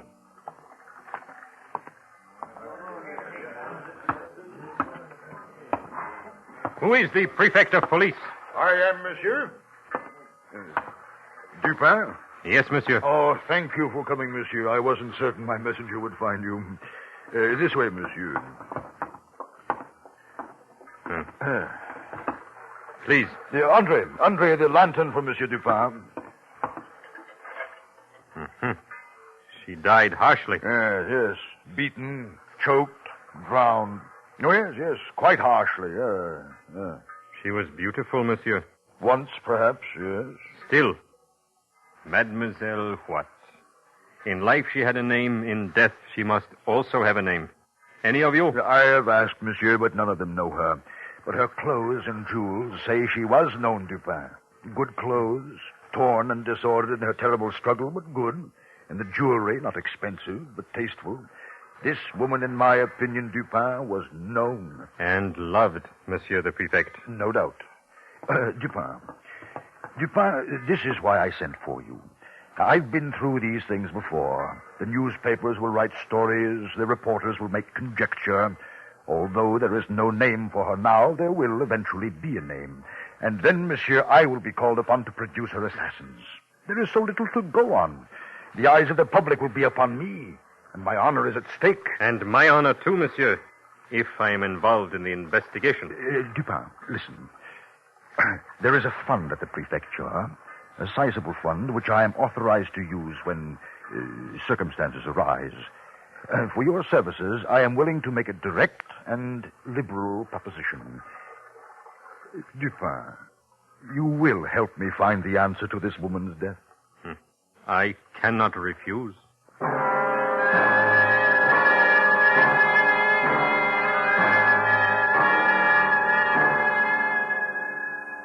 No foam about the mouth, as in the case of the merely drowned, monsieur.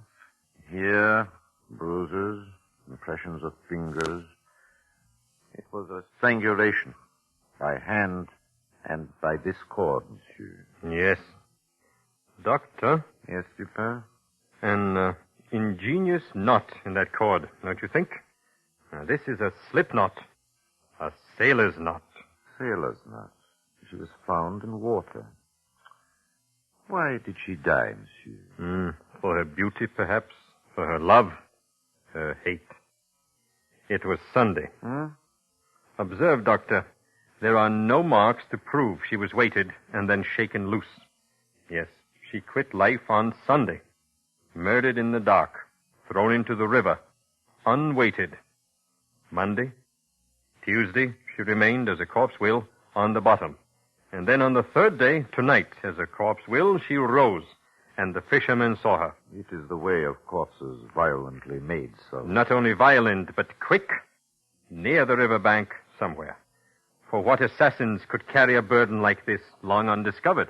From a dark bridge, perhaps. No. Too much light and people. There had to be a boat, Doctor. If she was dropped from a bridge, or pushed in from the shore, the current might press her aside to be caught in the vegetation of the shallow water. She was murdered on the bank and then taken out to her grave in a boat. And there had to be a man who knew how to handle a boat in the tricky current. Who is there? It is I, the prefect. I have someone who thinks he may know her. Come in, monsieur. Ahead of me, please. With your permission, Doctor, Monsieur Dupin. Monsieur Beauvais, monsieur. How do you do? Monsieur Beauvais has been searching since Monday for news of a Marie Roget. Mademoiselle Roget is an employee of Monsieur Beauvais. Correct, monsieur? Correct. I am a parfumeur. I called on her mother, Madame Roget, Monday when Mary did not appear at my shop. Madame informed me that Mary had left Sunday morning to visit her aunt at Rue des Drômes. She has not yet returned. I see. And what else? I cannot say, monsieur. So far, I have ascertained that she never arrived at Rue des Drômes, and indeed, no one has seen her since Sunday. Can you describe Marie Roget? But of course. Dark hair, almost black, dark eyes, tall, young, vibrant. A woman, monsieur, of great promise. Jacques Saint-Eustache, the last to see her, mentioned to me that mademoiselle wore a frock of fine muslin, deep blue. I knew it well. A bonnet to match goes with it. Dupin! Who is Jacques Saint-Eustache, Beauvais? Monsieur Saint-Eustache is the accepted tutor of Marie Roget.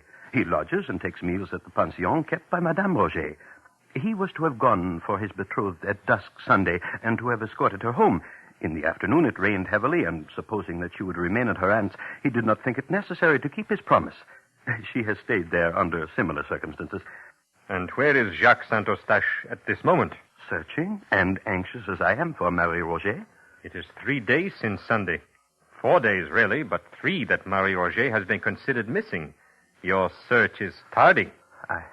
I know, monsieur. Well? I am at your mercy. She has disappeared twice. The first time she disappeared was about 3 years ago. Her mother, her friends were unable to account for her disappearance. I was distracted with anxiety and terror. Did you notify the police? In that case, immediately, monsieur. But suddenly, Mary reappeared one fine morning after being absent a week. She was in good health and, well, with somewhat a saddened air, she explained she had spent the missing week with a relative in the country.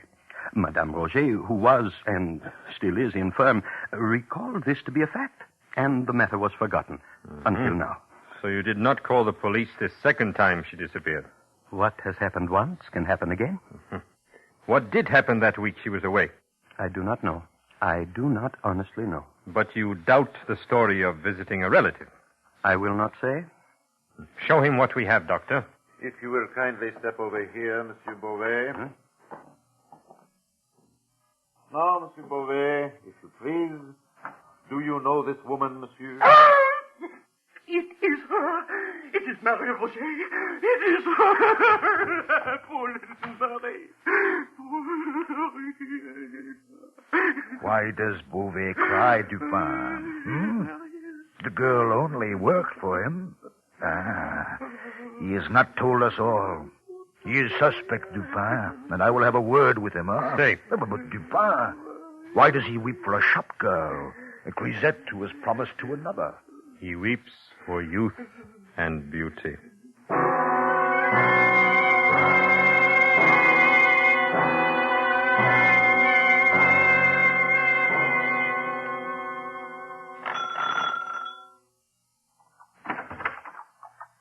Yes, monsieur? I am Dupin, Madame Roget. May I come in? Oh, come. Come. No, please sit, madame. I understand you are not well. I have been invalid 10 years now. I will not consume a great deal of time. May I ask, did your daughter often visit relatives in other distant parts of the city? Often. And stay overnight? Often. With your approval, madame?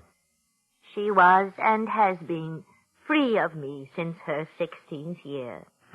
That is a very frank answer, madame. I can tell you nothing of what has happened to her.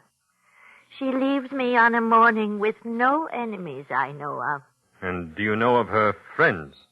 I understand the intention of your remark. You refer to those besides Jacques. No, I know of none. I understand that Jacques Saint-Eustache keeps rooms here. That is true? Yes, but he is no longer here. He left once he was informed of Marie's death. Where, I do not know. But surely he understood that we would be by to question him? He was beside himself with grief. I cannot blame him. I see. Oh, I have been of no assistance where I would like to be. And yet, I knew something that morning. I knew she would not come back to her mama again. You knew she would not be back, madame? Did she take clothes, bid a longer goodbye? How did you know? I knew, monsieur. Death was very close to her that day. If you knew this, madame, why did you allow her to venture out? I stop her? No. If it is not met, death will arrange a meeting.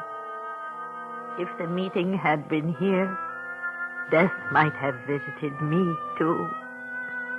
And I am yet afraid to die.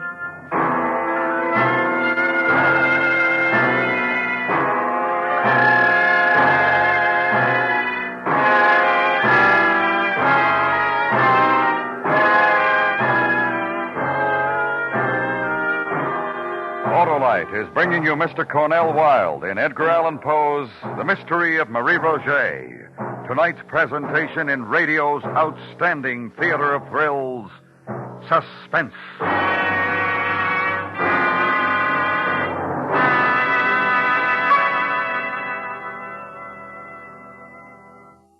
I got him, Harlow. An Indian, Sheriff? Nope. An Autolite Stay Full. The battery that says right on the case, needs water only 3 times a year in normal car use. That's the brand of battery for my car, by Ginger. You mean buy Autolite Stay Full batteries and you buy Ginger and Pep for a fast, dependable start every time. Fiberglass retaining mats surround each positive plate to reduce shedding and flaking and give the Autolite Stay Full longer life, as proved by life cycle standards. Well, sounds like you couldn't buy a better battery with a pocket full of nuggets. So, friends, see your expert Autolite battery dealer for an Autolite Stay Full, the battery that needs water only 3 times a year in normal car use.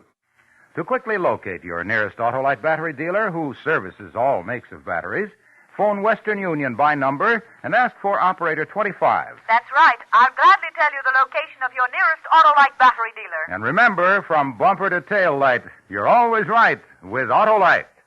And now, Autolite brings back to our Hollywood soundstage Mr. Cornell Wilde in Elliot Lewis's production of Edgar Allan Poe's The Mystery of Marie Roget, a tale well calculated to keep you in suspense.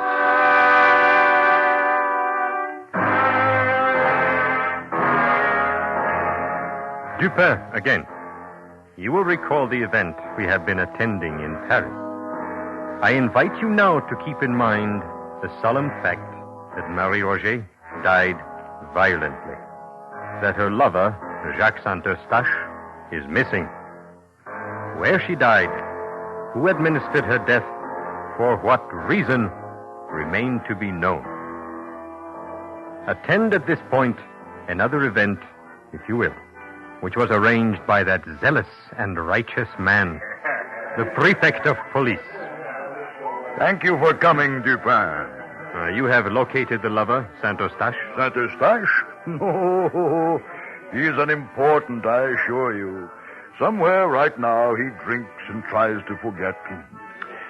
But what I have here is important, most important. Madame Dulac, if you please. Good evening, gentlemen. Good evening. This is Madame Dulac. She has something of interest to tell you. And I have something of interest to show you. Good evening, madame. I have maintained this tavern many years, right here, close to the bank of the river. No fear with me, madame. I have no authority to do anything but respect your person and your thoughts. Oh. And what is this information? I saw a young woman here Sunday. Monsieur says it was Marie Roget. It was, definitely. Just a moment. Sunday, madame? Yes. Mid-afternoon, later perhaps. Where? Right here in my tavern. She arrived accompanied by a young man of dark, swarthy complexion. The two remained here for some time. On their departure, they took the road through some thick woods that way. Toward the river, Dupin. And this is a secluded neighborhood. Go on, madame. Go on. Soon after they left, a gang of miscreants made their appearance at my place of business. They behaved boisterously. They ate and drank without payment, then left and followed the route of the young girl and the young man that same way. I see. About dusk, the same gang reappeared and recrossed the river in great haste. I see. And you are certain it was Marie Roget? Never fear. My men spoke with an unnoticed driver, a man named Valence, who knew Marie Roget. He claims he saw her cross the Seine on the Sunday afternoon in question with the swarthy man who fits the exact description of Madame. And what else, monsieur? Oh, I will show you. Come.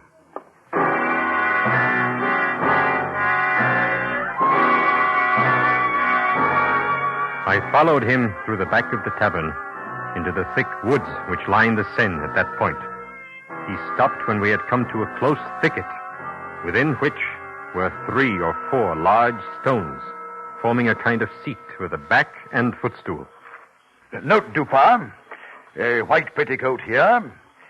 Here, a silk scarf, parasol, gloves, pocket handkerchief. Inspect the handkerchief, Dupin. Thank you. You note the name Marie Roget embroidered there? Yes. So this is the place she met her death. Well, of course it is. I have found it. Well, look, the earth is trampled where she struggled, and over here, the bushes still broken. Every evidence of a terrible struggle. And here, the fence has been taken down, and the ground shows that some heavy burden was dragged along it toward the river. Well, come, look for yourself. What say you now? I am wondering. Wonder? Well, we have facts now, sir, important facts. Do you recall a strip of one of the unfortunate girl's petticoats had been tied about her mouth, probably to prevent her screams? I do. This was done by fellows who had no pocket handkerchiefs. Miscreants, Dupin. Miscreants, such as those who visited Madame Dulac's tavern and later went the same way as Marie Roget and her companion. There are many such gangs about here. All we have to do is locate them. And I know how to do that.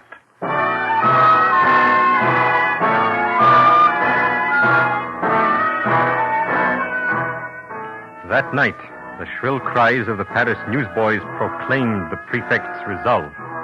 He offered a reward of 20,000 francs and a full pardon for any king's evidence. It was an accepted conclusion that Marie Roget had been waylaid and slain by a gang of miscreants in the vicinity of Madame Dulac's tavern. Well, are you defeated, Monsieur Dupin? Now that I have solved the mystery of Marie Roget? No, monsieur. I have doubled the reward. Soon one of the miscreants will come forward, then you'll see. 40,000 francs should be temptation enough. 20,000 was temptation enough. Huh? No one will come forward, monsieur. A gang, such as is hoped for, would be composed of men who have never seen more than 100 francs at one time. 20,000 would bring all of them, if they had any knowledge of Marie Roget's murder. Oh, they're just waiting. You know that. Waiting? When each is in jeopardy because of the other? We shall see, Dupin. Wait. It was one man. Huh? A man who dragged the body of Mademoiselle to the river's edge. A gang, even two men, could have carried it. A gang would have lifted it over the fence easily instead of taking a fence down. As it was taken down, one man labored hard. Well, my conjecture is as good as yours. Are you talking of Saint-Eustache? No. No. He is quite unguilty. Monsieur, allow me to point out that the newspapers, the police, all have identified themselves with what apparently happened. We must consider what did not happen. First, a gang did not set upon her and murder her. Secondly, Marie Roget had no intention of visiting her aunt at Rue des Drômes when she left her mother and lover last Sunday morning. Dupin, if you have confident information, explain yourself. I have the same information as you. Nothing else. You said she had no intention of visiting her aunt that day. Why do you say that? Monsieur, consider what might have happened if her intended, Jacques Saint-Eustache, had called for her at her aunt's and discovered she was not there, that she had not been there all day. He would have been chagrined, suspicious, angry. Saint-Eustache would have been all these. Something for Marie Roget to worry about when she returned home. But nothing to worry about if Marie did not intend to return home. A point to consider, perhaps. Go on. Consider that she kept a rendezvous instead. This we know. A rendezvous with a swarthy man. We have been told that by two witnesses who saw him. Now, monsieur, I ask you, as I have asked myself, did this swarthy companion allow Marie to be slain before his eyes? Or was he himself slain trying to help her? If so, where is his body? Well, he left her before she was set upon, obviously. Did he leave her alone in such a dark district? They quarreled. Indeed they did. Another question. Marie Roget's death is known everywhere in France. Why has he not come forward to help us clear up the mystery? Many reasons. Perhaps he's married. He's left. He's uninformed. He has a swarthy complexion. A sea complexion. A well-attested fact. Now, accumulate that with the cord that was tied about her neck in a sailor's knot. Monsieur Dupin, I have not the... And the need of a skilled boatman to handle a boat on the river to dispose of the body. But it could be anyone. No, it could not. What? Marie Roget was a gay, not an abject girl. No common seaman for her. An officer, a naval officer, monsieur. Like the one who might have led her into a false elopement the first time she disappeared. 3 years passed. The approved time for a French man of war to consume encircling the globe. The officer returns, thinking of the same coquette, Marie Roget. The same bargain. What he has managed to do once, he can do again. Marie meets him Sunday for this purpose. Then she thinks the better of an elopement and refuses to accompany him. Saint-Eustache has captured her love. Her former lover slays her in quick anger. He drags her body to the river, commandeers a boat. Where do I find him? On whatever ship has arrived from the world cruise. His name? What is his name, Dupin? Inquire for the name of the young officer who has applied for leave to get married. But there must be many such among a ship's complement returning after a long cruise. Agreed. But, Monsieur le Prefect, there is only one naval officer who has returned to his ship without a bride. Andre! We leave at once for the naval yards.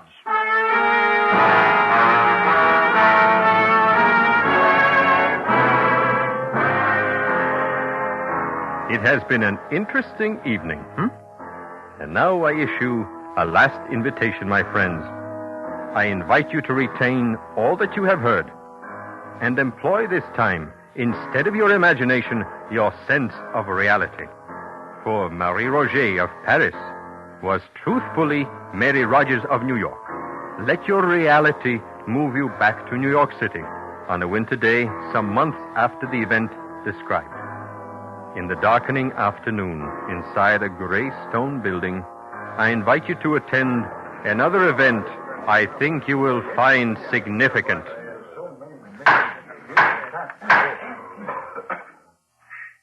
Ensign Robert Bryant Wilson.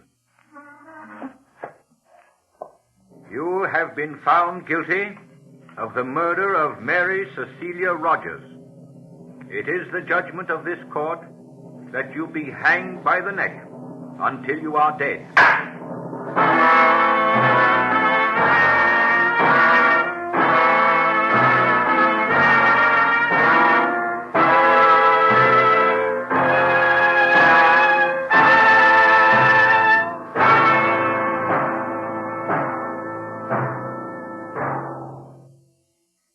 Suspense.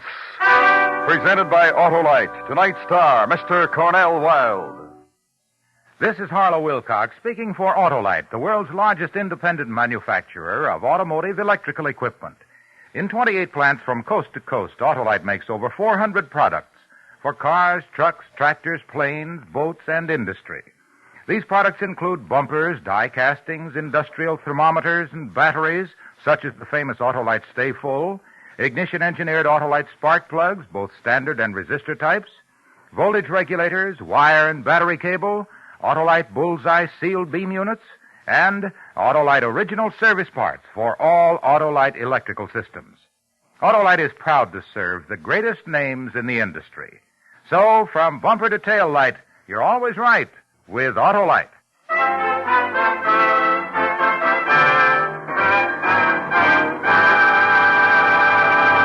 Next week, one of the most terrifying half hours ever presented on Suspense. A young couple and a mad woman. And what happened to them on a country road. Our star, Mr. Frank Lovejoy. That's next week on Suspense. Suspense is transcribed and directed by Elliot Lewis, with music composed by Lucian Morowick and conducted by Lud Gluskin. Edgar Allen Poe's The Mystery of Marie Roget was adapted for Suspense by E. Jack Newman. In tonight's cast, John Daner was heard as the prefect of police. Others in the cast were Lou Merrill, Jeanette Nolan, Paula Winslow, William Johnstone, and Edgar Barrier. And remember, next week, Mr. Frank Lovejoy in On a Country Road. You can buy Autolite Stay Full batteries, Autolite original service parts, and Autolite standard or resistor type spark plugs at your neighborhood Autolite dealers. Switch to Autolite. Good night. This is the CBS Radio Network.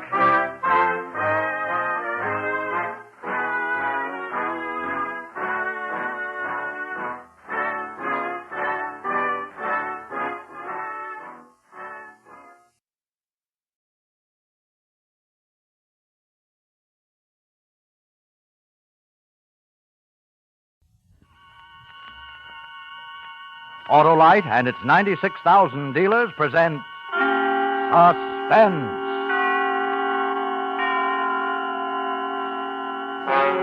Tonight, Autolite brings you Mr. John Lund in The Man in the Room, a suspense play produced and edited by William Spear. Harlow, what's the best bait to use for bass? I don't know, Hap. Better ask an ichthyologist. An ichthyologist? An ichthyologist, an expert on fish. When I need information, I believe in going to an expert. That go for spark plug information, too? Sure. And who knows more about the best spark plugs for your car than Autolite ignition engineers, the men who design and build complete ignition systems, used as original equipment on many makes of America's finest cars. You mean they know how to build into spark plugs the best in quick starting, smooth performance, and gas mileage, eh, Harlow? Of course, Hap. That's what's made Autolite the world's largest independent manufacturer of automotive electrical equipment. And it was Autolite engineering know-how that made possible the development of the Autolite resistor spark plug, one of the greatest advances in spark plug design for automotive use in the past 20 years. So, friends, see your friendly Autolite spark plug dealer tomorrow. Have him replace worn-out spark plugs with world-famous ignition-engineered Autolite spark plugs. Whether you choose the resistor type or the regular type, you'll be right, because you're always right with Autolite. And now, with The Man in the Room and the performance of John Lund, Autolite hopes once again to keep you in suspense. When I was 10, I first read Edgar Allan Poe's story of the miraculous room. The room whose terrible walls closed slowly in upon their prisoner. Made a deep impression upon me. My most persistent nightmare was that I was the poor devil in the story. I didn't know then that he had been impressed by it too, and that someday I would actually be the man in the room.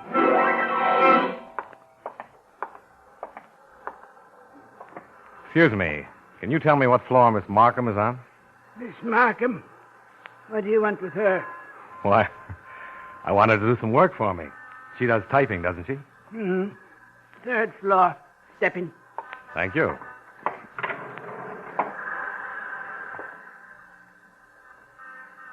You're a writer? Yes. What do you write? Stories, mostly. Mm-hmm. Sell 'em? Occasionally. Hmm.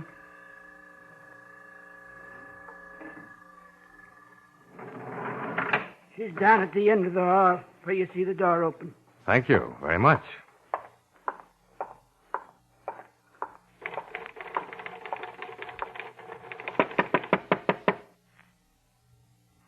Oh, come in, please. Thank you. Miss Markham? That's right. What can I do for you? I saw your ad in the paper. I thought perhaps you could do some work for me. Oh, yes, of course. What is it? Typing? Mimeographing? Typing. Manuscript. You're a writer? Yes. Oh. Would you shut the door, please? Oh, yes, of course. Thank you. You'll find that I do absolutely perfect work, and at the most reasonable rates. I've had many years of experience, although not in this city. I've just recently moved here. Will you have much for me to do? Well, that depends. Frankly, Miss Markham, the price is a factor with me. You see, I'm a freelance writer, and at best, that's a precarious occupation. I see. Well, is 30 cents a page too much? Why? 25?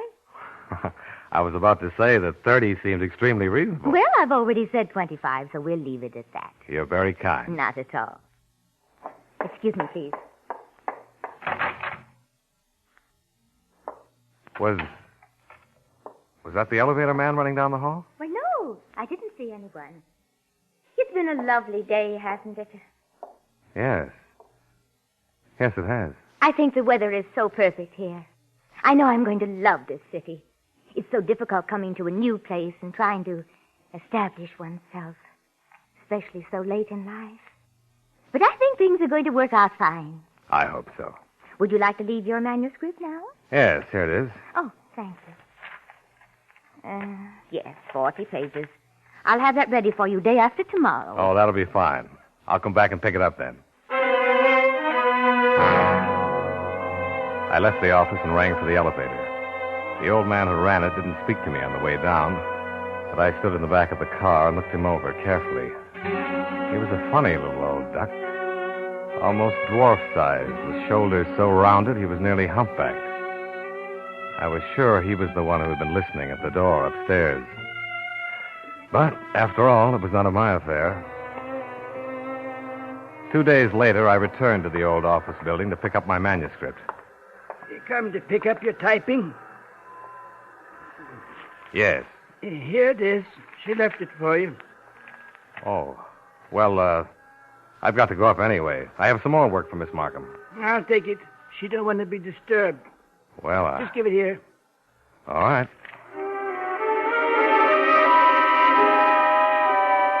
I gave him the manuscript and left.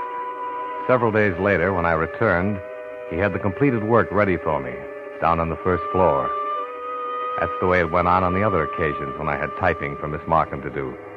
The old man took it from me downstairs and had it ready for me when I returned.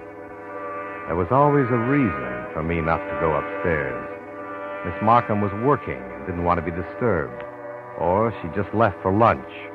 Or she wasn't down that day because of illness. One day, when I came to pick up some material, the elevator was not down on the first floor, and my curiosity got the better of me. Instead of ringing, I took the stairs and walked up to the 3rd floor.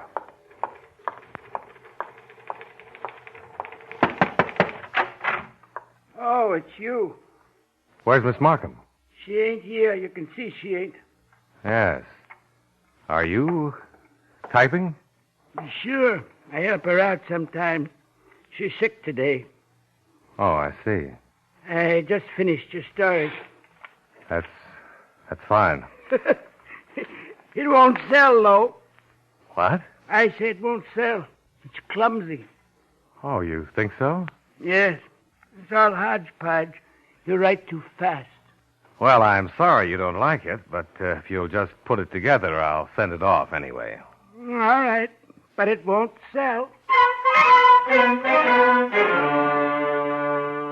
That night at home, I'd been working for hours on a plot for a mystery story and was having absolutely no luck. I simply couldn't concentrate.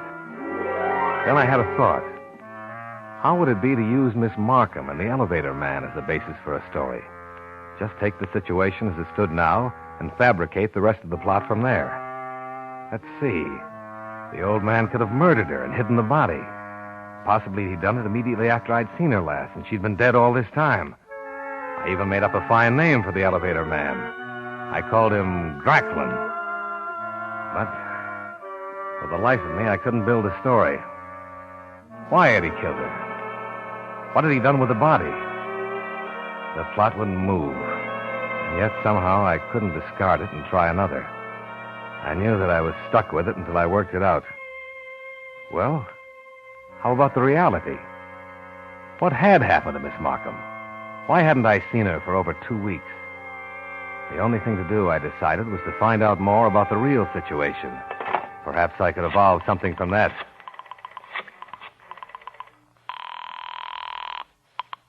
Hello? Hello, George? Bert. Oh, how are you, Bertie, old boy? Fine. Listen, George, who does your typing? My typing? Why, Harrison Lewis. Oh, yes, at 50 cents a page. I forgot you were rich. Why? Well, I thought perhaps you'd seen the same ad in the paper that I did. A Miss Markham. She's been doing some work for me. Markham? No, I didn't see it. Well, why? Is she any good? Oh, yes, she's very good. Well, what does she charge? 30 cents a page. Hey, that is cheap. Maybe I'll switch. Where's she located? 202 West Olive. Why don't you go up and see her anyway? Let me know what she says. All right, I'll go in the morning. Fine. Goodbye, George. The next morning, I called information and got Miss Markham's office number. It was not yet listed in the directory. I called the number, somehow knowing there would be no answer. Hello? Oh, hello. Miss Markham? Yes? Well, this is Mr. Freeland. I heard you were ill yesterday. Just thought I'd call and see how you were. Oh, that's very nice of you. Thank you very much. I'm feeling much better today. Oh, I'm glad. I expect to have some more work for you at the end of the week. All right. Just bring it in. I will.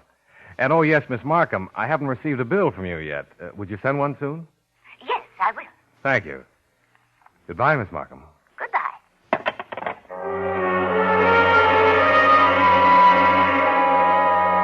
I hung up thinking, well, there goes my plot into a cocked hat.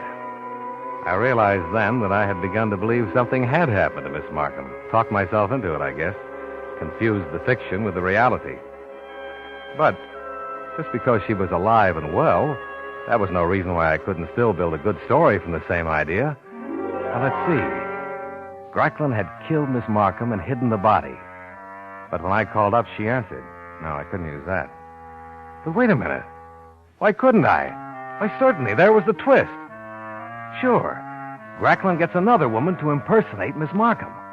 The only ones he'd have to worry about would be the people who had seen the first Miss Markham. Well, that's the way my story would go anyway. I sat down at my typewriter and made it sing for a couple of hours. The story was coming along fine. Only thing I needed was some background on Gracklin. Well, nothing like the source. At about 4:30 that afternoon, I was down on West Olive Street near the 202 building. At about 5, Gracklin came out and started up the street. He got on a bus, so I looked around for a cab. Cabby, you taken? Nah, hop in. Good. Listen, follow that bus, but not too close. I'll tell you when to stop. Okay. He Stayed on that bus all the way to the end of the line. I got out of the cab about a block before the final bus stop and saw the old man get off. It was almost prairie here. Large vacant lots and only a few scattered houses. He entered one of them. After about 20 minutes, when it was getting dark, I walked slowly up to the place. There was a light around and back. I went quietly along the side of the house to the window. I looked in. There sat Gracklin, bent over a table, writing with a quill pen. But it was the room that surprised me. The walls were filled from floor to ceiling with books. Heavy, scholarly books. And then I saw it. On a smaller table against the wall stood her picture. She was younger in the photo and prettier, but it was unmistakably she. Miss Markham.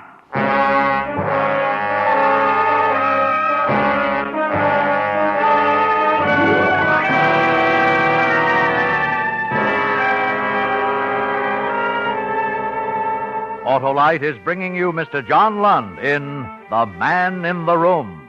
Tonight's production in radio's outstanding theater of thrills, Suspense.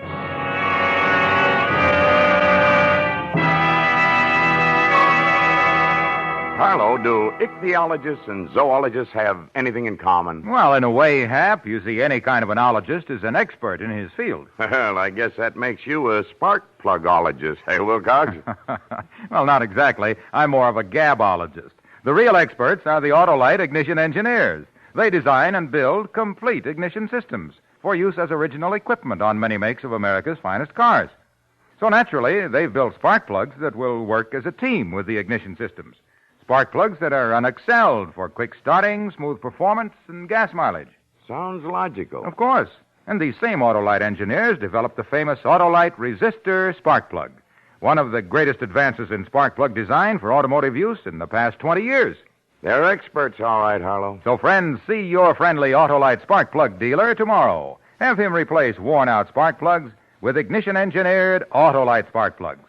Whether you choose the resistor type or the regular type, you can't buy a better spark plug for your car because you're always right with Autolite. And now, Autolite brings back to our Hollywood soundstage our star, John Lund, in The Man in the Room, a tale well calculated to keep you in suspense. In the next morning's mail was her bill. But there was a mistake. She'd charged me 40 cents a page. So I put on my coat and started downtown. As I walked up Olive Street, I wondered if Gracklin would let me up to see Miss Markham. If it were in my story, he couldn't, because I'd immediately recognize her as another woman. 3, please. Watch your step. Miss Markham is in today? Yep.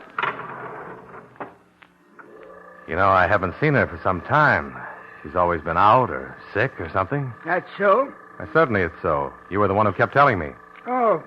Well, I can't remember everybody who comes in here. Oh, I shouldn't think it'd be too hard. I'll bet not over 10 people a day come in here. This is the most deserted office building I've ever seen. Well, sometimes it is a little quiet. You know where it is? Yes.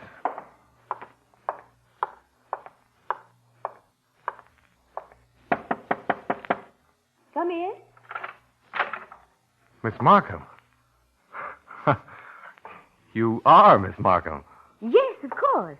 Why? Oh, no reason. I'm a little confused. Been writing too much lately, I guess. Oh.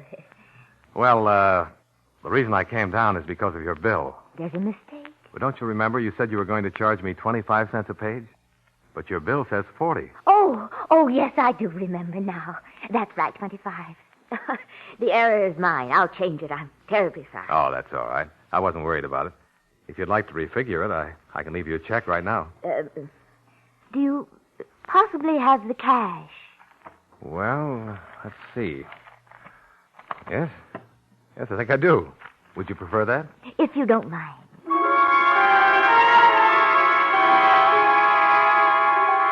I paid the bill and went home. Back to my story. My story that had turned out to be pure fiction after all. Miss Markham was alive and well and back in her office, looking just as she had the first time I saw her. Well, I had used all of the real situation I could, and from now on I was operating on pure imagination. Let's see. Hey, wait a minute. Just because she looks the same doesn't mean she's the same woman. She was a twin, see? The first Miss Markham's twin sister, and Gracklin was their brother. Why had he killed the first Miss Markham? Well, for money, her life savings. That was always a good motive. And the twin sister was in on it and would split with him. Fine. I rattled off the story, and the next morning brought it in to be typed. Good morning, Mr. Freeland. Good morning, Miss Markham. Got another story for you. Oh? Well, I'm not sure that I can start on anything right now. I'm closing up the office, you know. Oh? Oh, yes, this climate doesn't agree with me at all. As a matter of fact, I never did like city life. You've evidently changed your mind about things. I beg your pardon? Remember the first day you came up here? You were telling me how well you liked our city and the weather? Oh, yes. Well, you can always depend on a woman, can't you? Yeah, I guess so. I really wish you could finish this story for me. It's not very long. Oh? Only about 28 pages. I see. Well, perhaps I can rush it out. I sort of feel that I owe you something anyway. Why? For being so nice about that mistake I made on your bill. Oh, that was nothing. Well, leave the manuscript here, and I'll try to have it done by tomorrow afternoon. Tomorrow's my last day. Come in about 2 o'clock. Right. And thanks a lot, Miss Markham. The next day was Saturday. And if the building had seemed deserted on other days, it had really been a beehive compared to 2 o'clock on Saturday afternoon. Now it was a morgue. When I entered Miss Markham's office, she was standing there holding a sheaf of papers. Mr. Freeland, where did you ever get the idea for that story? Oh, well, I hope it didn't disturb you, but I was desperate for a plot, and I guess I just let my imagination run wild. I see. Well, I'll just put it in an envelope. Thank you. And I'll pay you now because I probably won't see you again. That's right. You probably won't. Well, I guess I'll just say goodbye. Goodbye, Miss Markham, and good luck. Thank you. And the same to you. Gracklin was waiting for me there on the 3rd floor. He had probably just stayed there while I was in the office. I got in the elevator, and he closed the door. Get your story, Mr. Freeland? Huh? Oh, yes. Yes, I did. Not a bad story. Miss Markham let me read it. Oh? But it needs rewriting. Oh, is that so? Yes. Like I told you before, Mr. Freeland, you write too fast. You aren't careful enough with reality. I'm afraid I don't understand. Well, now that part about hiding the body in the elevator shaft, for instance, you almost had a good thing there, but I could tell you've never been in an elevator shaft. Have you? Why, no. You've passed the 1st floor. Let's go down a bit. I'd like to show you something. This is the basement. Yes, I see. You notice how the air gets closer as you go down? It's little touches like that that make a story real. Yeah. Sub-basement. Mr. Freeland, would you like to see what an elevator shaft looks like?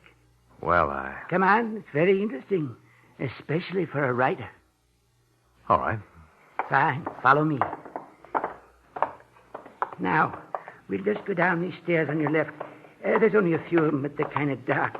Be careful. I will. Wouldn't want you to fall. Now, we go through this little steel door. After you, Mr. Freeland. Thank you. See, this is what the bottom of an elevator shaft looks like. Yes, it is interesting. You could make all kinds of noise down here and no one would know. Well. Now, about your story. You had Gracklin, bury the woman in the floor of the shaft. Now, that would never do. No? No. If you dug a grave down here, the inspector would find it in a minute. Oh. Yes. The inspector's very sharp. Very sharp. But in the wall. The wall? Yes.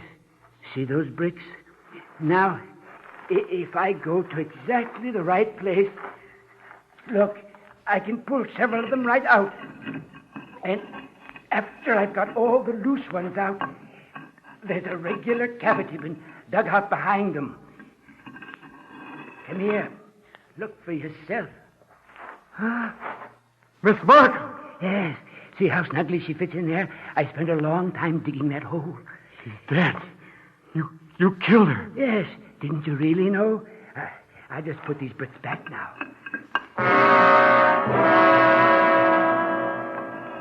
You had some of the things quite right. The woman upstairs is Millie, her twin sister. This one's name is Dorothy. I married Dorothy, but I should have married Millie. You see, Mr. Freeland, I am a writer, too. More than a writer, a poet. But I didn't sell anything, and Dorothy lost faith in me. She typed stories for hacks like yourself, while I had to turn to running an elevator. She caused me to lose faith in myself. Finally, Dorothy left me and came here. I followed her and got a job in the same building. At last, I did what I'd wanted to do for years. I killed her. When I told Millie, she said I'd done quite right, and she came here to help me. You're insane. No, Mr. Freeland. I am a poet. I'm getting out of here. No, I don't think you are, Mr. Freeland.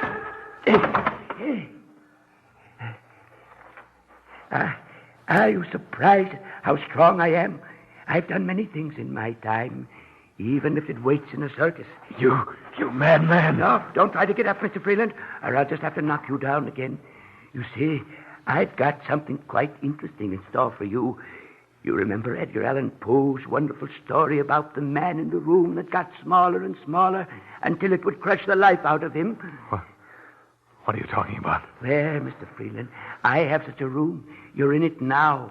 The walls won't move, but the ceiling will. Look above you. Most elevators won't go all the way to the bottom of the shaft, but this one will. I fixed it. Get out of my way, you lunatic! I warned you, Mr. Freeland! He hit me a crushing blow, and I dropped to the ground, stunned. And you were wrong on my name. It's Alan Jones. Then he jumped out of the door and slammed it shut. I staggered to it, but there was no knob or latch of any kind on the inside. It was smooth and flush with the wall. I heard his footsteps running up the stairs. Then I heard them above me, in the elevator. Then came a sound that drove me to panic. Racklin! Stop! You'll never get away with 2 murders! You'll go to the electric chair! Racklin! Listen. I won't tell anybody about Miss Markham. I'll tear up the story. Racklin! I sank to my knees till it came on. Then I fell flat on my face, and still it came closer and closer, only inches away now. Desperately, I flung out my arms to flatten myself close to the ground, and my hand touched the bricks of the wall, found one of the loose ones. Without knowing what I was doing, I clawed at the loose brick and pulled it out a little. Then, miraculously, the elevator hung suspended. The side of it caught on the brick. I knew it wouldn't be stopped for long. Already the side of the elevator was grinding into the brick, and in a moment it would break it and come pressing down upon me like an ant. But then, I heard a new sound. The elevator stopped crushing into the brick now and hung motionless. He'd evidently shut off the power. He was trying to make up his mind what to do. Suddenly, the elevator lifted. I saw it going up and up, away from me. And then, I don't remember. I must have fainted. The next thing I knew, 2 policemen were holding me up, asking me questions. I told them something of what had happened, and then I asked them about the elevator man. Oh, him? Well, we sent him off in the wagon. It was a funny thing. You see, there was this guy from some publisher, I think he was, came here to tell this elevator guy they'd won some big poetry contest. Well, this fellow from the publisher waited around upstairs and finally started pressing the buzzer. When the elevator came up, the old man jumped out, knocked the publisher guy down, and then went running out into the street. That's when we got him. After we sent him off, we came back to investigate. We found you. Really? Really?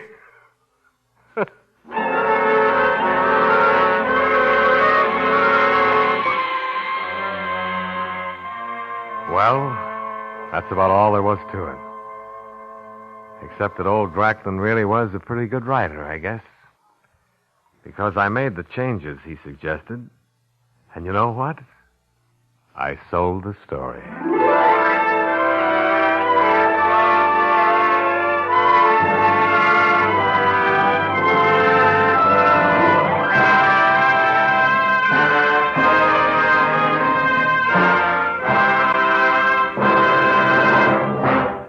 Suspense, presented by Autolite. Tonight's star, Mr. John Lund. Hello. Got another poem for you. Okay. Harlow Wilcox, the car owner's delight, awoke one night from a deep dream of... Autolite. But let's be more specific, Hap. I dreamed that every car in America was equipped with world-famous ignition-engineered Autolite spark plugs. And you know, spark plugs are only one of more than 400 products made by Autolite for cars, trucks, planes, and boats in 28 plants coast to coast. These include complete electrical systems used as original equipment on many makes of America's finest cars. Spark plugs, batteries, generators, coils, distributors, electric windshield wipers, starting motors, bullseye sealed beam headlights. All engineered to fit together perfectly, work together perfectly, because they're a perfect team. So, friends, don't accept electrical parts supposed to be as good. Ask for and insist on Autolite original factory parts at your neighborhood service station, car dealer, garage, or repair shop. Remember, you're always right with Autolite.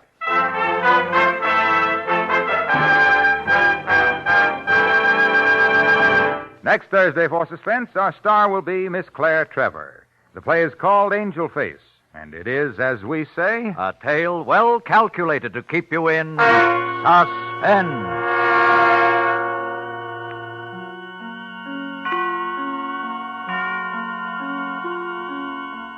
Tonight's suspense play was produced and edited by William Spear and directed by Norman MacDonald. Music for Suspense is composed by Lucien Morawek and conducted by Lud Gluskin. The Man in the Room is an original play written for radio by William Idelson and Mary Castle.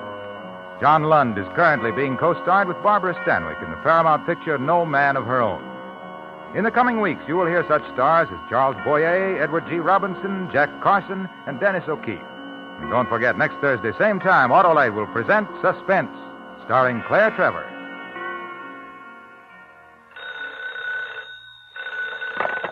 You can buy world-famous Autolite resistor or regular spark plugs, Autolite stay-full batteries, Autolite electrical parts at your neighborhood Autolite dealers.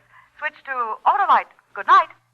In spite of better food supplies, millions are still starving in Europe and Japan. The need is particularly acute in Free Berlin. Send your contributions to CARE, C-A-R-E, New York. This is CBS, the Columbia Broadcasting System.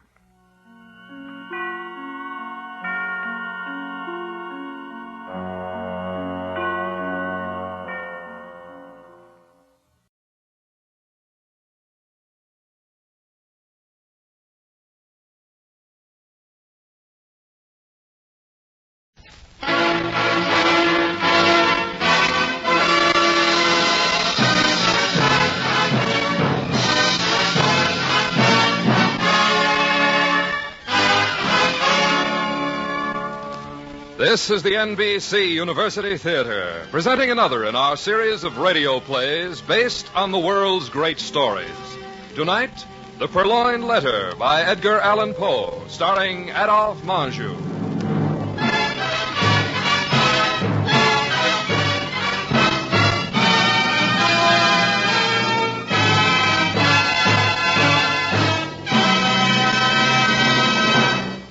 The tales of Edgar Allan Poe are largely a blend of the mysterious, the mystical, and the macabre, with the accent perhaps on the latter quality. And yet, when he wished, Poe could forget his intense preoccupation with the element of horror and tell a story of pure mystery in such absorbing fashion that he can truly be called the first great writer of modern detective fiction. Tonight we present Adolphe Menjou as Detective Auguste Dupin in the classic story of Parisian intrigue, The Purloined Letter by Edgar Allan Poe.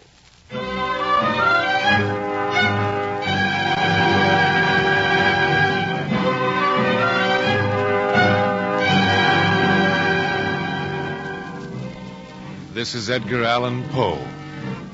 The tale I wish to relate to you now is another instance of the work of my amazing friend, Monsieur Auguste Dupin.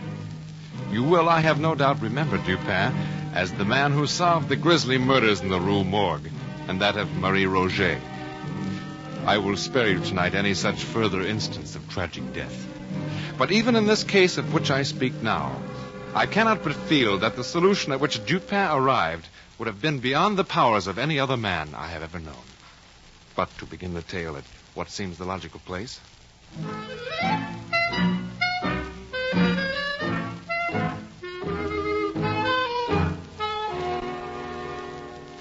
My dear Poe, would you mind stirring up the fire a bit? Not at all. This autumn weather gets into one's bones. Ah, that is better. Also, it gives me more light to enjoy the smoke of my pipe. We could light the lamp, but you always say you think better in the dark. Well, light it if you like, by all means. I think we may be having a visitor soon. And besides, why do you suppose I have need to think? Your guess was right about the visitor. Who is it? Well, I imagine it is Monsieur le Préfet. He has not been here for a month. It would take him that long to make up his mind to appeal to me again. And that's why you should be thinking. This affair of the Purloined letter, it's completely baffling. You think so? Don't you?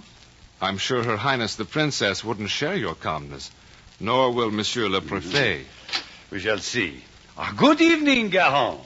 Good evening, Dupin, Monsieur Poe. Good evening, Monsieur le Préfet. Sit down, Garand, sit down. We haven't seen you here of late. Have you come on special business? Why, no, nothing in particular. Well, we shall have a nice chat. Everything going well with our gallant officers of the police? Quite well. But, Monsieur Guérin, what of the letter? Have you found it? Ah, Monsieur Poe, you force me to speak. I am a tormented man. I am quite at the end of my rope. No success yet? None. And my reputation, I shall lose my office if I fail. There was also a large reward, I believe you said. Tremendous. I would be rich, but I shall never get it. I am not so sure, Garand. I think you might. No. I have done everything. I shall be ruined. Tell me, Dupin, what shall I do? Do? Why, take advice, to be sure. I assure you, Dupin, I am perfectly willing to take advice and pay for it. I would give 50,000 francs to the man who could help me. 50,000, eh? My personal check. Well, then, let us consider. We will take this case back to its very beginning and examine it. It began, we will recall, the princess.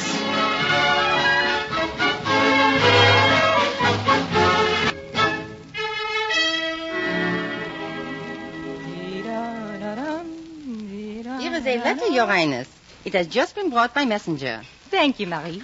Who is it? Marie, will you go into the wardrobe and find my other dancing slippers? These pain me. At once, Your Highness. I bring them right away. My most dearly beloved, I am here at my estate, knowing that it is wisest, but I am as one in exile. Every moment I spend away from you is an aeon spent in purgatory. Oh, why does he write this way? It is too dangerous. I remember so clearly the look in your eyes on the day I left the court. Perhaps Philippe Your Highness... and de Leon. Yes, my dear wife. Has something happened to upset you? Why, no, only you startled me. As I predicted, Your Highness, the princess is not yet ready. Perhaps we might have a few more words. There is nothing more to be said, de Leon. I shall never agree to this tax you propose. It is robbery. Louise, make haste. You know how you had to miss the first dance at a ball.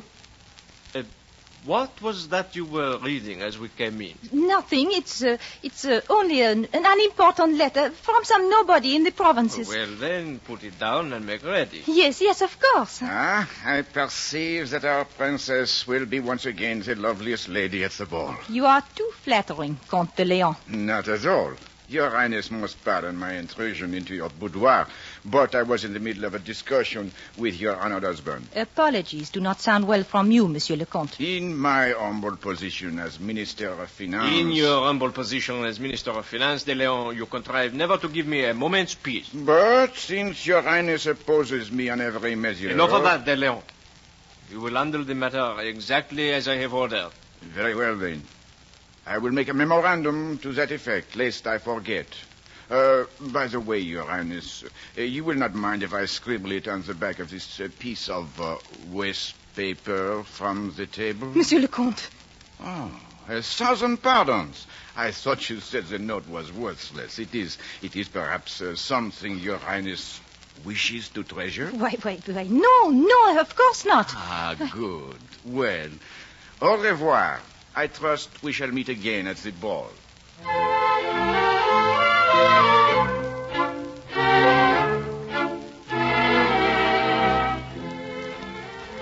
Your Highness is enjoying the party? And why should I not be? That is for Your Highness to know. De Leon, I demand that you return to me that letter. Letter? What can Your Highness mean? The letter you stole from my boudoir an hour ago. Oh, that letter. Au contraire, Your Highness, I shall treasure it. In future, you might suggest to a certain gentleman that he learn to disguise his hand when addressing such missives. One has eyes, after all. I shall accuse you to my husband as a thief. I doubt it. You could have done so in the boudoir, while His Highness stood right there. Ah, no, Your Highness, you must not call me a thief. That is an ugly name for a man who merely watches his opportunity. Opportunity? Of what? It is possible that your husband's mind might be changed in the matter of this new tax. He will never agree to it. I say he might, if you were to suggest it to him. Your scheme will fail. My husband knows that I feel as he does in these matters. He will know that something is wrong. Something? But he will not know what. It would be a pity for all parties should he find out, n'est-ce pas?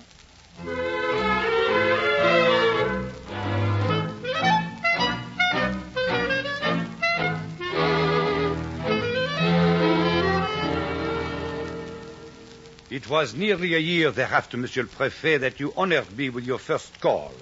Monsieur Poe and I had been sitting here talking of political events, the significance of which we did not at the time understand. You arrived and told us of the Purloined letter.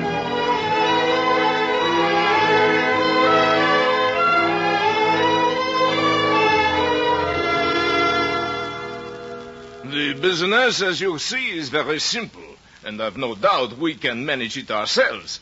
But I thought you and Monsieur Poe might well like to hear of it, Dupin, since it is so very odd. Simple and odd? Why, yes. In fact, we've been puzzled because the whole thing is so simple. And yet it baffles us.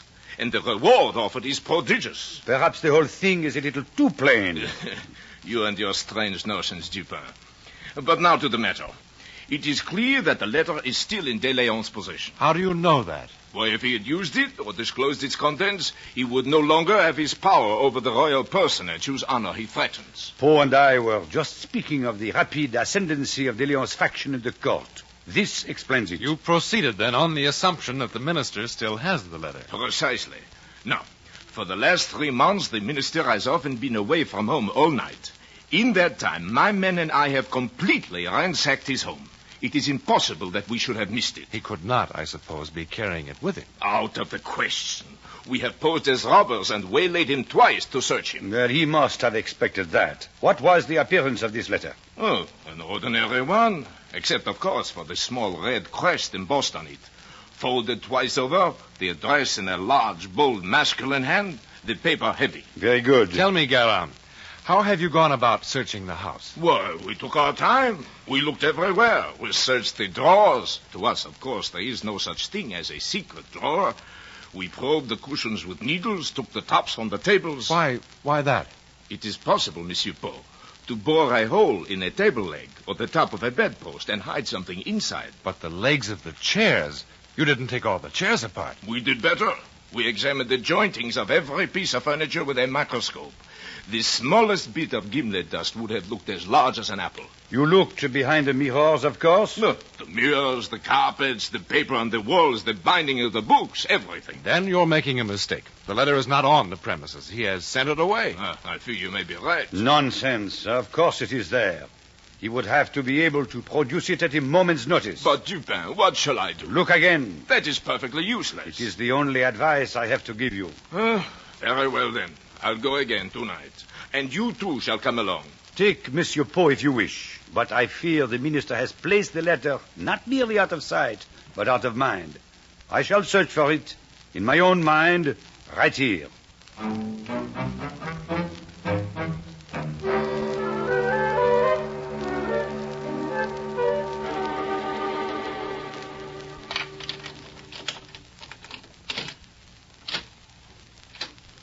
Softly now, Monsieur Poe. The servants sleep at a distance, but we must take no chances. Of course. The library is here.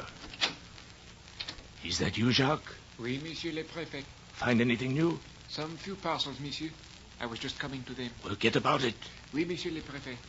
Come, Monsieur Poe. You and I, we shall re-examine the pages of the larger books on these shelves. Well, let's begin then.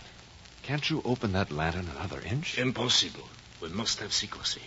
Besides, could you not see a letter if it were lying in a book? I should like to be able to look around. One does not need to see to search. Jacques, the parcels. Nothing in the first, Monsieur le Préfet. Your men are indeed skillful. I had forgotten there was anyone in the room but ourselves. Oh, look out! These, Monsieur Poe, I beg of you to be careful. I'm so sorry. The book slipped out of my hand. Again, I must remind you how important it is that no one realize we are here. That's strange. What is it? This book I just dropped. It's a book of his own verses. Whose own verses? The Comte de Leon. I didn't know he was a poet. Bah, the Comte de Leon is a fool. What makes you say that? And what is a poet if not a fool? I tell you, if de Leon were really clever, I should have had him a long time ago. It must be through sheer idiocy that he escapes me. The devil take him and his foolish verses.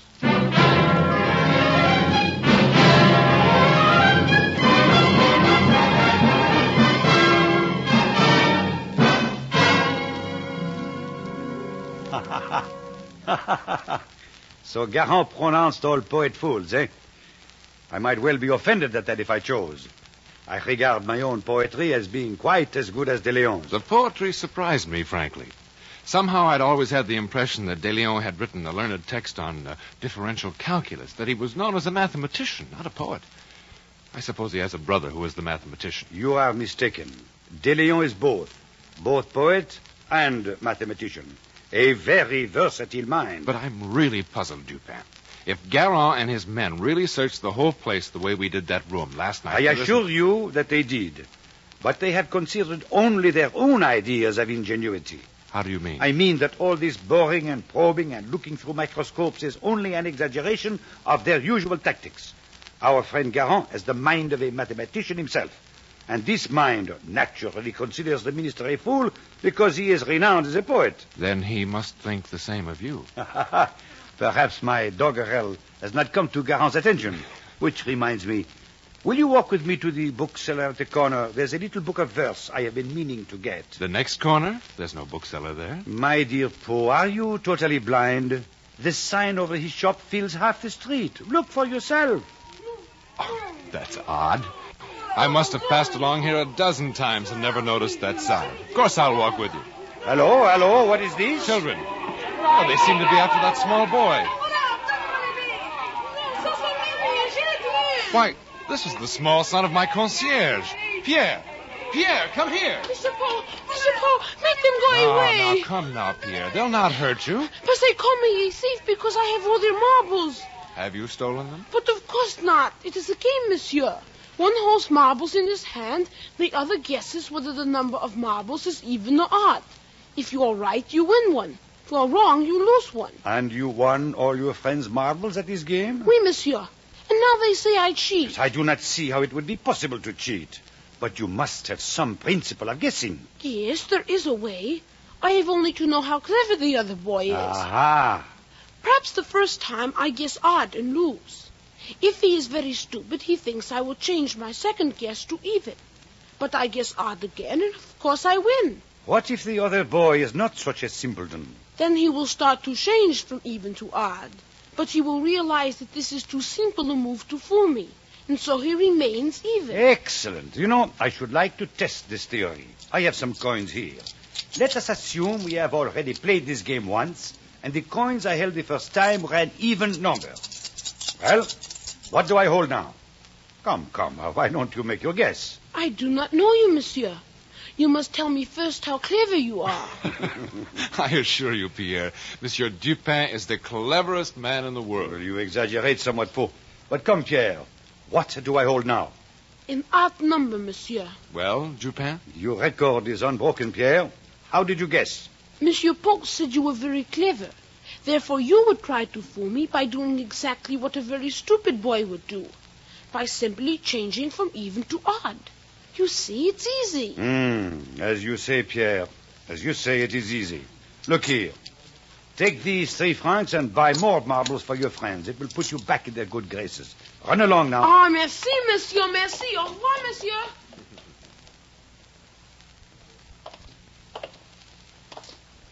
Now, there is a child who does just what Garand cannot do. He thinks not of how he would do a thing, but of how his opponent would do it. Well, that's all very well, but what if you fail to measure your opponent's intellect correctly? Ah, that is exactly the point. Garand begins with the assumption that De Leon is merely a poet and therefore a fool. Whereas, we know that the minister is both poet and a mathematician. Consider now, as a mathematician, he understands the mathematical mind of our friend Garand. But as a poet, De Leon would have enough imagination to hide it somewhere else. But where and how? Well, perhaps he has concealed it by not concealing it at all, by making it so obvious that... Monsieur Poe, wait. You have walked right under the bookseller's sign without seeing it again. Oh, I'm sorry. Well, then, suppose we go in, Dupin. Well, never mind the bookseller. I must leave you now. But I thought... have you a pair of dark spectacles? Dark spectacles? Yes. Here you are. Excellent. And now, mon ami, farewell. But where are you going? I have just recalled a most urgent appointment. I am going to play marbles, Monsieur Poe, with the Minister of Finance.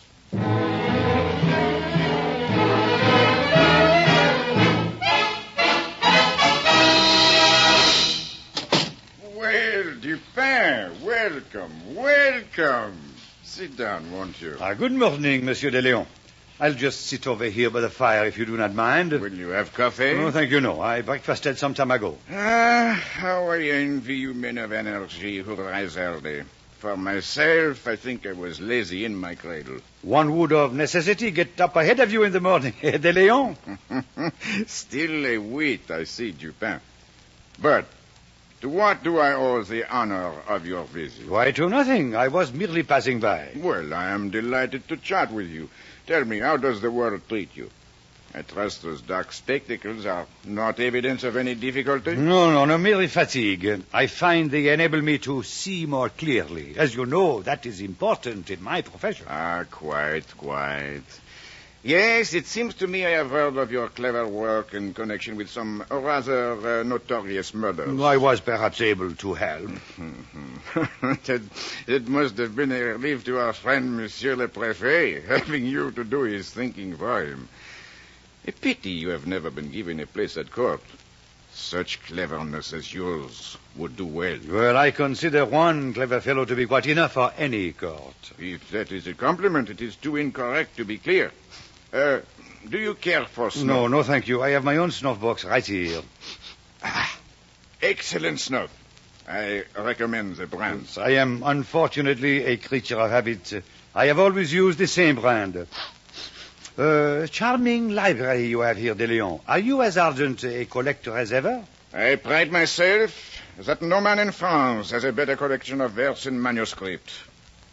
Have you ever seen my original of Crébillon's Attrées? I must be under the pain of reminding you how you snatched that manuscript out from under my nose, just as I was preparing to add it to my own collection. My apologies.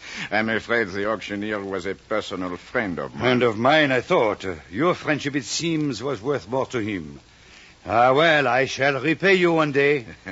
I shall be on the lookout. Are you sure you will not take some refreshment? Quite sure. I am leaving directly. It has been a pleasure to see you, Dupin. I trust you will come soon again. It is always an honor to entertain a fellow poet and an old friend.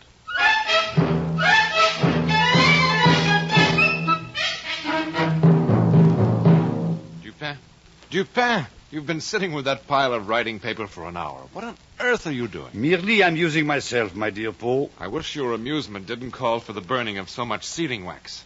I'm quite stifled with the odor. I shall be finished directly. No, by the by, If you are not occupied tomorrow, mon ami, I wish you would stop by the minister with me. I must return there. This morning, by the merest accident, I left a gold snuff box on his library table.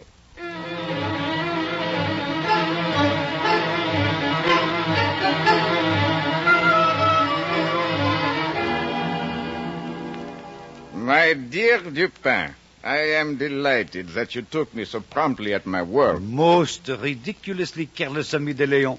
I seem to have left my snuff box with you yesterday. Why, yes, of course. It is here on the table. Oh, this is my friend, Monsieur Poe of the United States, Le Comte de Leon. A pleasure, Your Excellency. Ah, an American.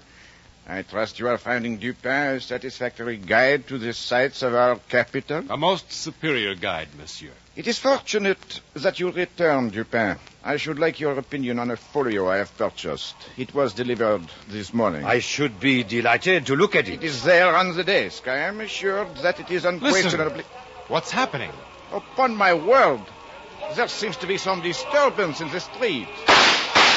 Those were shots. I don't understand. Open the window, monsieur. Let's see what it is. Indeed, yes. There. That man. He has a pistol. He's firing into the crowd. Why don't some of the men seize him? Discretion, Monsieur Poe. The fellow is obviously a lunatic. The gendarmes are coming at last. Yes, they've got him. What a peculiar thing. They're taking him off now.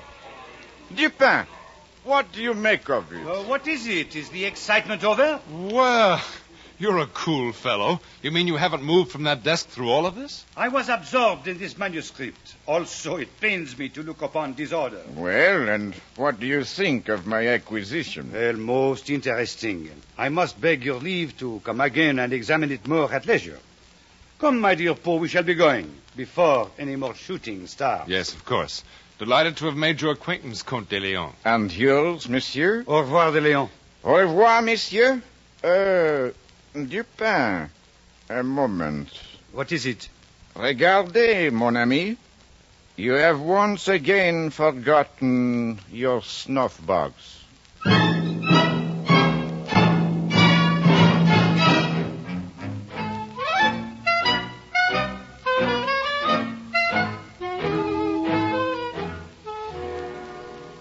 Dupin, I am desperate. You have accomplished nothing by these visits to Delay. Softly, softly.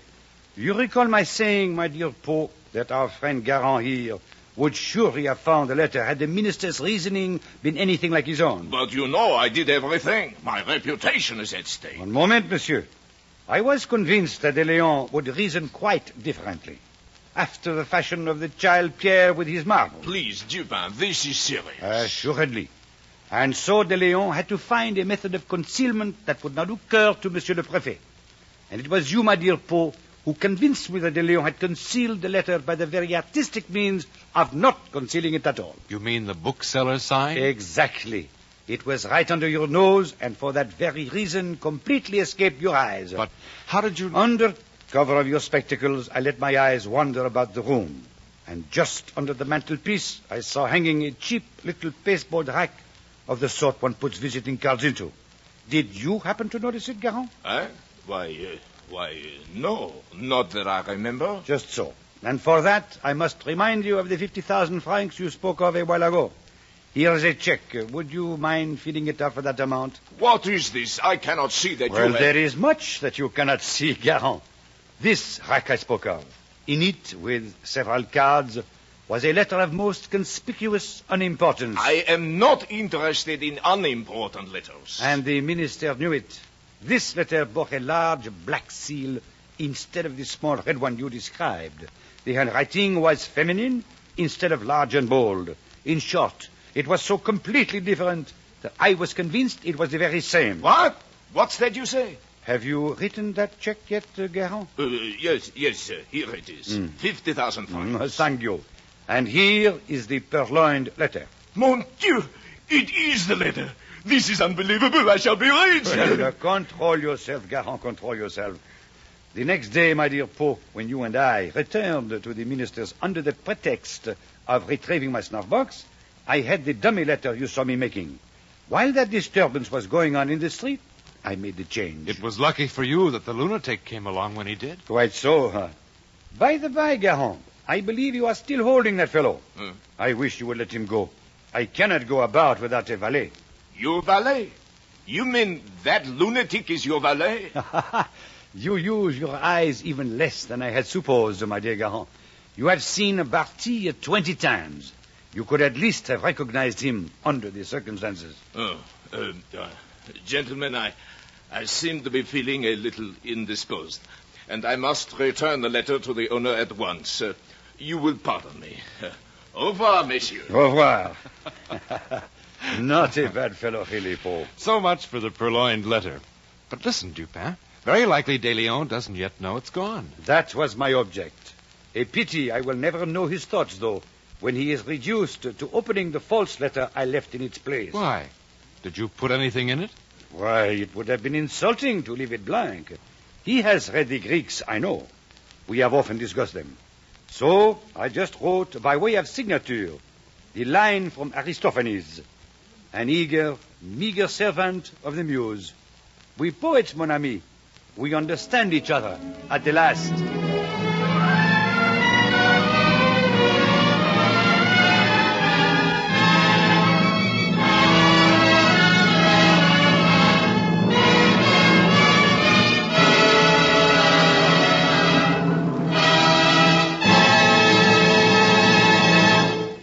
The curtain of the NBC University Theater falls on another in our series of radio plays based on the world's great stories. Tonight's adaptation of the Edgar Allan Poe story, The Purloined Letter, was written by Clarisse A. Ross and starred Adolphe Menjou in the role of Auguste Dupin, with John Newland as Poe, David Wolfe as Garand, and Theodore von Elst as De Leon. Adolphe Menjou may soon be seen in the Warner Brothers picture, My Dream Is Yours. Others in tonight's cast were Howard Jeffrey, Alma Lawton, Bill Shaw, Byron Kane, Francis Pascoe, and John Ramsey Hill. We invite you to listen again next week when the NBC University Theater will present Gulliver's Travels, a radio play based on the famous stories by Jonathan Swift, starring Henry Hull.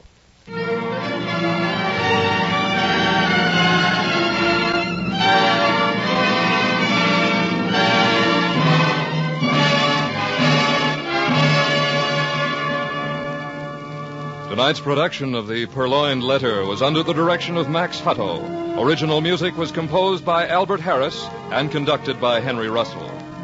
Productions of the NBC University Theater are currently being used in conjunction with a course in American and British fiction under a college by radio plan at the University of Louisville.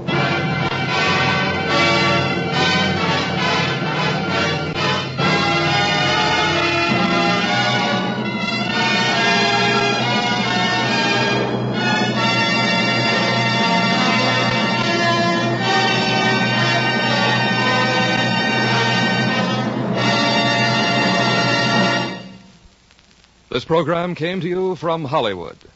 This is NBC, the national broadcasting company.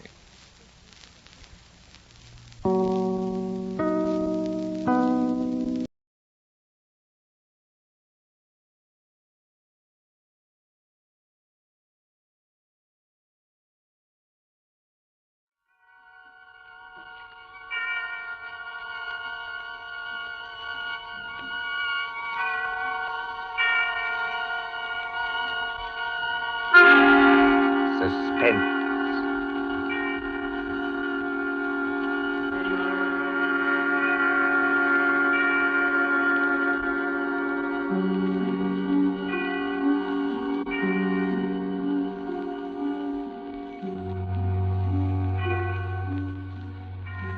This is your narrator, the Man in Black, again about to introduce tonight's Columbia program, Suspense.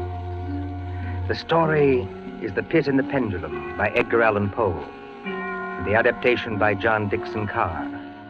Our guest is the distinguished American actor, Mr. Henry Hull, who plays the part of a prisoner of the Spanish Inquisition. If you've been with us on these Tuesday nights, you will know that Suspense is compounded of mystery, suspicion, and dangerous adventure to hold you in a precarious situation and withhold the solution until the last possible moment. And so it is with The Pit and the Pendulum and Mr. Hull's performance. We again hope to keep you in suspense.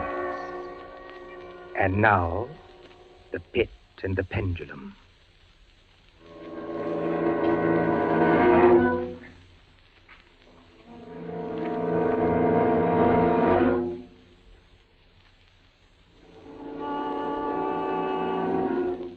I was sick unto death with that long agony. And when at length they unbound me and I was permitted to sit, I felt that my senses were leaving me. The sound of the inquisitorial voices seemed merged in one dreamy, indeterminate hum. Yet, for a while, I saw, but without terrible an exaggeration, I saw the soft and nearly imperceptible waving of the sable draperies on the walls of the room. I saw the flames of the 7 tall candles which burned on the table. I saw the lips of the black hooded judges, and these lips appeared to me white as paper, white as horror. I saw them writhe with a deadly locution. I saw them fashion the syllables of my name. Jean d'Albret, Captain Jean d'Albret. Good fathers, gentlemen. We hear you, my son. I am very weak and infirm. I've been confined for many months in a dungeon. I've been tormented by nightmares. Conscience, one trusts. Pray silence, Fra Antonio. Even now, I have no knowledge of where I am or to whom I may be speaking. You are speaking to me, my son. I am Fra Pedro de Espela, prior of the Dominicans of Segovia and Grand Inquisitor of all Spain. Is this the court of the Inquisition? It is. Oh, then God help me. He will help you, my son, if you trust him. But I am a French officer. That is true. A soldier and creature of the arch-fiend Napoleon Bonaparte. But a French officer nonetheless. A prisoner of war. By what right do you try me in this court? Let the clerk read the charges against this prisoner. Pray silence while the clerk reads the charges. The charges against the prisoner are as follows. Imprimis, that he is one Jean d'Albret, a captain of artillery in the army of Bonaparte, so-called Emperor of the French. This means nothing, as the prisoner says. It is no crime. Proceed. Item, that on the 4th day of September in the year of our Lord 1808, that said Jean d'Albret did wed, espouse, and marry the most noble lady, the Doña Beatriz Valdez, niece of and ward of the illustrious... One moment. Your Excellency spoke. Fra Antonio, was any cheat employed to trap this girl into marriage against her will? No, we have no actual evidence of any cheat. Was the girl of age? I believe so. Then wherefore is the prisoner here? This marriage was a deplorable thing, if you like. Bonaparte himself is almost at the gates of Madrid. His general, La Salle, menaces our city of Toledo itself. But lawful marriage, however regrettable, is no sin or crime. There are other matters in the indictment, I think. Then continue, but give us nothing that is not material. Item, that on the 12th of October, 1808, the said Jean d'Albret, being in command of a 5-gun battery of light artillery, did direct the fire of his guns against the Holy Church of St. Martha the Innocent. What? And thereby of his wicked malice destroyed that church utterly. Captain d'Albret, is this charge true? It is, yes. You admit it? Good father, hear what I have to say. The church blew up, I think. Would you boast of your sin, young man? It blew up because it was stored with kegs of gunpowder for your army. I had every right to fire on it. And that is all the defense you have to make? I tell you, I had every right to fire on it. By military law, there was... Is military law above God's law? I don't know. I did my duty, that's all. Long live the Emperor! Captain d'Albret, mark what I say. No man, however great his heresy, is ever condemned to be burnt in the fire. Fire! Fire! If he first recant and acknowledge the error of his ways. But for you, Jean d'Albret, there can be no mercy, no pity, no atonement. The only sentence of this court can be death. Death? Yes. The secular or government arm to which we must release you has devised 2 ways of punishment in cases such as yours. You hear the tolling of the bell? I hear them. It is the procession of the condemned going to the auto da fe. Soon the yellow light of the flames will stream through the windows and flicker on floor and ceiling. Nunc et in hora mortis intuit manibus Domine.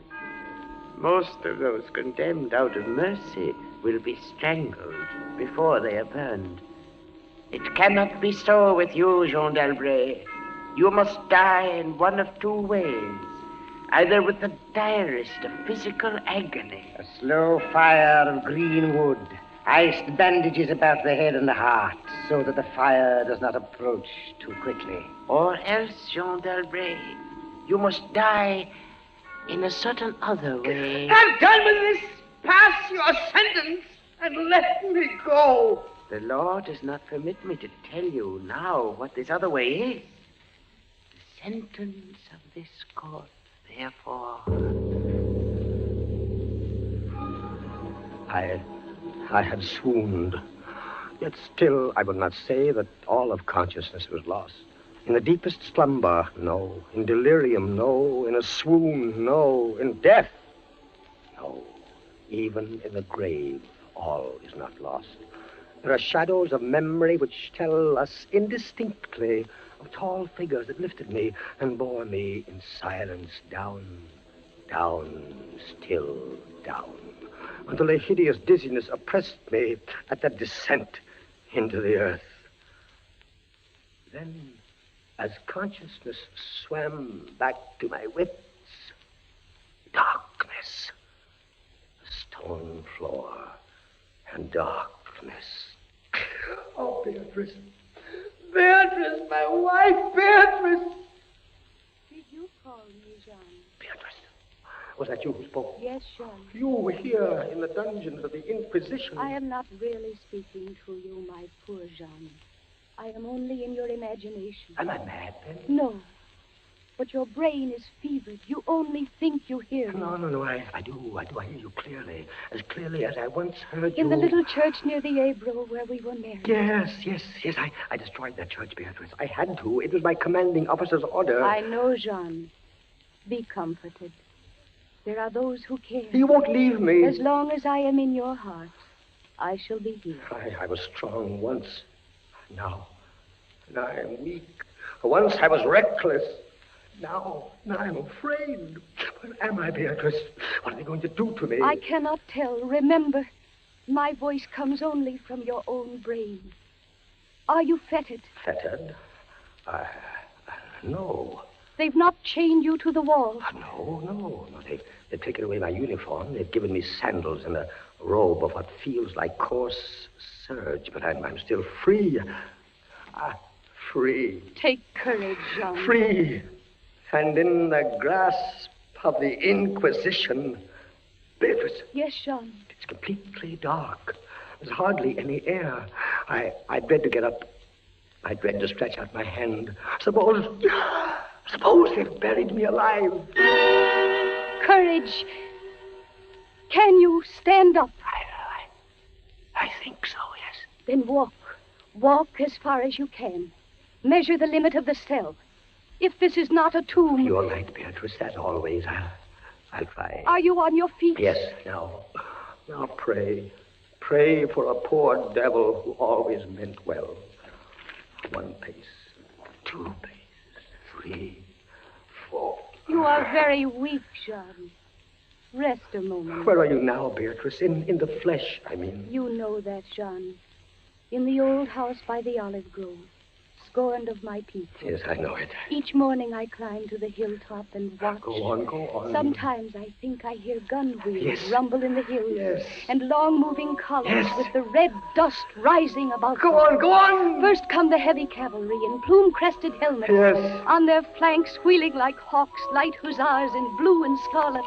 And behind them, in a glitter of bayonets as vast as light points on the sea, rank upon rank, the long gray coats and the tall bearskin caps. The old guard and the grand army. It is only a vision, my dear one. They do not come. Will they ever come, Beatrice? I cannot tell. then I must face what has been prepared for me. Walk again, Jean. Try. Keep your hand in front of you. This rope, it impedes me, and the floor is treacherous with slime. But I'll try. 4 paces. 5, 6, 7. It can't be a tomb. 8, 9. Look out! I'm all right. I fell to my knees. The rope tripped me. My hand is in front of me. It's lower than my face, but I feel nothing. Nothing, Jean. It's a pit. A circular pit. And I fell on the very edge of it. Oh. They would have made you walk into it. Yes. Oh, there's a loose fragment of rock just inside the edge. Now, if I can dislodge it. Listen.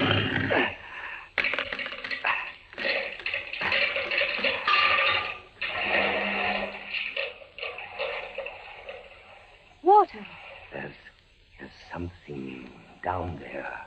Rats, it may be. Rats, yes, but something else. I heard it move. So did I. What is in the pit, Jean? I don't know. But you're saved. Saved, Beatrice. Saved from the Inquisition. My torture has been merely postponed.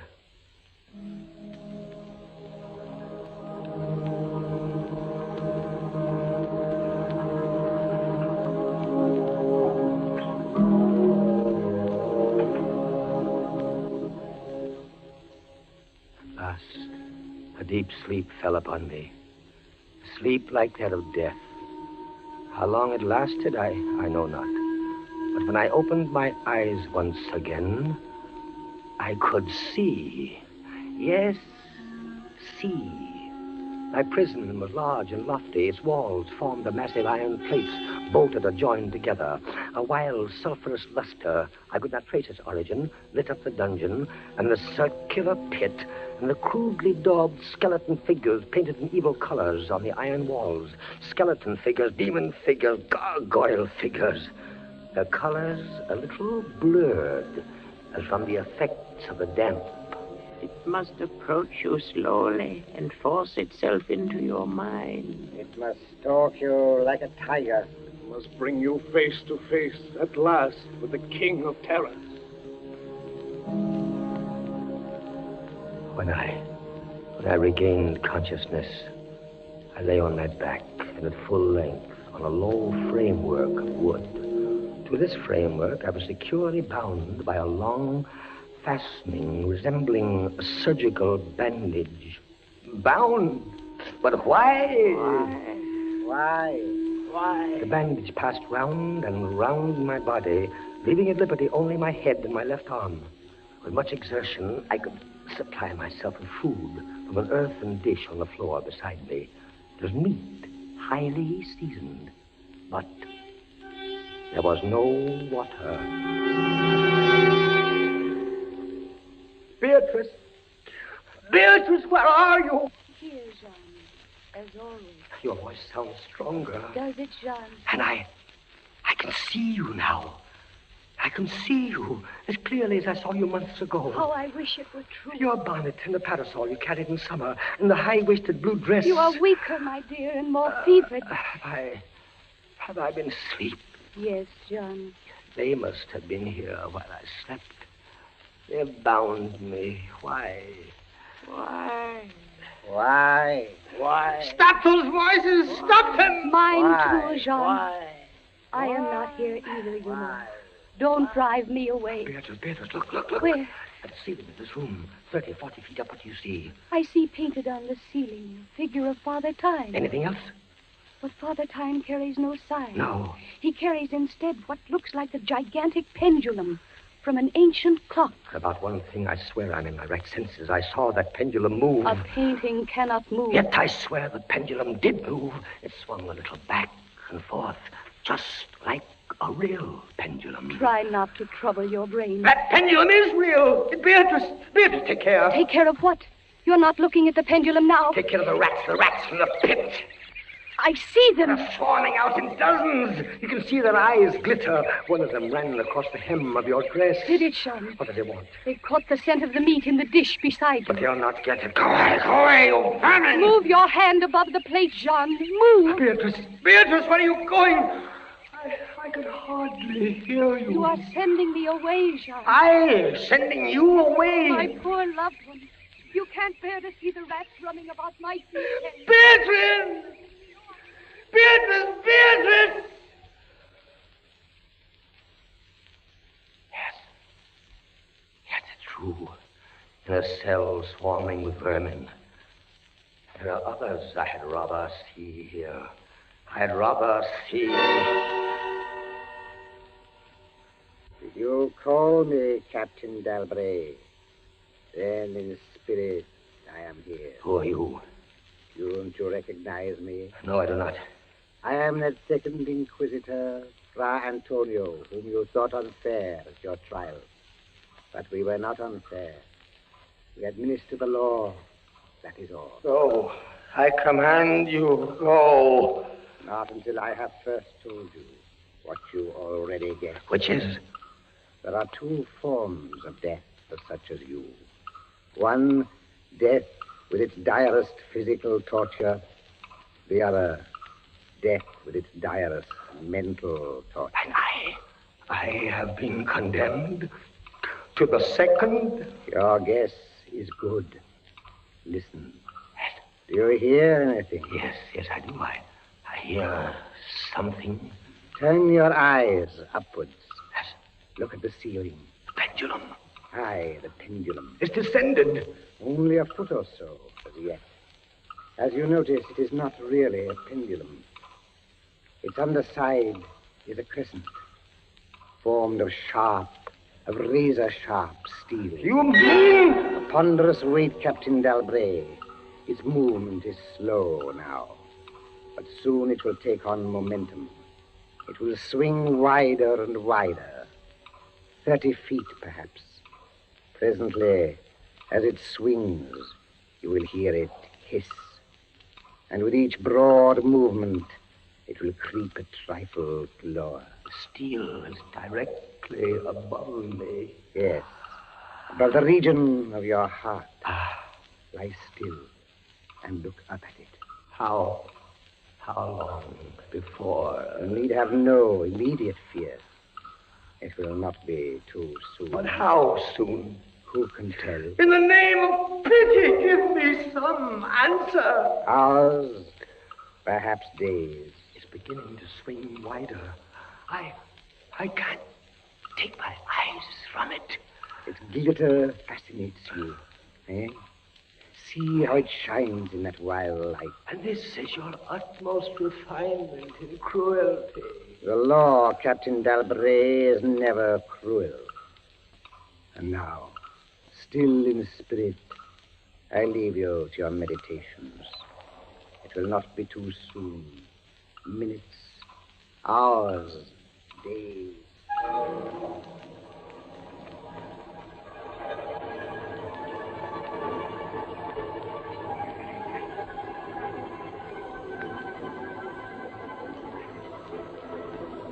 Down, steadily down it crept.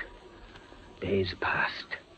It might have been many days before it swept so closely as to fan me with its morbid breath. Minutes, hours, days. The odor of the sharp steel forced itself into my nostrils. The right, to the left, far and wide. The shriek of a damned spirit. To my heart, with the stealthy pace of a tiger. Down. Certainly, relentlessly down. I prayed. I wearied heaven with my prayer for its more speedy descent. I grew frantically mad and struggled to force myself up against that swinging, glittering death. No avail. Down, still unceasingly, still inevitably down. The sharp steel flashed past within 3 inches of my chest. Beatrice! John? Beatrice, Beatrice, where are you? I heard you calling, John. I am here. It is a strange thing, Beatrice. I'm quite calm. You are resigned, then? No, that is the strange thing. Even now, I am not resigned. Is there a way out? How can there be? 10, 12 more vibrations, and will fray the serge of my robe. Only lightly as a razor in a delicate hand. There will be many sweeps before it bites deep.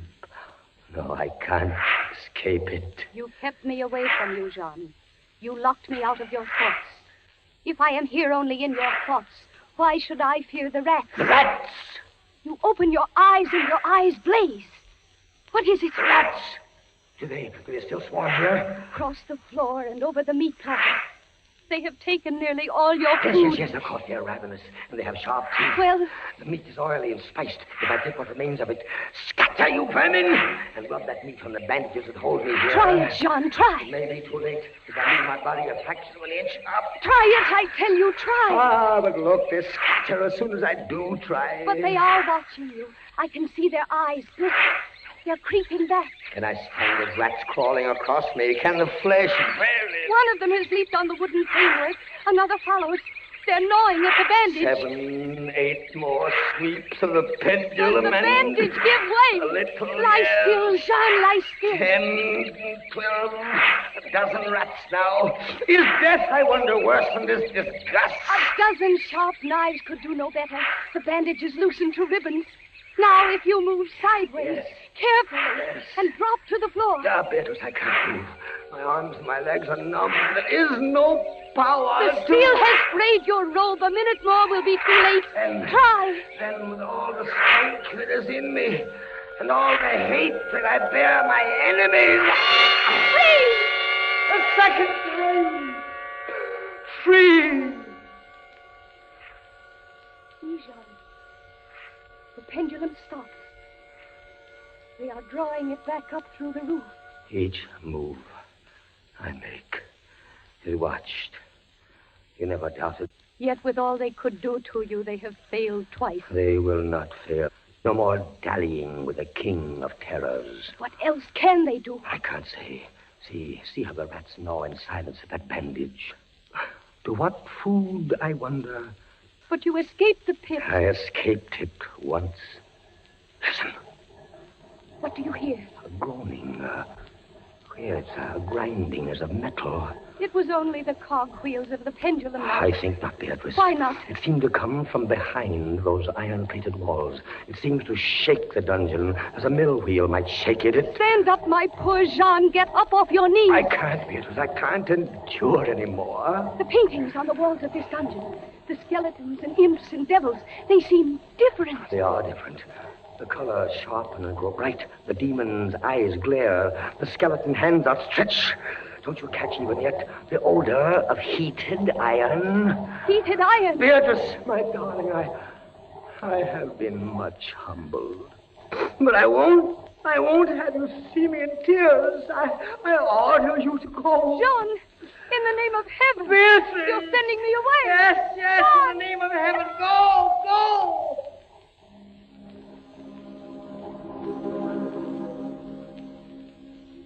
A suffocating heat pervaded the prison. A deeper glow settled in the painted eyes that glared at me. I could draw no breath of air into my lungs. Against the loom of that fiery destruction, the thought of the pit and its coolness come like a soothing balm. I staggered to the edge of the pit. I looked into it. The enkindled walls and roof lighted it to its depths. Yet for one wild moment, even then, I refused to believe the horror of what I saw beneath me. Does the pit please you, Captain Dalbray? Not the pit! Merciful God, anything but that! And how shall you avoid it? Look.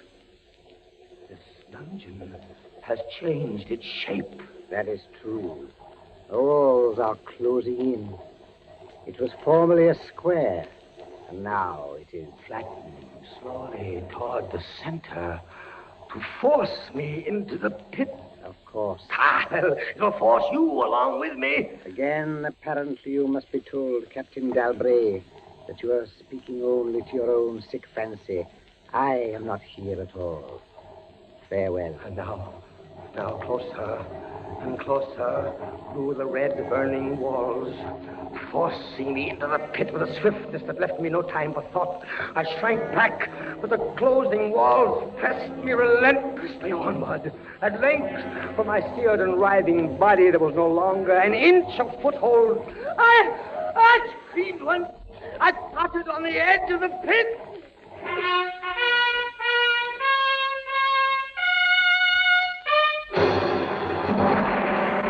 The walls rushed back. An outstretched arm caught my own as I was about to fall fainting into the abyss. It was that of General Lassalle. The French army had entered Toledo. The Inquisition was in the hands of its enemies. Vive la France!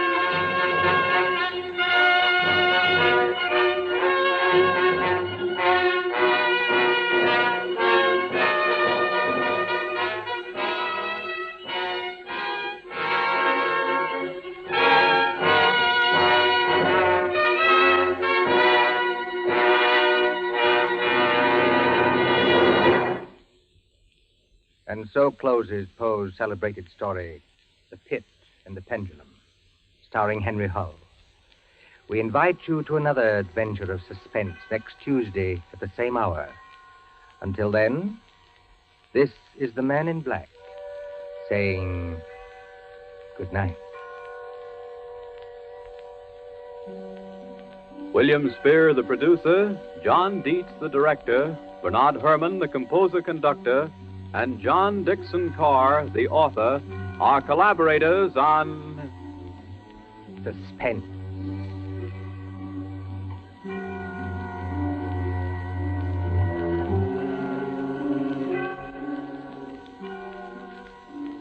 This is the Columbia Broadcasting System.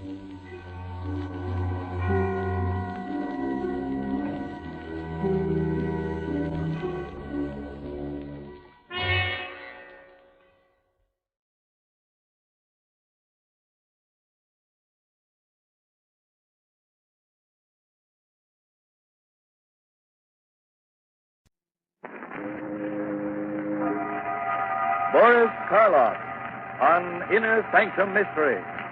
Brought to you by the makers of Carter's Pills.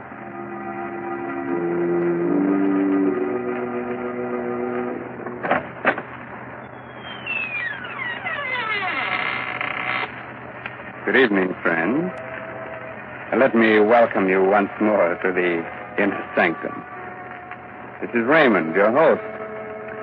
Come in, won't you, and sit down? No, I'm not being polite. I'd prefer you to sit, you see. Because within the next 5 minutes, you're going to be so weak in the knees that you won't be able to stand.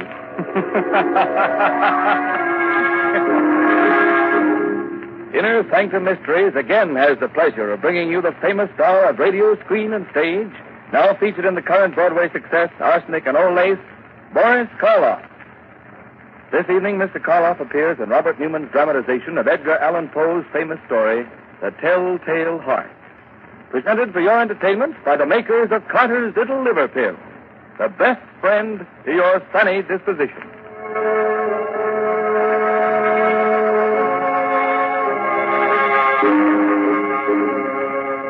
And now our story. A story based on a tale by the greatest master of the macabre that ever lived, Edgar Allan Poe.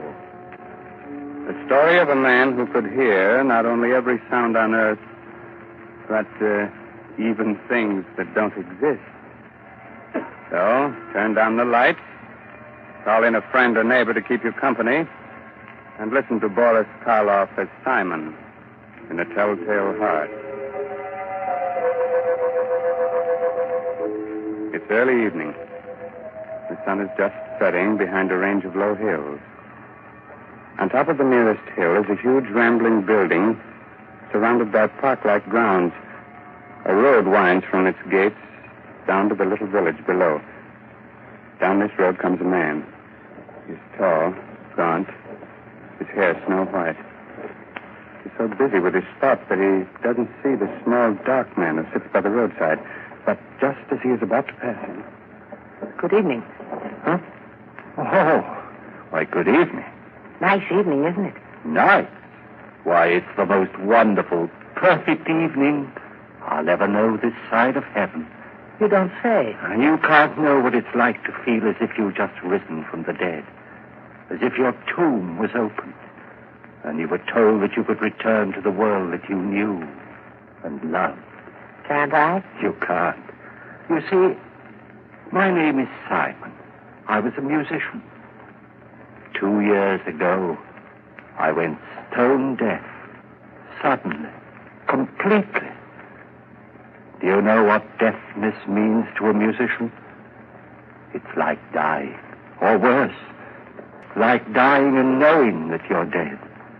Oh, I went to doctors, but they could do nothing for me.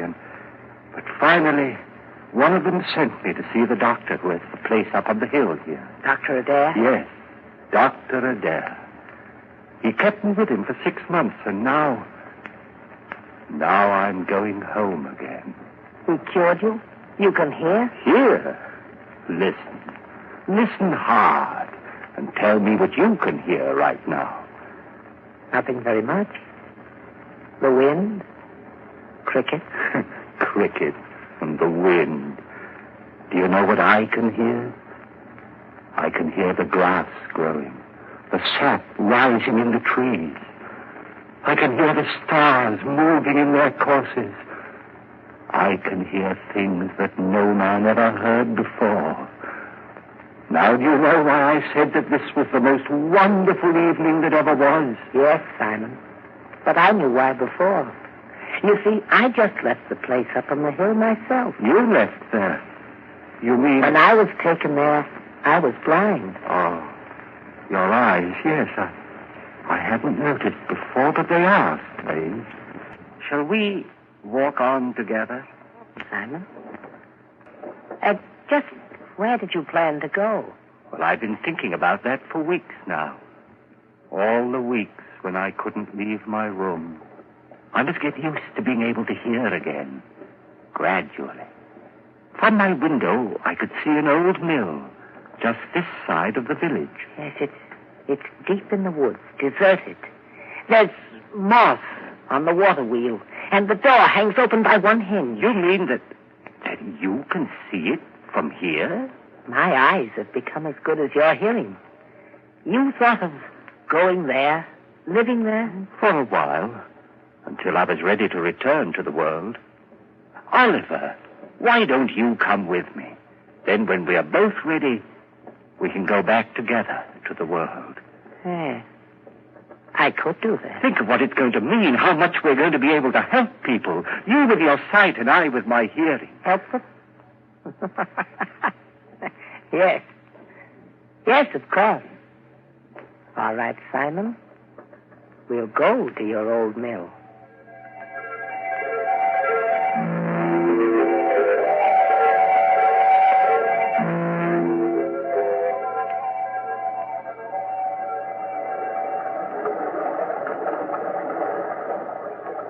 This way, Oliver. Up this path. What? Someone's coming. The farmer. He seems to be looking for something. Good evening. I'm looking for my cow. Have you seen her? Well, what kind of a cow is she? A brown and a white one with a crooked horn. Wait. I hear her. She's grazing in a field on the other side of the woods. Hear her? That's almost a mile from here. I have good ears. Good?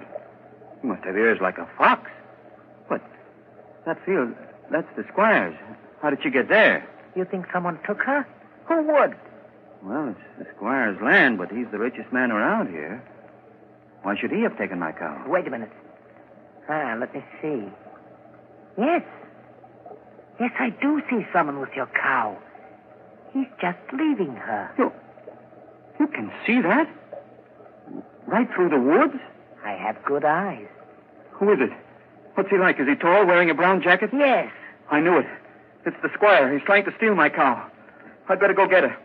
Thank you very much. Perhaps I'll see you both again. Perhaps. We'll both be staying around here for a while there in the old mill. Why did you tell him that, Oliver? Did you really see the squire taking his cow? I saw what he wanted me to see. What do you mean? He hates the squire because the squire's rich and he's poor. But what? Never mind, Simon. Shall we go on to the mill? Here we are. And it's just the way I knew it would be. Quiet, peaceful, no noises, just sound. And even those are dulled by the waterfall. Yes, it's just the way I knew it would be, too. Dark, dank. The home of the rats and spiders. We'll be happy living here with them. Happy with rats and spiders? Why? Because they're like me. Rats see in the dark, and spiders spin webs. I don't understand you, Oliver. Must you always see the worst, the most evil side of everything? Always. But why? Don't you love people? Don't you think that this is a good world? A good world when I was blind for more than 2 years? But whose fault was that? What difference does that make? I was blind. And did anyone care that I was? No. Love people. I hate them. But, Oliver, that's wrong. You've no right to hate anyone or anything. What's that? What? It sounds like wings, like... Yes, there it is, there. A swallow. Why, it's frightened, trying to get out. Why, it's beating itself against the wall and... Oh, poor thing, it's hurt itself. Fallen to the ground. I'd better catch it. Is it badly hurt? No, I don't think so. Oh, just this one wing. Here, let's see. Perhaps we can put a splint on it, heal it. Do you think so?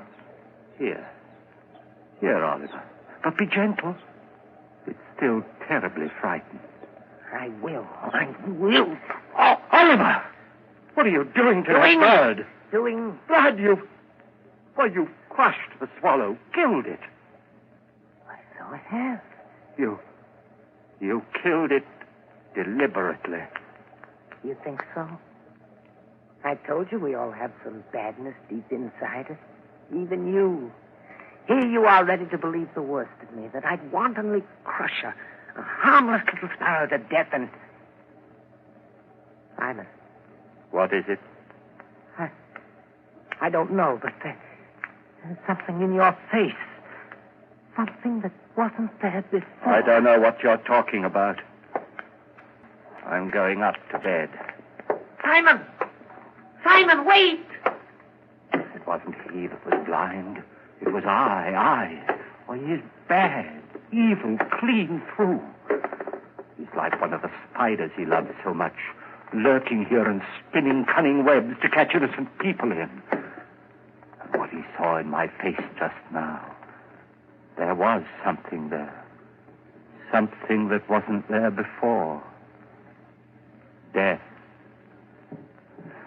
Why did this have to happen to me? I was so happy just a little while ago. I loved everyone, the whole world. And now I have to kill him.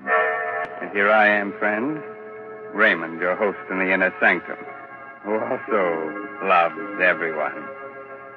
So, Simon has decided he must murder his companion. Not because he wants to, but in order to keep him from spreading the hate and evil he seems to love. That's a charming idea. But if Oliver's eyes are as good as he says they are, good enough to see death in Simon's face, how will he be able to do it, Quite a problem, isn't it? Well, Raymond, everyone has problems. It's the answer that counts. It certainly does, Mr. Hurley, in a mystery drama. Yes, and in a domestic drama, too.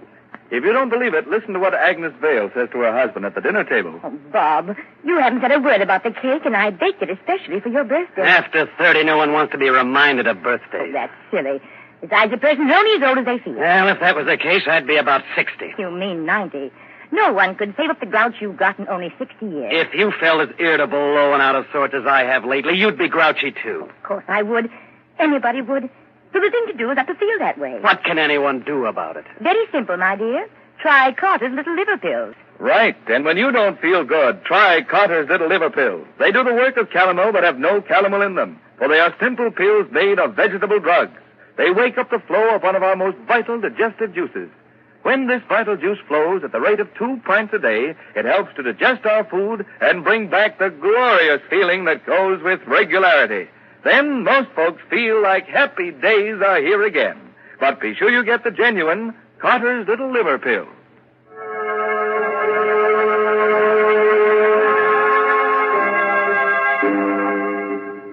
Well, friends, are you sorry I advised you to sit down before?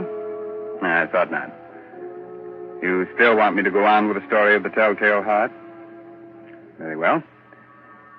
It's a little later that same evening, and Simon is sitting in the upper story of the old deserted mill, waiting, listening.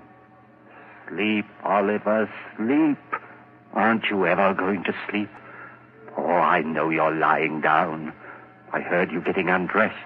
I even heard the thread snap when you pulled that button off your shirt. But you're not asleep yet. I can tell by your breathing, the way your heart's beating. And that's what I must wait for. The time when you're really asleep. When you close those hawk eyes that can see even in the dark.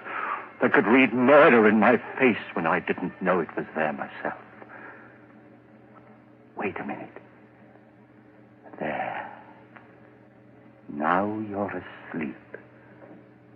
And now I must go.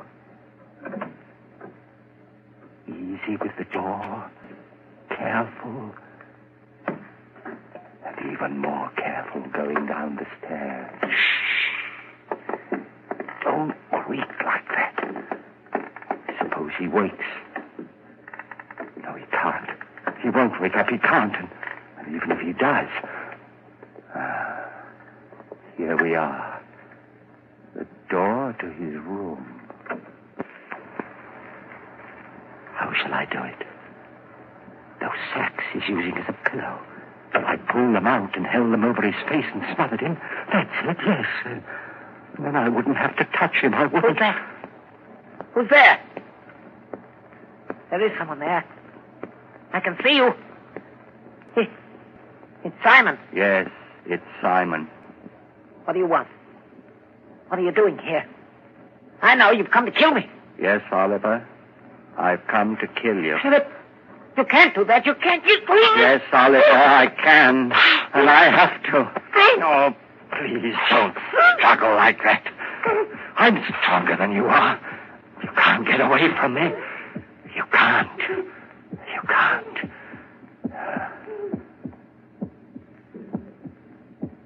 That noise. Hear it? It's your heart. Beating, pounding, driving the blood through your veins. It's beating more slowly now. Slower and fainter. Running down like a tired clock. And I'm not going to let you go until it's stopped. So don't struggle.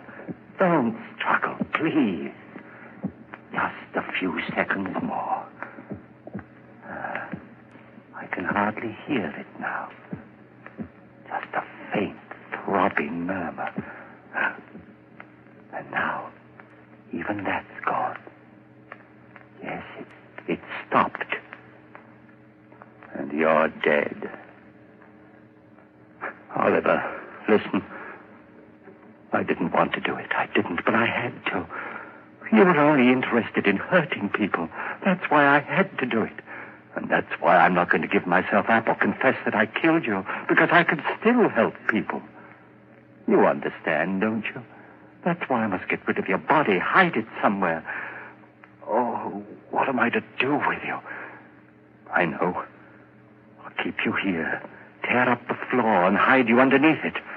Let's see now, this crowbar. And this one here, there. That should be big enough. And now, in you go.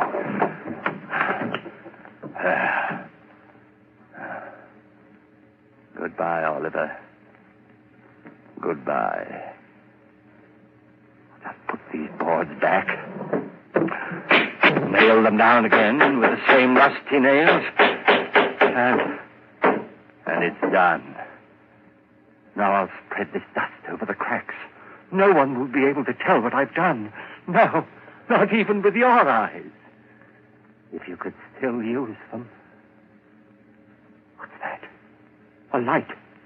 A lantern outside. Someone at the door. Maybe Christie's come back again. Yes? Who is it? It's Trent, the constable. The constable? What do you want? Oh, nothing much. Thought I'd drop in. Say hello. Come in, constable. Come right in. Thanks. Queer time of night to be visiting, but I heard there were strangers living out here, and I thought I might... Why, of course, it's part of your job to investigate strangers, isn't it? In a way. Not that you're a stranger, exactly. What do you mean? Well, you've been around here for some time, haven't you? Up at Dr. Adair's place in the hill, I mean? Oh, yes, of course. I just left there this afternoon. Uh-huh. And your friend, where's he? Sleeping? Friend? Why, there's no one here with me. I'm all alone. But the doctor said... You mind if I look around? No, of course not. Not that I doubt your word or anything like that. Oh, no, don't apologize, Constable. Go right ahead. Well, Constable? There's certainly no sign of anyone else. Well, I told you so. Yes, you did. Now, I'll just sit down here for a minute. Get my pipe going. No, not there. Don't sit there. Why not? Because, well, it was just that the floor looked a little rotten right there, and I was afraid that... Oh, I guess it's all right. Sure. Strong enough to hold me, anyway. Don't step on it, I tell you. Good heavens. What's that? What's what? That throbbing. That noise. Beating away like... I don't hear any noise. But you must, you... Those ears of mine. Sometimes they're too good. It's just your watch ticking. Watch? I haven't got a watch on me. You haven't? But then what? Oh, look, Constable, I could use a bit of exercise. Suppose I walk you back to the village. Well, that's mighty nice of you. I'm glad to have your company. But there's no hurry, is there? Just let's sit here for a while. I don't want to sit. Constable, will you come now? Now, this minute. If you don't, I don't know what I'll do. Hey, you have gotten yourself into a state. Is anything the matter? No, of course not. It's just that I get nervous, restless, and you won't mind if I walk up and down right here, will you? It'll make you feel any better. Go ahead. Thank you. This floor, it is noisy, isn't it? It isn't noisy enough. Constable, this lever here, I've been wondering about it. What's it for, do you know? Why, yes. I think it opens the sluice, starts the mill wheel turning. It does? Then let's try it. See if it still works. There. Yeah, still works all right. Quite a racket, too. You're not loud enough still. Constable, for heaven's sake, will you come now? Leave here with me. If you don't, I'll go back. Hey, look, there's no need to get so excited. I'm not excited. I'm perfectly calm and quiet. Will you come now, right away? But I told you. I know what you're doing. Sitting there, pretending you haven't heard, making me stay here and listen to it, beating louder and louder and louder. All right, I confess. I killed him. His body is right underneath you, under the floor. I killed him, and that noise you hear is his heart. The beating of his telltale heart.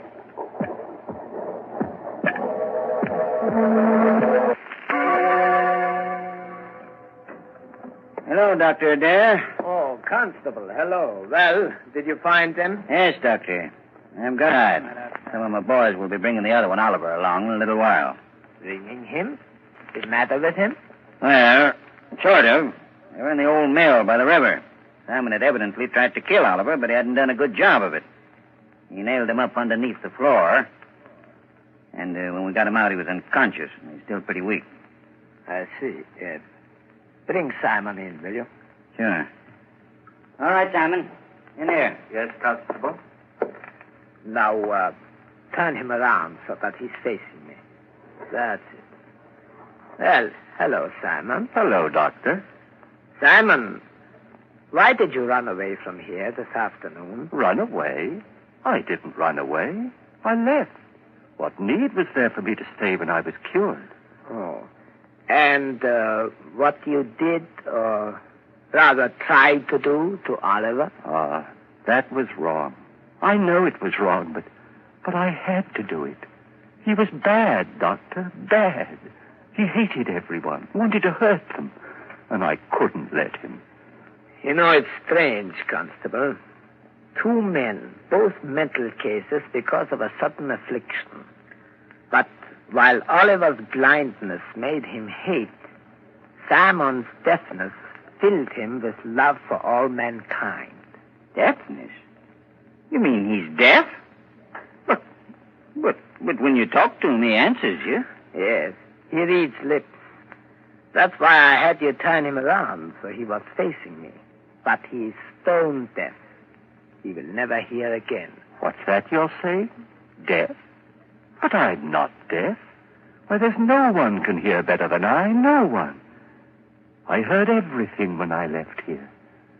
Things no man has ever heard before. The song of the swan, the breathing of the fish. Why, I even heard the beating of Oliver's heart after I'd killed him. Yes, Simon, of course. I'm not deaf, I tell you. I'm not. I'm not.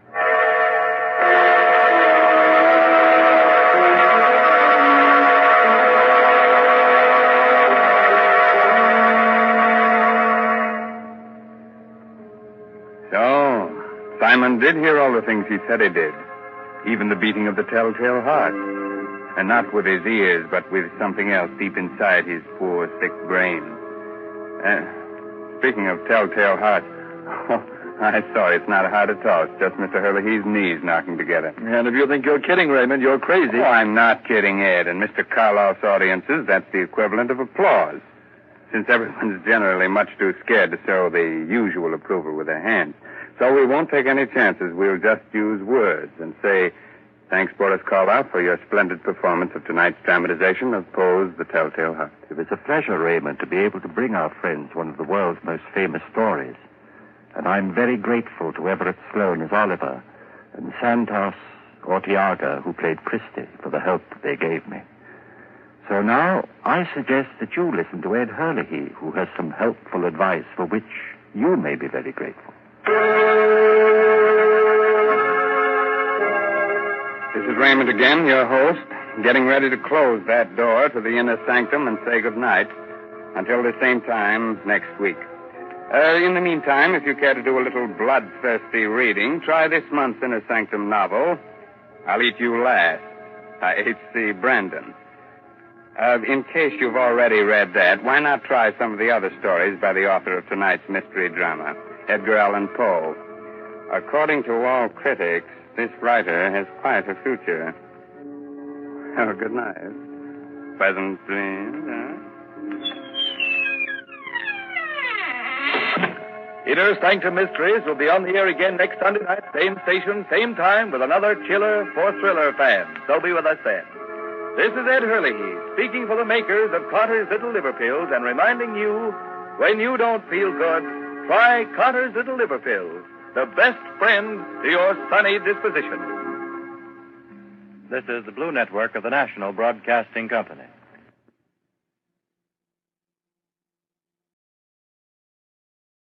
Good evening. This is Orson Welles, your producer of a special series of broadcasts presented by the makers of Pabst Blue Ribbon. The Mercury Summer Theater of the Air.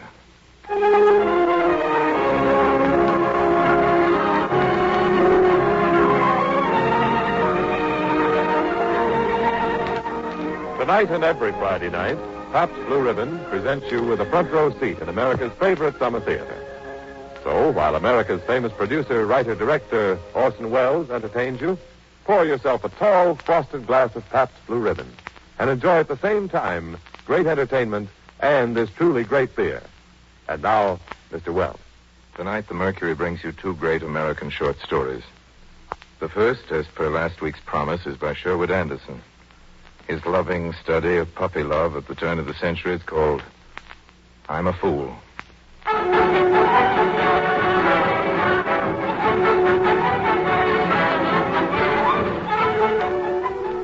Well, it began at 3 o'clock one October afternoon in 1912 as I sat in the grandstand at the fall trotting and pacing meet at Sandusky, Ohio.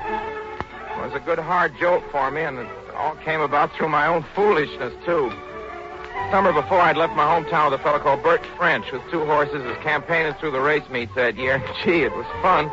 We got to county seat town maybe on a Saturday or Sunday, and the fair began next Tuesday, and you took your horses to the track and fed them. You got your good clothes out of a box and put them on. The town is full of farmers, gaping because they see you as horse race people, and all the dudes come around asking questions, and all you did was to lie and all you could, you know, about horses you had and lie and say you owned one. Gee, oh, this is what I want to tell my story about. We got home late November, and I promised Mother I'd quit the races for good. There's a lot of things you got to promise a mother because she don't know no better. And then as I started to tell you, the fall races came to Sandusky, and I got the day off and went. And I had on my good clothes and my new brown derby hat and a stand-up collar. I had $40 in my pocket and 3 25-cent cigars. That was bought me at the West House by a fellow with a cane and a Windsor tie. Gee, it was fun being on a track again. What are you getting for ptarmigan? Gee, it was fun being on a track again. There was my old friend Bert French standing around with his horses. Hello, Bert. Well, hello, Joe. Hello, stranger. How you been, Bert? Oh, never better say. You got any money, Joe? Sure. How'd you like to watch it grow? Like it fine, Bert. All right, come over here, then. I'll tell you something. Now, listen, Joe. In the second race, the 218 pace, there's a horse I'm handling. Abu Ben-Adam. There he is, number 7. That gelding's fast as a streak, Joe. Belongs to a fellow called Mathers in Marietta, Ohio. We got him marked at 221, but he can step in 08. 08, gee. In the first heat, don't you touch him. He'll go on like an ox, hit through a plow. After that, you get a right down and lay on your pile. Thanks, Bert, a lot. Have a cigar? Yeah, thanks, Joe.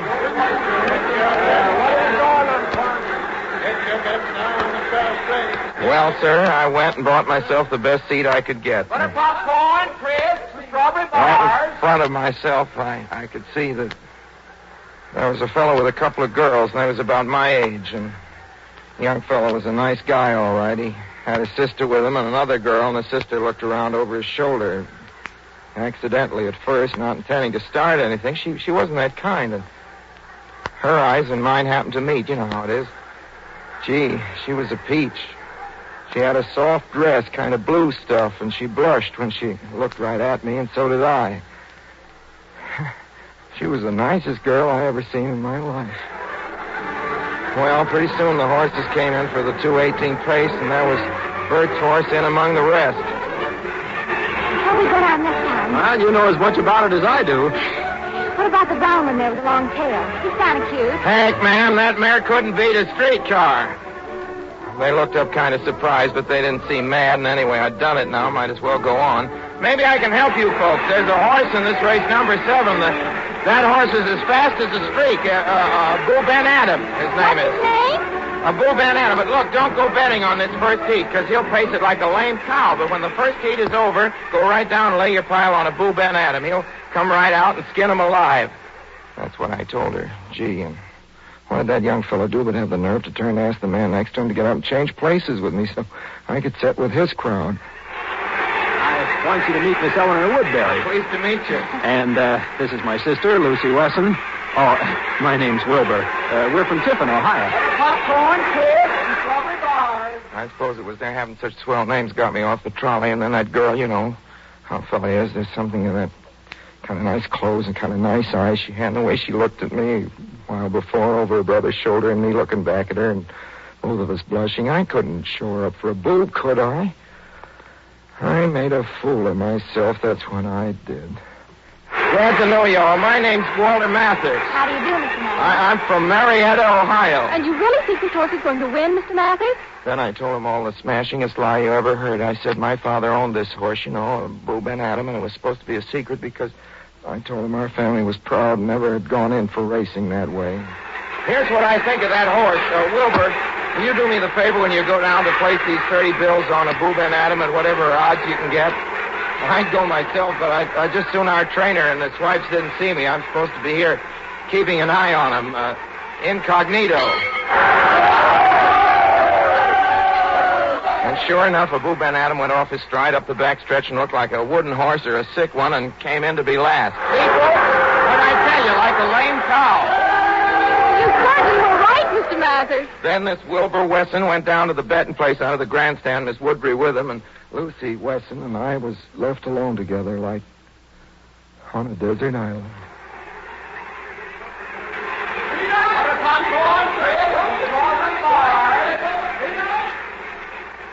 Gee, Miss Lucy, I'd like to show you our place down at Marietta. It's on a hill. A great old red brick house with the stables behind it, way up on a hill, up above the Ohio River. Oh, I like rivers. Her eyes were shining. Then she kind of, with her shoulder, kind of touched me, how a woman can do. They get close, but not getting gay either. You know what they do. Gee. I began to wish I was on the square with her and to see what a fool I'd been. There wasn't any way of getting myself on the square now. There ain't any Walter Mathers. Like I said to her, there ain't ever been one. But if there was, I bet I'd go to Marietta, Ohio and shoot him tomorrow. And then Wilbur Weston come back with Miss Woodbury, and he'd gone and bet $50 on this horse, and the girls had gone put in $10 each of their own money, too. Gee, I was sick then, but came out okay. There he goes! Boo Ben Adam stepped the next 3 heats like a bushel of spoiled eggs going to market before they could be found out. Yeah. He's coming up! Boo Ben Adam! He's coming up! He's coming up! Boo Ben Adam! Get him out, Mr. Mathers! He's going to win! He's going to win!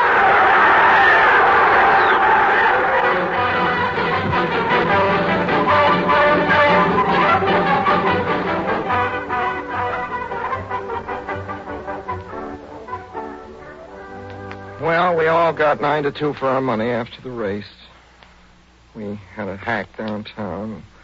Wilbur stood us a swell supper at the West House and a bottle of champagne besides. And there I was with that girl, baked boob that I am.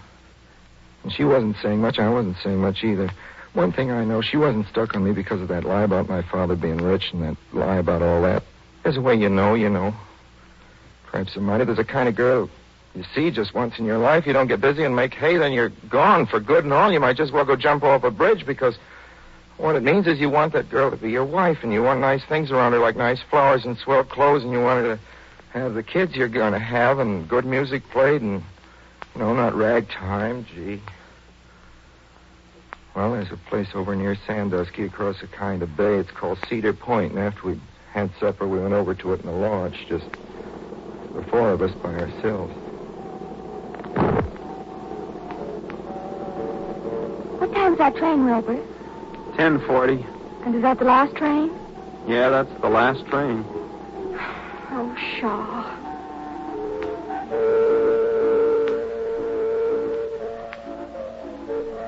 Over at Cedar Point, there was a beach. You could walk along, get where it was dark, and we went there. She didn't talk hardly at all. Neither did I. I was thinking how glad I was my mother was all right and always made us kids learn to eat with a fork at the table, and not spill soup and not be noisy and rough like a gang you see around a racetrack that way. Hey, Lucy! Lucy! We're going up the beach a ways. Are you coming? Oh, go on ahead.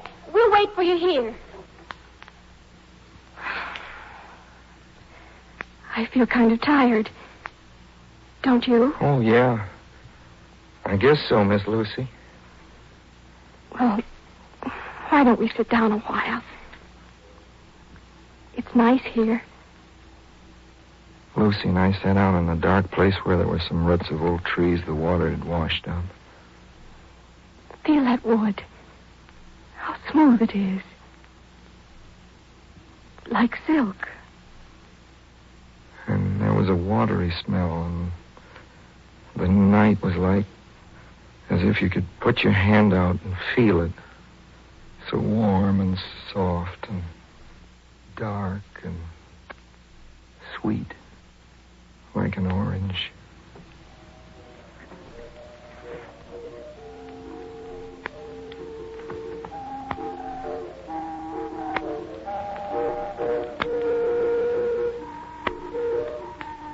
After that, the time till we had to go back in the launch and they had to catch their train was nothing at all.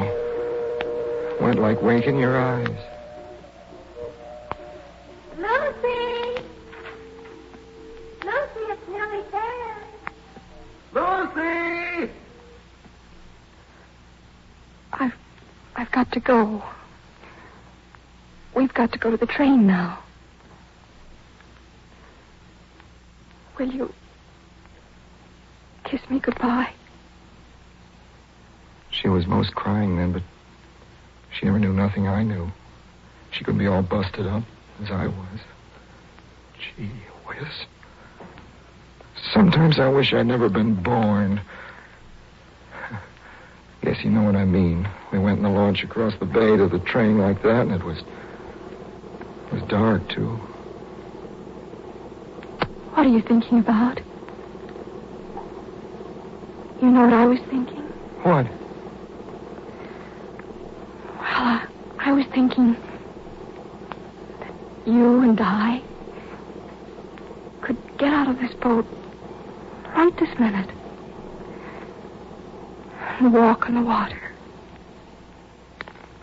Sounded foolish, all right, but I knew what she meant. And quick, we were right at the depot, and there was a big gang of yaps crowded and milling around like cattle, and how could I tell her? Oh, it won't be long, because you're right, and I'll answer you.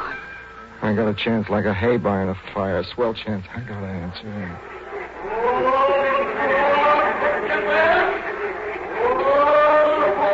Maybe she'd write me down at Marietta that way, and the letter'd come back and stamped on the front of it by the USA. There ain't any such guy, or something like that. Whatever they stamp on a letter that way. Well, goodbye, Walter. Goodbye. Thanks for the tip-off. Goodbye. Goodbye, Miss Madden. Goodbye. Goodbye. Goodbye. Goodbye.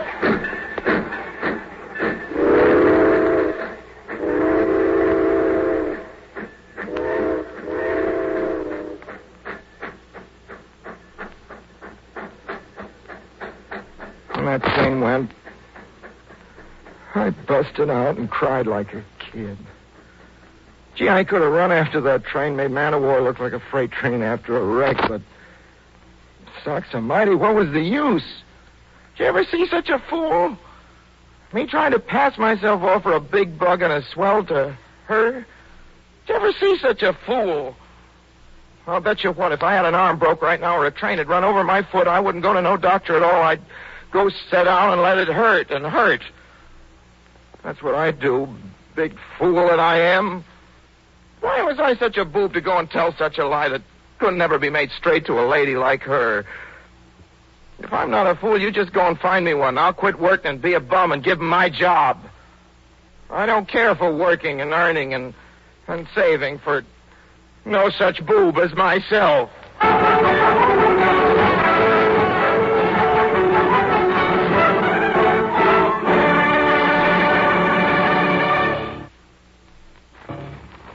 You've just heard part one of our Mercury broadcast for tonight, I'm a Fool. We offer you another famous American short story for part two, maybe the most famous of all. Like our first selection, this is a study of a terrible mistake, but there all similarity ends. Clearly, Sherwood Anderson's hero lived down his mistake and lived happily ever after. The same, however, cannot be said of the murderer in Edgar Allan Poe's monologue, The Telltale Heart. That's next on the bill, but first here's Jimmy Wallington with some sound conclusion on the subject of picnics. Out here in California, It's always picnic time, unless, of course, we happen to have an extra heavy dew. So, as a Californian and an old hand at picnics, I want to tell you there's nothing which puts over one of these outdoor banquets better than plenty of blended, splendid Pabst Blue Ribbon. Yes, that potato salad and those hard-boiled eggs. I like the devil kind myself. Those cold cuts. Everything just naturally tastes better when blended with those never less than 33 fine brews. And you know why? Well, it's because Pabst Blue Ribbon has just the right flavor for a picnic. Not too heavy, not too light, but fresh, clear, sparkling with a real that there's no finer beer. Picnic time or any time. Blended into Pabst Blue Ribbon. So if your dealer is unable to supply all the Pabst Blue Ribbon you'd like, why, just keep on asking for blended, splendid Pabst Blue Ribbon. And now Orson Welles brings you his Mercury production of The Telltale Heart.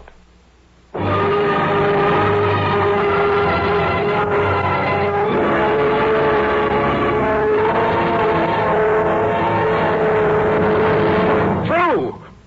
Nervous, very, very dreadfully nervous I had been and am. But why will you say that I am mad? The disease had sharpened, not destroyed, not dulled them.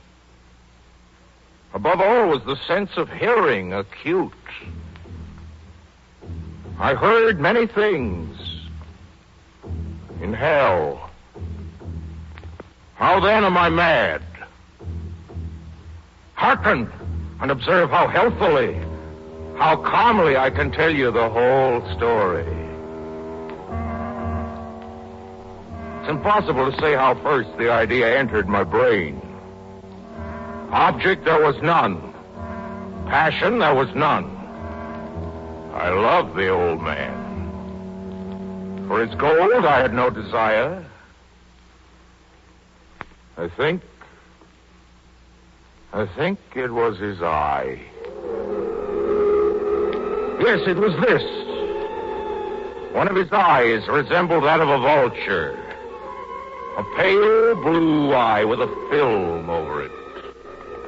Whenever it fell upon me, my blood ran cold. And so by degrees, very gradually, I made up my mind to take the life of the old man and thus rid myself of the eye forever. I was never kinder to him than during the whole week before I killed him.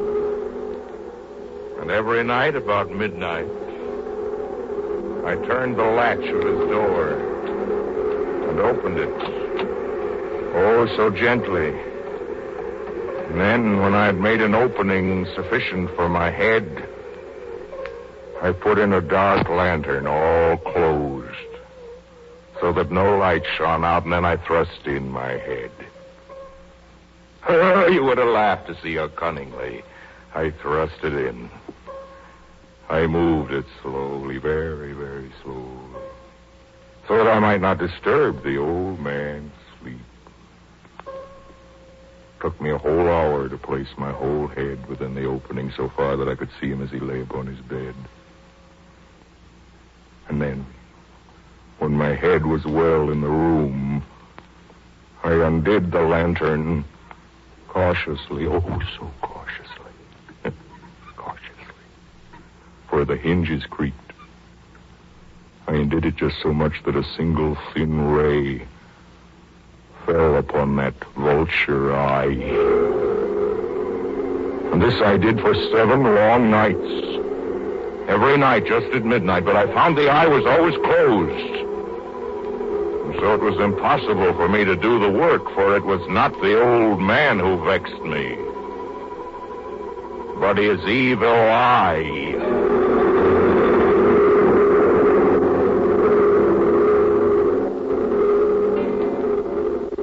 And every morning, when the day broke, I went boldly into the chamber and spoke courageously to him, calling him by name in a hearty tone and inquiring how he'd passed the night. So you see, he would have been a very profound old man indeed to suspect that every night, just at 12, I looked in upon him while he slept. On the 8th night, I was more than usually cautious in opening the door. A watch's minute hand moves more quickly than did mine. To think that there I was opening the door little by little, and he not even to dream of my secret deeds or thoughts. He fairly chuckled at the idea, and perhaps he heard me. For he moved on his bed suddenly as if startled. Now you may think that I drew back. But no. I did not draw back. I kept pushing the door. Steadily. Steadily.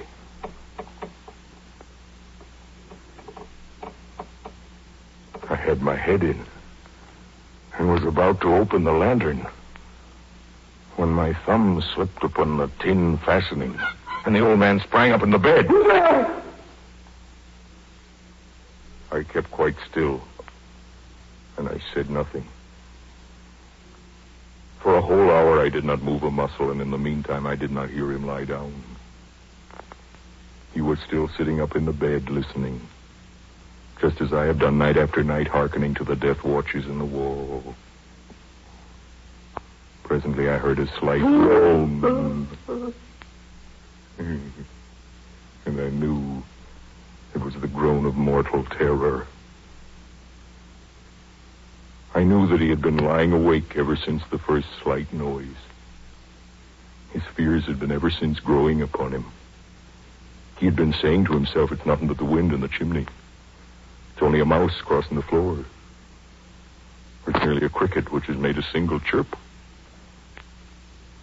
But it was all in vain. Because death, in approaching him, had stalked with his black shadow before him and enveloped the victim. And it was the mournful influence of the unperceived shadow that caused him to feel, although he neither saw nor heard, to feel the presence of my head within the room. When I had waited a long time, very patiently, without hearing him lie down, I resolved to open a very, very little crevice in the lantern, so I opened it. You cannot imagine how stealthily, until, at length, a single dim ray like the thread of a spider shot from out of the crevice and full upon the vulture eye. It was open. The eye was open, wide open, and I grew furious as I gazed on it. I saw it with perfect distinctness, all a dull blue with a hideous veil over it that chilled the very marrow in my bones. But I could see nothing else of the old man's face or person, for I had directed the ray as if by instinct precisely upon the damned spot. Now there came to my ears a low, dull, quick sound, such as a watch makes when enveloped in cotton. I knew that sound well. It was the beating of the old man's heart. Increased my fury as the beating of a drum stimulates the soldier into courage. But even yet I refrained and kept still. I scarcely breathed. I held the lantern motionless.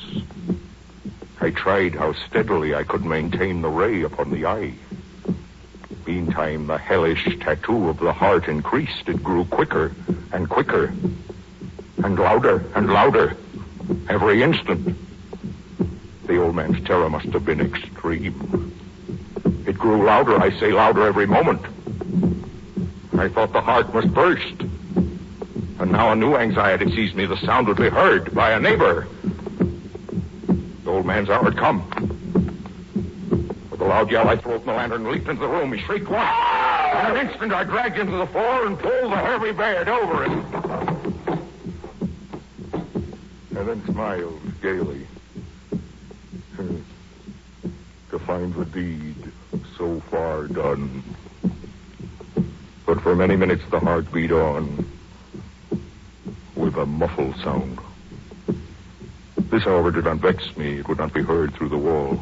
At length, it ceased. The old man was dead. Stone dead. His eye would trouble me no more.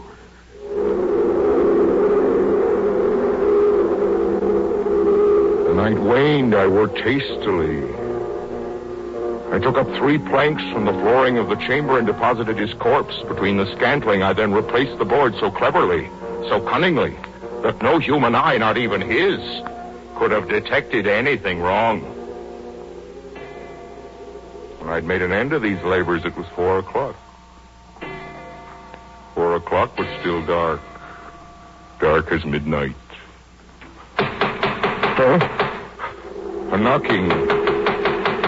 A knocking at the street door. I went down to open it with a light heart, for what had I now to fear? There entered now 3 men who introduced themselves with perfect suavity as officers of the police. A shriek had been heard by a neighbor during the night. Suspicion of foul play had been aroused. I bade the gentleman welcome. The shriek, I said, was my own in a dream. The old man I mentioned was absent in the country. I took my visitors all over the house. I bade them search well. I led them at length to his chamber. I showed them his treasures, secure, undisturbed. I brought chairs into the room and desired them here to rest from their fatigues, while I myself, in the wild audacity of my perfect triumph, placed my own seat upon the very spot beneath which reposed the corpse of the victim. The officers were satisfied. My manner had convinced them. I was singularly at ease. They sat, and while I answered cheerily, they chatted familiar things. But ere long, I felt myself getting pale, and I wished them gone. My head ached, and I fancied that ringing in my ears again, but still they sat and still they chatted. The ringing became more distinct. It continued and became more distinct. I talked more freely to get rid of the feeling, but it continued until at length I found that the noise was not within my own ears. It was a low, dull, quick sound. Much such a sound as a watch makes when enveloped in cotton. I talked more quickly, more vehemently. I arose and argued about trifles in a high key with violent gesticulations, but the noise steadily increased. Oh, God, what could I do? I foamed, I raved, I swore, I swung the chair from which I'd been sitting and grated it upon the boards, but the noise arose over all and continually increased. It grew louder. Louder. Still the men chatted pleasantly and smiled. Was it possible? They heard not? Almighty God, no! They heard, they suspected, they knew. Anything was more tolerable than this derision.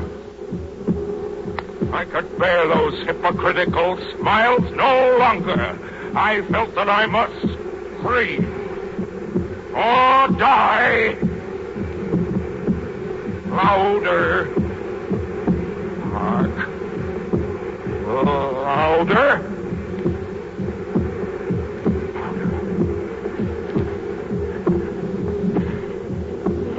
Villains! I shrieked. Dissemble no more, I admit the deed. Tear up the planks. Here! Here! It is the beating of his hideous heart.